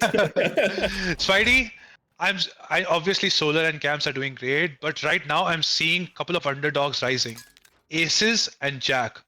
Jack, that guy, I've been rooting for him ever since he got left alone in the water by Rose. So I'm really happy that that person is playing so well now. Stay out of my He's looking for the lead here, and he's never going to let go. And we're just going to see if they can take over Aces, who's 11-10 right now. You know, as a Brimstone, your controller, love to see it. Oh my God! Look at this! Amazing play! Oh, I love this play. A main push. This is absolute bloodbath. All 10 players are in the T spawn right now. Hello? That round finished with a blink of a flash. I blinked and I missed that round. Is this semifinals or Spike Rush? What the heck just happened? I agree. That was a swift play. That was so quick. So many points here. I love that play from APV. Maybe they do it again. They are stacking through the A main right now. It looks like they might do something like a Breach Sun followed by a Raise Nade, but the other team is maybe onto them and falling right off and going right to Arcade. 5 people Arcade, and as they're going back to farm or being Jack. Oh my God, Mezzo. He does, little does he know, he has so much coming towards him right now. And Solar, my man Solar coming to assist so hard right now, and gains him the message. A really good smoke by Orphan to deny them any further control above above the heaven control here right now. So Vincent and Aces. They are stuck in arcade. And one person rotating towards main. They're going under 2 people, so I think it's going to be a 2-2 split. But will they play retake or will they deny bomb plant over here? Solar gets one more. Stinger, second most OP gun in the game, as I said. Even in that range, it works, bro. That's amazing. Oh, Vincent is spotted out with the cam. And I think they only have to find where Keto1 is now. He does hear. Keto1 hears about the rope sound, and now they have to split up as a result of it. Keto1 does down, and Solar cleans up. Another 3K. So forget Stewie 2K. We have Solar 3K in the house. I know there's some VOD demons in here. I need somebody to go back through today's VOD and just count how many 3Ks Solar had. I just want to count. I just want to know. I just want to talk. It doesn't matter what gun he has. It's 3K is his, you know? That's the strangest trip I've ever seen. All right. So this seems like this is a very late call of a 4-1 split on B, where 3 people are located. They're doing an aggressive. Oh, I love this. They're doing an aggressive north side crunch control. They're doing a north side crunch, and as a result, Keto1 has to run away with tail between his legs. And as a result, they have to react to it. They have to get some control really quickly, because now these guys, MBB realizes that there's no one on north side, and Keto1 and Orphan gets killed on the ropes as he was trying to go towards spawn. Mezzo is back in heaven, while Solar tries to pinch and flank the people. They do have alarm bot, so he's gonna get spotted really soon. It doesn't really matter because this is an eco round, but any damage is good damage at this point when the scoreline is so close, Spidey. Yeah, the flash didn't quite make it over the box. Solar wasn't able to capitalize, and now it's all up to Jack. Cams must have heard us talking about him not being on top, and now he's 11-9. Get that top spot back. Doing some work on this attack side. It might have just been, not a defensive side for him. So on this attack side, we might see a lot more of those first bloods that we were expecting to see this map. Yeah. Also, this is the first full gun round, but both the teams are a little bit short. They have a bulldog, they have a couple of, or one half armor here and there. But nevertheless, this is the first official full gun round of the second half, and it seems like no one is north side again. That leads to a free orb in arcade. It seems like they're just going to end B with 5 people push. Camps is just dry running out or dry walking out. Gets spotted. Solar with those taps. Cannot go wrong when you have Solar and Phantom in his hand. Gets info on 2, but those 2 are under, and they catch Mezzo, who's trying to push arcade. Oh my goodness. Solar does have an ult over here, so might be the reason why they're playing retake on A so far back behind, and they might have to retake because this is looking like an A side push.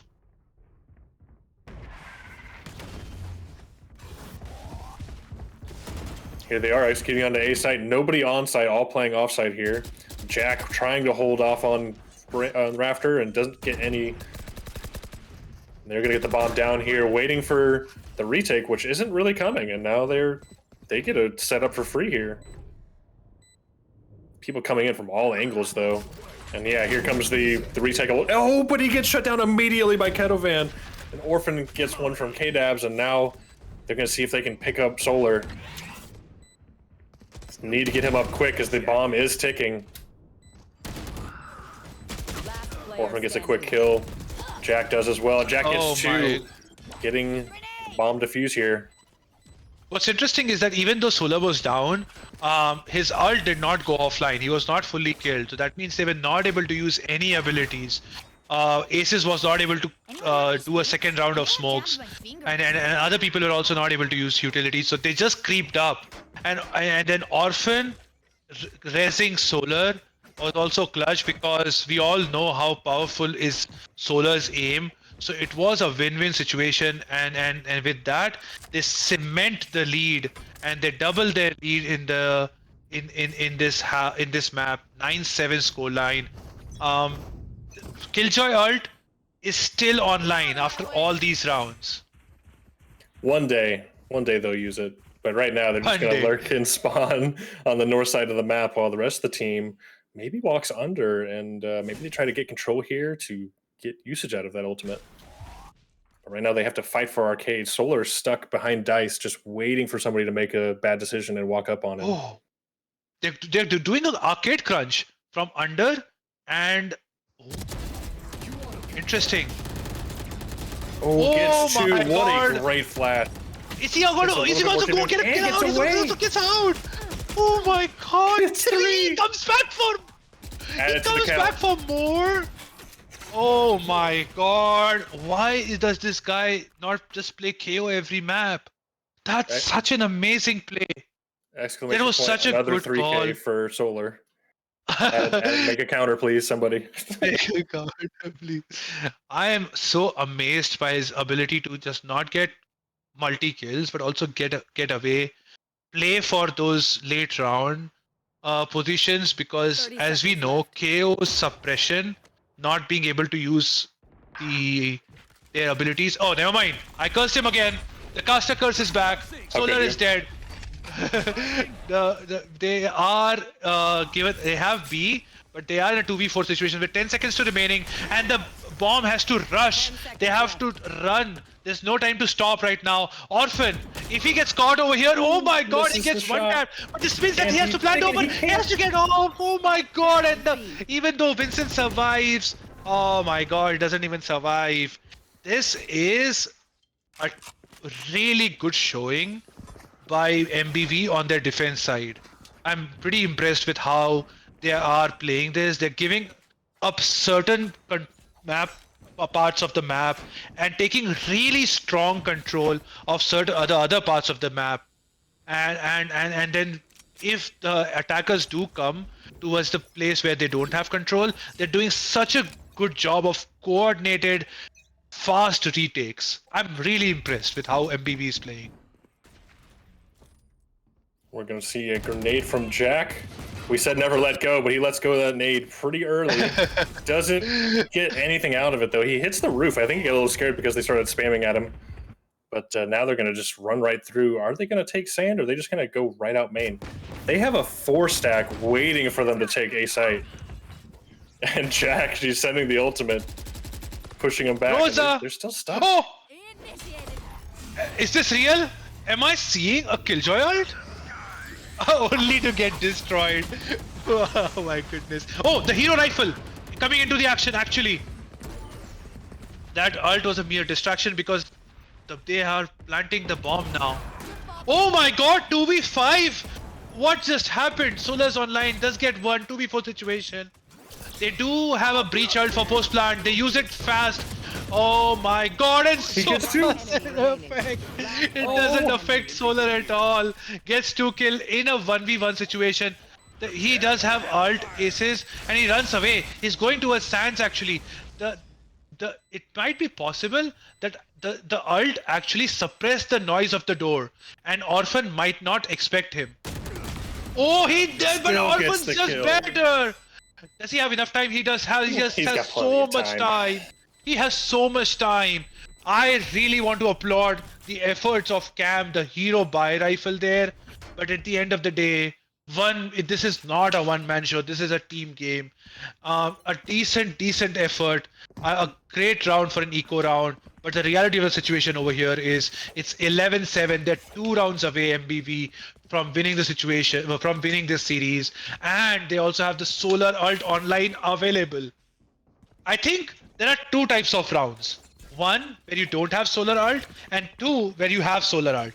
This is the second type of the round. And this round, it might just be a 3k and an ult and a no abilities and whatever.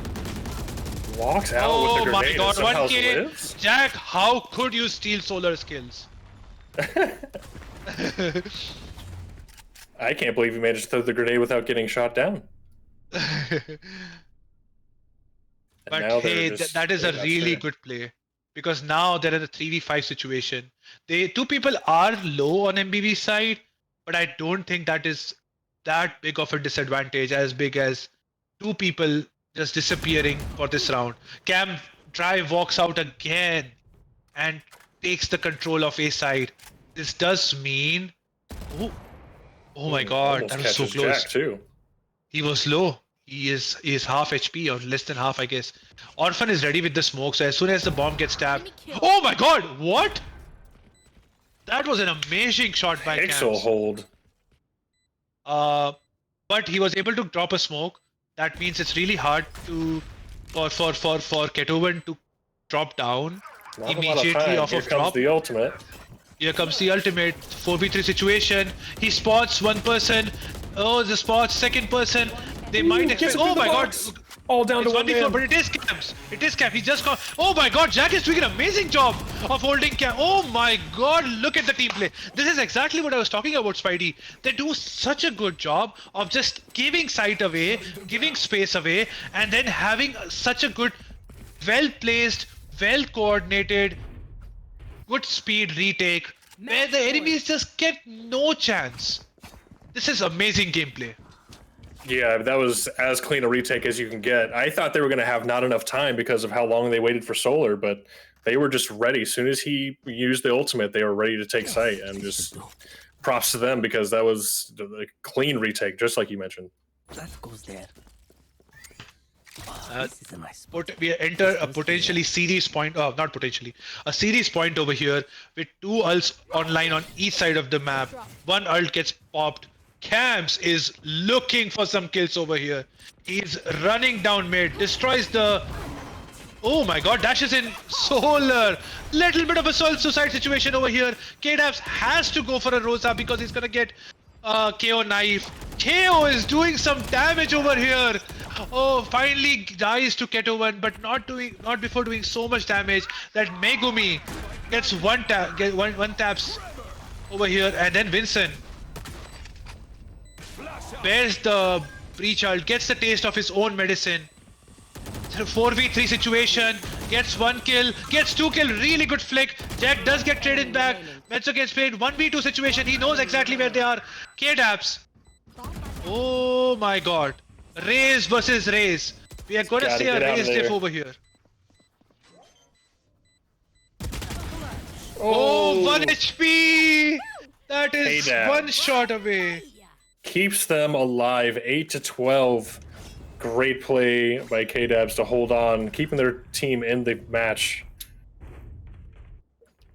Ooh, that was... I thought they had it. That was close. I have one question for you, though. Yeah. How many Raze ultimates have hit? This map? Yes. All three maps, for that matter. I don't think we've hit a single one. I think at least 5 or 6 we have seen, because both of the... No, how many have hit, though? How many have hit? I don't remember a single one. Yeah, me either. I think so they're just considering them all zoning ults. They're not trying to get any kills from this at all. I feel like the Solar did such a good knife that KDAPS had to push his ult out. Had to do it before he gets suppressed. So I commend Solar to use, not only get that first kill, but immediately pop the knife out. Anyway, we are seeing potentially an A fake over here. I'm not sure what's really happening. Keto1 gets another ult. So first ult he doesn't use for many rounds, but the second one he gets immediately because of his fragging power. And again we are seeing just plain walkout from Cams. I think they're gonna try to use this ultimate. Oh my god, there's no way. Jack, there's no way Jack expects that, because Cams has this weird ability that I have not seen many Jet do. They just walk out. No util. Please, initiator, stay away from me. I'm going to click heads. And click heads he does. He gets another opener, another first blood. Cams gets one more kill as we talk.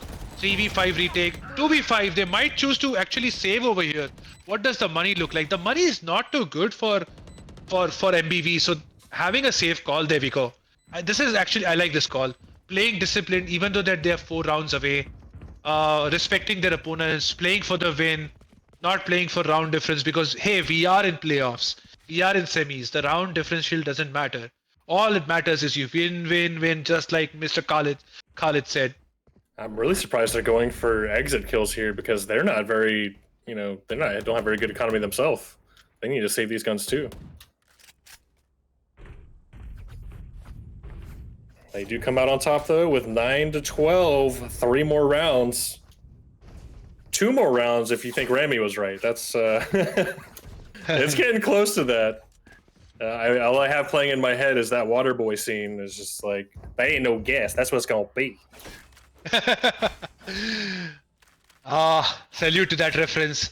As we head into round number 22. Oh, another ace. This is what we saw in the pistol round strat. Yeah. Taking aim in control. They're just doing the crunch over here. They do get Keto 1, but that's all they get. Oh no, they get one more. They also drop the bomb. The bomb, he's so lucky. The bomb goes towards the north side because he dropped on the other side of the rope. So they do have the bomb, but they do not have numbers. They're down 5v3. They are down 5v3. They also collect couple guns, but they are doing a reverse job over here. They are crunching and they're getting the side away. Actually, the bomb was dropped on spawn. I'm sorry, that's my bad. I thought the bomb would have been dropped bridge, but they did not. And as a result, they do have to take back the control of their own spawn. Oh, they get stunned and ulted. What a great... Oh my goodness, awesome. What they're known for. This is what the MBV is known for. For late round plays, for late round coordinated plays. Wow, I love that. I was, for the first time, I love being a spectator on Fracture and just seeing how well they played. GG. Good game. Yeah, I mean, that was heck of a match by them. Solar and Jack were on the top of their team, but the next 4 people down on the scoreboard were all on the other team. Like, we can't stress enough how close this match was. Wow, and Solar, he's the one that came out. Cams did do a lot of work. They were definitely not somebody to be trifled with. There was a lot of rounds where they were just hitting way more shots than the other team and kept them in it. But Solar and the IGLing by Orphan, especially at the end there, like, just to see all of the utility they were just holding.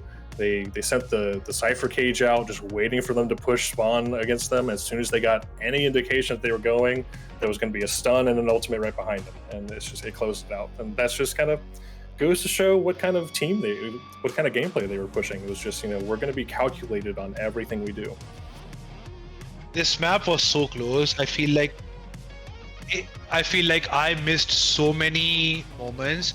I feel like there are so many hidden intricacies that I'm very, very excited for the upcoming interview right now.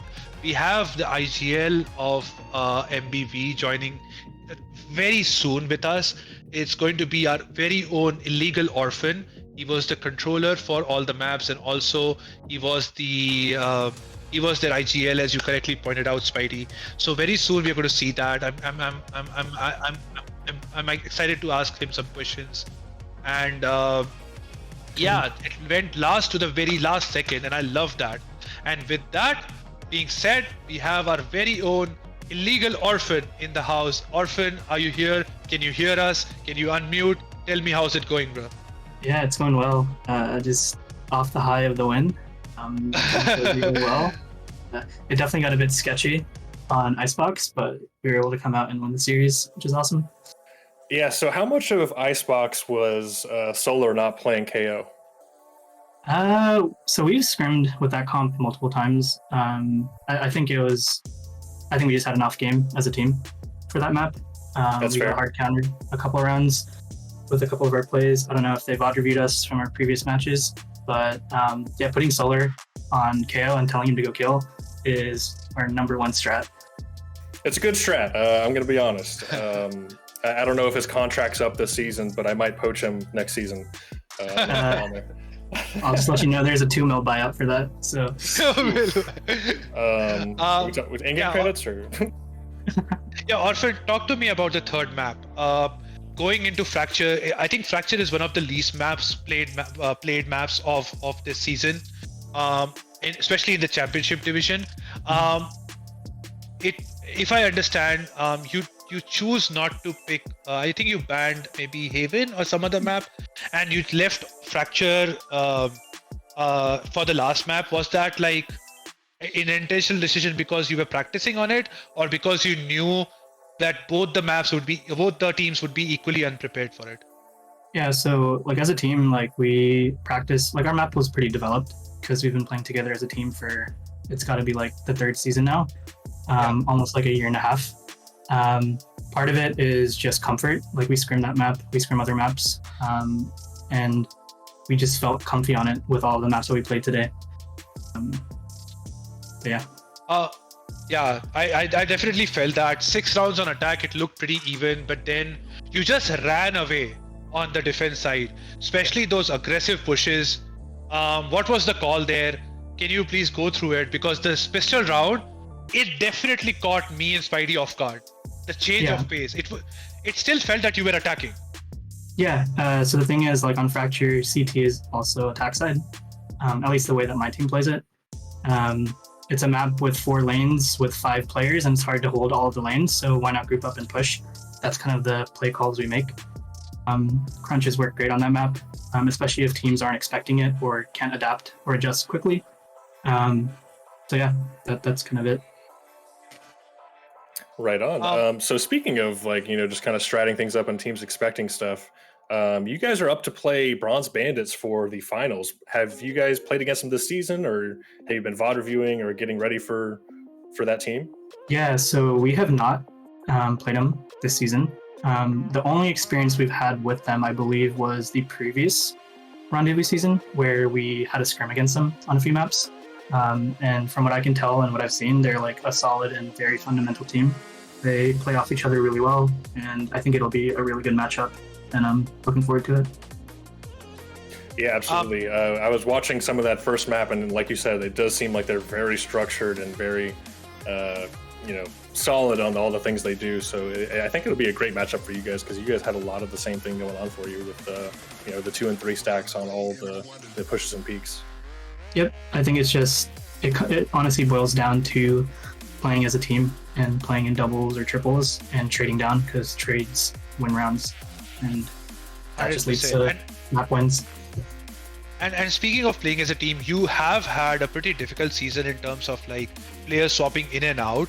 So can you also talk a little bit about how are you have to step into the IGL role? So how are you calling when there are like players constantly swapping in and out? Do you guys have set plays, or are you calling on the fly? So most of the rounds it's like a preset call, and a lot of the mid round is left to the rest of the team. Like the team really helps provide input into what we should do or what plays we should make. I, as IGL, get a lot of info from comms, but I don't have a full mental picture of what's going on the map. But with like folks doubled up or tripled up, they have more info and can call plays together, which you might have seen in these games. Yeah, 100%. One thing sorry, go ahead. Yeah, I was just gonna say, and one more thing, like my IGLing has been kind of molded by Cozy. He's our IGL, but he's busy, so he can't play, and that's why we've been filling with Solar and May for these games. Yeah. But yeah, I've just been learning IGLing through listening to Cozy and watching him play, and I totally understand what he means by it is hard to play your own game as an IGL, so I don't know how he does it as a duelist, which is as a duelist, right? Crazy. Yeah. I did notice that, especially on Fracture, you took control of certain parts of the map and you gave a lot of space to the enemy team, but you were very cognizant of the fact that you have no A control. For instance, you're playing retake on A, or you have completely given up the spawn control when you're doing a north side crunch, and then you all waited together and coordinated retake whenever the time came. So I definitely saw you playing together with your team. That was 100% there together. So even though with the subs, I do commend really well playing with the team, playing off of each other. One more thing I want to shout out, thanks to Solar May for filling in, and also Cade for playing a couple games with us earlier in the season. It's been kind of weird with a lot of roster shuffles, but we kind of come together and have a 5 for every game. So what's the mental going in tomorrow? Are you going to scrim more? Are you going to party early? What's in store for tonight? I'm going to sleep early. I kind of messed up last night and didn't sleep early. But aside from that, we're just going to play our game. We've been playing together for so long. What do you mean? There's 10 mans to have tonight, right? You're not yeah, going to the 10 I'll mans? show up to a few. But yeah, mainly just rest up, play our own game. Like we know how to play. We've been playing together for a while. We just got to go in with high energy and play together, and it'll be a good matchup. Looking forward to playing Bronze Bandits. Is this? Do you have the final set, or do you have? Are you still looking around the final 5 composition? Yeah, that is an unknown right now. So we'll figure it out. But yeah, we'll see who's the starting 5 for tomorrow. I'm really excited. Give too much to Bronze Bandits. They might start stratting around who shows up. This is part of their strategy to make sure keep everybody on their toes. Very true. Any more things, Spidey, you want to go through? I got nothing. We appreciate your time, Orphan. Congratulations on the win, and we'll probably see you for 10 mans tonight. Yeah. Thanks for casting and producing Pain. I appreciate y'all. Catch you later. Cool. Thank you so much to Orphan for sticking around, sharing a couple of his thoughts and words from the game. It really speaks volumes when you hear them play, when you hear them talk about how they played. So I hope the viewers enjoyed that interview as well. I have a few announcements to make, Spidey, if that's okay. We have a winner of the second giveaway, and it is our own finalist, Ryan. I'm sorry if I'm butchering your name, but Rayyan from Bronze Bandits. They'll not only show up tomorrow, but they are also going to win Super Beings Lab mousepad as part of the second giveaway. And if you haven't won yet, don't worry, you have 2 more chances, because there are 2 more giveaways tomorrow, 1 for each series. We are obviously going to have the grand finals for challengers at 3 p.m. Eastern, 12 p.m. noon Pacific, and then we're going to have a grand championship for grand finals for the championship following right after that. I don't know what to think about Ryan getting a giveaway before he's supposed to try and win tomorrow to get his own. Like, what is that supposed to mean about their mental? Entering the giveaway, trying to get a mouse pad, when all you have to do is just win, forehead. Like I can't get my head around it. But no, I want to do a couple more shout outs. I want to shout out to our observer, Painted. Great job. You saw there's so many things that happen behind the scenes. Constant scene cuts, constant ads, constant reels showing up here and there, and thanks to Painted for doing all of that behind the scenes, the hidden hero that we all have over here, but we probably don't deserve. And also our observer, Hagedu, he showed up even being unwell. He showed up and he observed 3 maps for us, and what a beautiful observing. I love the scenic shots that he took middle of the rounds, during timeouts, etc. And I also want to give a quick shout out to our players, and last but obviously not the least, our quick shout out to all the viewers on the Twitch chats. Thanks for hanging around for us. Thanks for spending your weekend, at least your Saturday, with us. We hope to see you tomorrow. And also thank you, Spidey. I got one more thing. A big thank you to the viewers, but also if you're viewing and you managed to join the Discord for some of those giveaways, we're going to be doing 10 mans tonight. I was joking about it with Orphan, but we do have open rank 10 mans and also Ascendant plus 10 mans for people that want to be a little more competitive. So hop on in and join the queue. Every time we've joined, it's been a lot of fun. So definitely hop in and come have some fun. Exclamation Discord in the chat. But that's all I got. You got anything else for everybody, Hippie? I just want to thank you, Spidey. I hope I'm very excited to see you tomorrow. I hope we have equal amount of fun tomorrow as well. Thank you so much. And thank you, Hippie. It's been a great time, and we'll see you all. Tomorrow we're going to sign off and see you at 3 p.m. Eastern or noon Pacific. Traded out by Zio. Zio's looking for the 1v2 here on the spike. Gets the Gets the hit. That's a fantastic double peek. About to peek out. Timing is impeccable. Finds one, but cannot find the second. Radfan with the trade. This 1v2 is doable. Look. Oh! Out. Risky. The bomb is not down. The bomb is not down. Oh, Nice. but Brim is dead. There's no more ult. But cannot find the second. Dom Dom gets with 2. Maple gets 1. Zeo? It's up to Zeo gets Zeo 1. again. Oh my god. Folks are down for the Riskers. This is still going to be a hard retake. Spider-Man does cleans get it the up. trade. Bear looking for the refrag. But Bear's just stuck. Sneaking back in. Radfan goes down. Funny. Spider-Man does get the trade. Expand. Spider-Man gets another. Zeo has to go huge. Looking for Zeo. Holding it. Zeo finds it. Does he have time? Does he have time? Just flashes and finds these picks every time. Yep. Oh no, fade. Yeah, this is it. I told you. Look at Literally that. nothing. At this level of play, it is these little things that do matter. And Zeo does manage to get out. The B hit is coming on strong. Risky finds one though this time. Looking for the second. Finds Radfan. Gosh. Okay. He's got one flash to play with here. Flash is about to go out. Flash is out. Get through this KJ turret. Risky here at this very odd angle. This could go huge for them. They smoke it up. Does he let him go? They're not gonna know. No. Doesn't let them go, but fine. There's the box spam. Gets Funyun not to have. Funyun isn't all the way down yet. Finds one. It's all up to Zeo. Zeo cannot even. Fire. Yeah. This delay. Oh. Waterfall spam So is many simply people too hard to waterfall. get across. Radfan finds one. Radfan. Now, Bear's gonna take that space. The drone Utah comes spots out. too.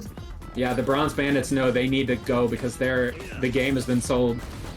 Oh, the Dom TPL. TP's in. But Maple finds it. Shume gets the pick 2v2. onto Remy. Gets another onto Maple. All up to Radfan. Radfan. Shume. Absolutely. Massive damage onto Spider-Man. Spider-Man down. Shume gets Spike one. down. Shume goes huge. Another one from Shume. Gets Radfan. Shume goes 3. All up to Remy. Remy finds 2. But Shume and Zeo. Zeo's been in this position so many times, but can... The wall. Oh, Zeo goes huge. Right behind them, like Dong is part of their team, the imposter. Again, we're down to 30 seconds in a rough spot. What a peek by Dong. Yellow. Shume also goes right through yellow. Gets spotted. Double peek comes in and Maple gets it. In this ult, perfect Viper Rad, Viper Pit. Risky finds the first. And that first is so important, but the drone spots it and that... Shots off. Mezzo trying to hold down site with Sova. And they're holding down 3 people lane. Mezzo gets the first one. And K-Dabs trades out and gets Megumi in the back. Mezzo gets a third. And the rest of the team's coming in the back. Orphan going for the kill. Jack takes him down. It's not over just for... It's not just yet. Oh, Mezzo has 3 killed. They have nowhere to hide. Swinging. Solar gets 1.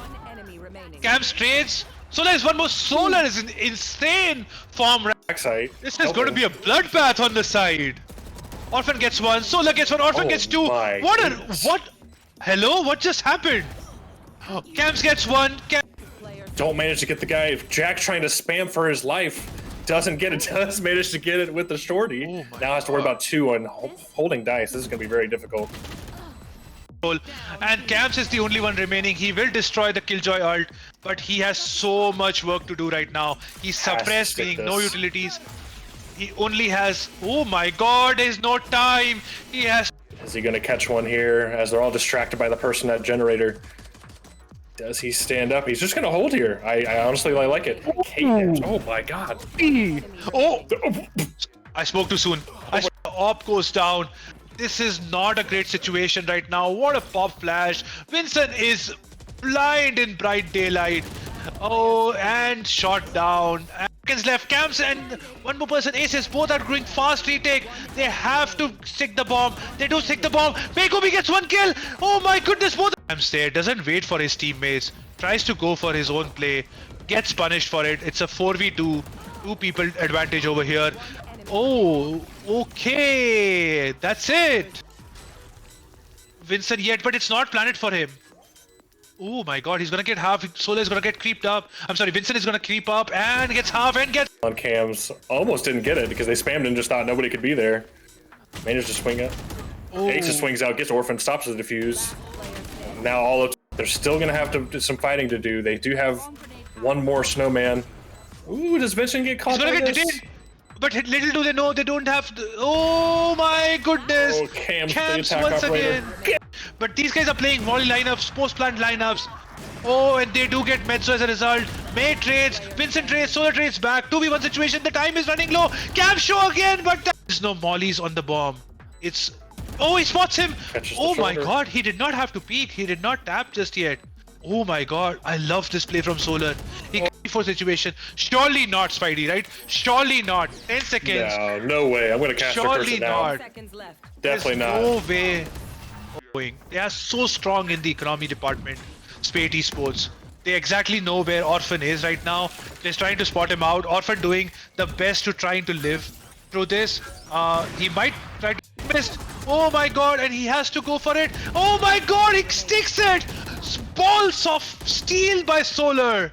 What he a sticks stick. that. Oh, from him again.